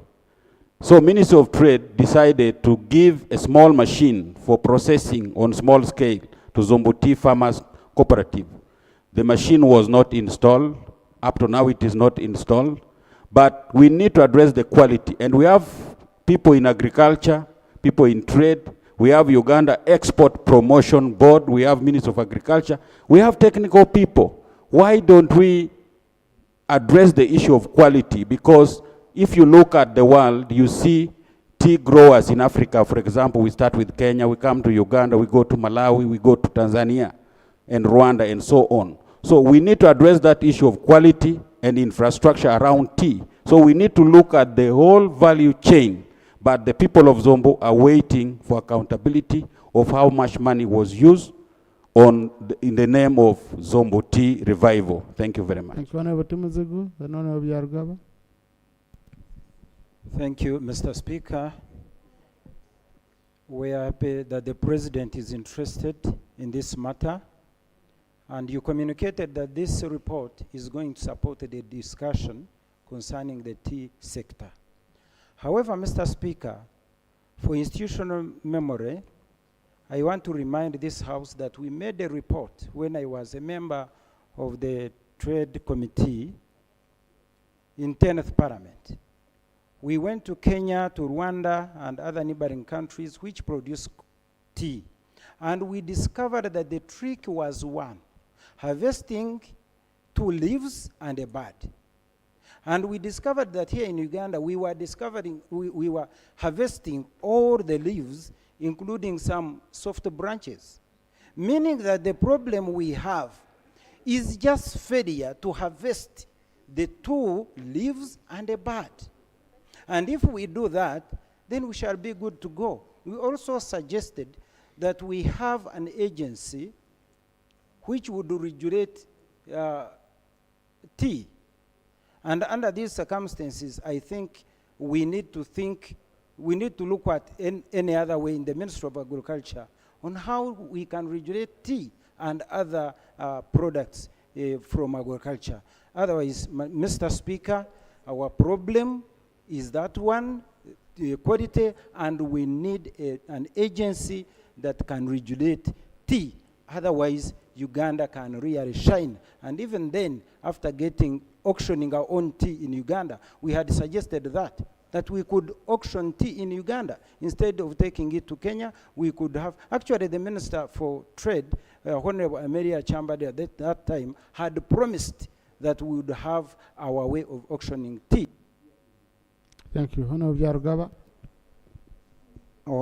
Right Honorable Speaker, I've really been itching for an opportunity to also join my colleagues in congratulating you for having scooped that very valuable position, and I congratulate you over and over again. Thank you. Number two, of course, everybody knows. Number two, Right Honorable Speaker, I've had an opportunity to talk to Honorable Biraro about tea. I am not a tea farmer, but I also know you come from a tea growing district. And all these things you are talking about, somehow you know why our tea continues to be going down every other time. Growing up, we were being told exactly what the previous speaker has just mentioned. We used to interact with people working in those tea growing areas. They were pluckers, laborers in those areas. We grew up with amongst those people. They were chiga going those places to labor in those plantations. And they used to tell us exactly what Honorable has just talked about. You pick 2 leaves and a bud. Today, that is not the case. Honorable Biraro did tell me that the only trick is on regulation. In Kenya, they have a regulator. In Rwanda, they have a regulator. All these countries you are talking about and giving out all sorts of platitudes, they have regulations. We don't have any. We are on zero in as far as regulation is concerned. Secondly, there is too much competition.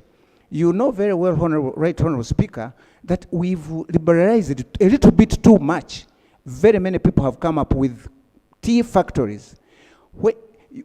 The moment you reject a product from farm A, a competitor from... Elder, conclude. A competitor from factory C will be more than willing to take anything, hence spoiling even the little that we've already achieved. The moment we don't have a regulator, Right Honorable Speaker, honorable colleagues, we are talking just like we are on a roundabout. Let's insist that government puts up a regulator and regulates this tea industry. We can go back to our history of being the best. We should be the best. Our soils are the best. Rwanda, Uganda soils, just more or less the same, volcanic soils. Why is our tea not so good? Because of that, no regulation. I thank you. Thank you. I can see Toro, because the tea is very, very critical. Thank you, thank you, Right Honorable Speaker. Right Honorable Speaker, when you are going to Fort Portal, the only beautiful scenery you see as you are entering Fort Portal, these are tea plantations. And when you look at our region, all the development we have, it has been because of tea that we have in the region. And it is really disappointing to see that now our farmers in the Rwenzori region, they are planning to uproot these plantations to replace them with other crops that may be not giving us some good money. A question comes to my mind, the Right Honorable Speaker. What does the Ministry of Agriculture do in their meetings? When they sit in their meetings, what do they plan? I think it is time that now Parliament will come up seriously, because we don't have so many cash crops in Uganda. There are very few. And at times we ask ourselves, when we come here and deliberate and give instructions, when they sit in the technical planning meetings, what do they plan and what resolutions do they make? Just failure to carry out sensitization on this one small issue of tea or coffee so that our farmers can produce better results, I think as Parliament we need to come up and task the Ministry of Agriculture to raise strategies so that we have our tea revived. Thank you, Honorable Speaker. Thank you, Honorable Amede.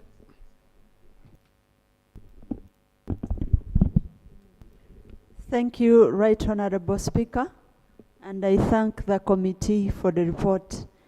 I want to dwell on the aspect of standards, especially now that the Minister of Public Service and the Minister from local government are present.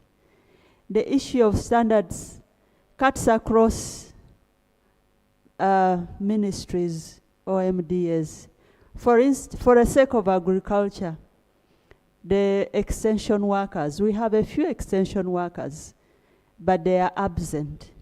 If I could use a historical language, those days, the sick man of Europe, maybe one can refer to the Minister of Agriculture as the sick MDA in the country. I cannot see agriculture in my village since I grew up. They are not going to the farmers. The farmers are on their own. We have fake acaricides, we have fake seeds. There is no one regulating. It is not true that we need to form another MDA to regulate. But we just need to strengthen the existing institutions. If only the minister had been watching CNN, maybe he would invite Elon Musk to ask people to write emails what they have done in the last 3 days. What have the people in the Export Promotion Board been doing?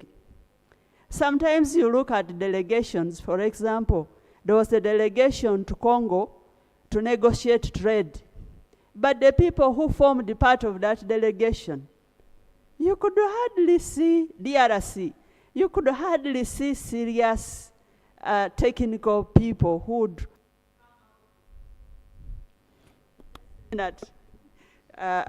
Honorable Speaker. Honorable, you know you don't switch on for yourself, Honorable Kakande, Juliet.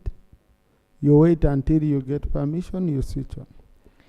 Thank you very much, Right Honorable Speaker. Right Honorable Speaker, I'm somehow frustrated. The report has revealed that consumption of tea here in Uganda is very low. But when you talk to those in the field of coffee, they say the same. So there is need to find out the type of beverage Ugandans consume. We are among the best on alcohol. So I think we've been winning. Right Honorable Speaker, when we consider the last prayer of the petitioners, whereby they called upon for government's intervention in the tea industry, it very well relates to the problems being found out by the committee as far as the causes of the poor quality production of coffee is concerned, of tea, poor quality tea is concerned. Right Honorable Speaker, findings like lack of the regulatory framework and the bilateral barriers between Uganda and Kenya, the ignorance of the farmers, they all need government's effort. What I would say is that the government needs to invest in research and try to find out how the quality of tea should be boosted. Let's take an example of finding out the varieties that can compete well on the market. There could even be some pesticides that also affect the quality of the tea from Uganda. Also, thank you, Honorable Mudimi Haji Idi. Thank you, Right Honorable Speaker, for the opportunity. I also join others to congratulate you. Right Honorable Speaker, the issue of tea, many members have talked about it. But I talked about the issue of fertilizers. And you recall in last parliament, there was a loan which the government borrowed under agriculture cluster, where farmers were to contribute a half, then half of it goes. I want to know from government, where is that facility? Because I last had it when we were passing the loan. And the Right Honorable Speaker, that time you also a member of National Economic Committee. Second, government also went ahead to say, no, we are giving Sukuru area to investor to produce fertilizer. We went as far as even educating farmers in our villages that fertilizers are going to be half the price. Current price is 150,000 per 50 kgs. We talked about what happened to the investor who took that facility. Now back to our quality of tea. I was in Mombasa. Most of those warehouses of Uganda where they normally store tea, they are for Uganda government. Now there was a sample which was carried. They brought 3 different types with papers marked. Then they asked me, according to you, which tea do you think is not good? I pointed at one.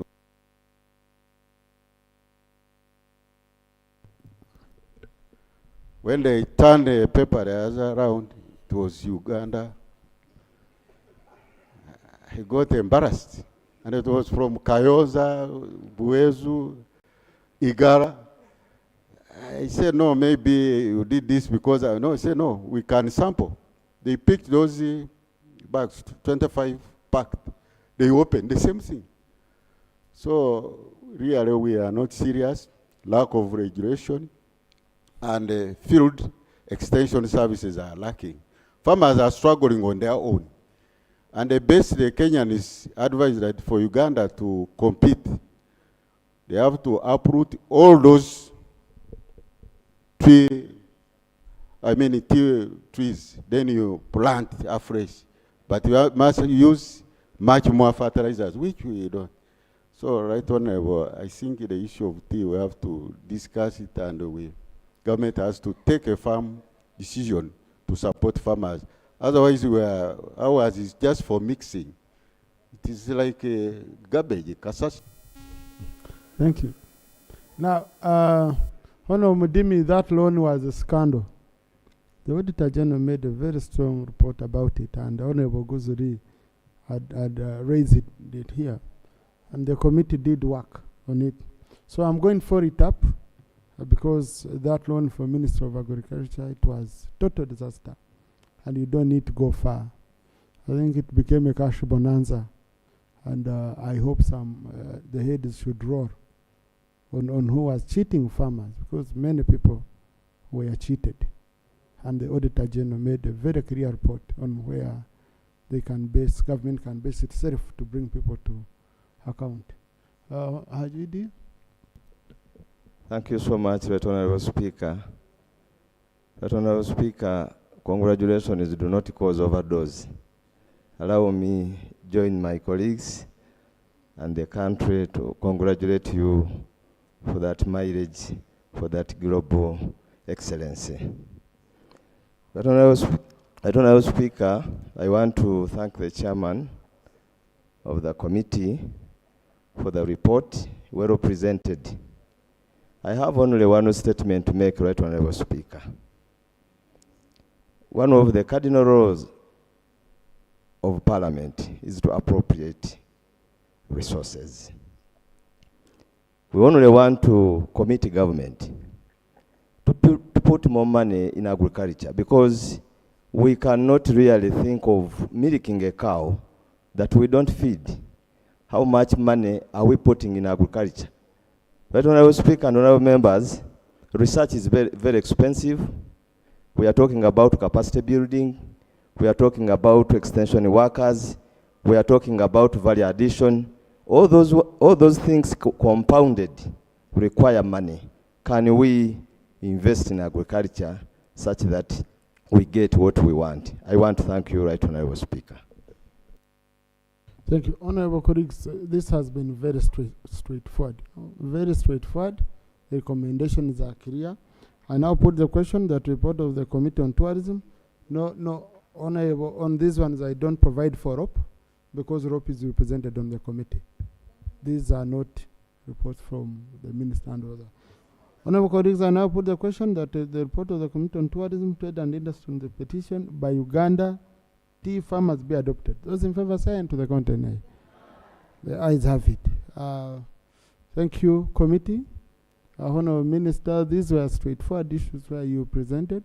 So we are going to extract this report so that we can pass it on to you for action. And in line with the committee recommendations, that's why they requested 6 months.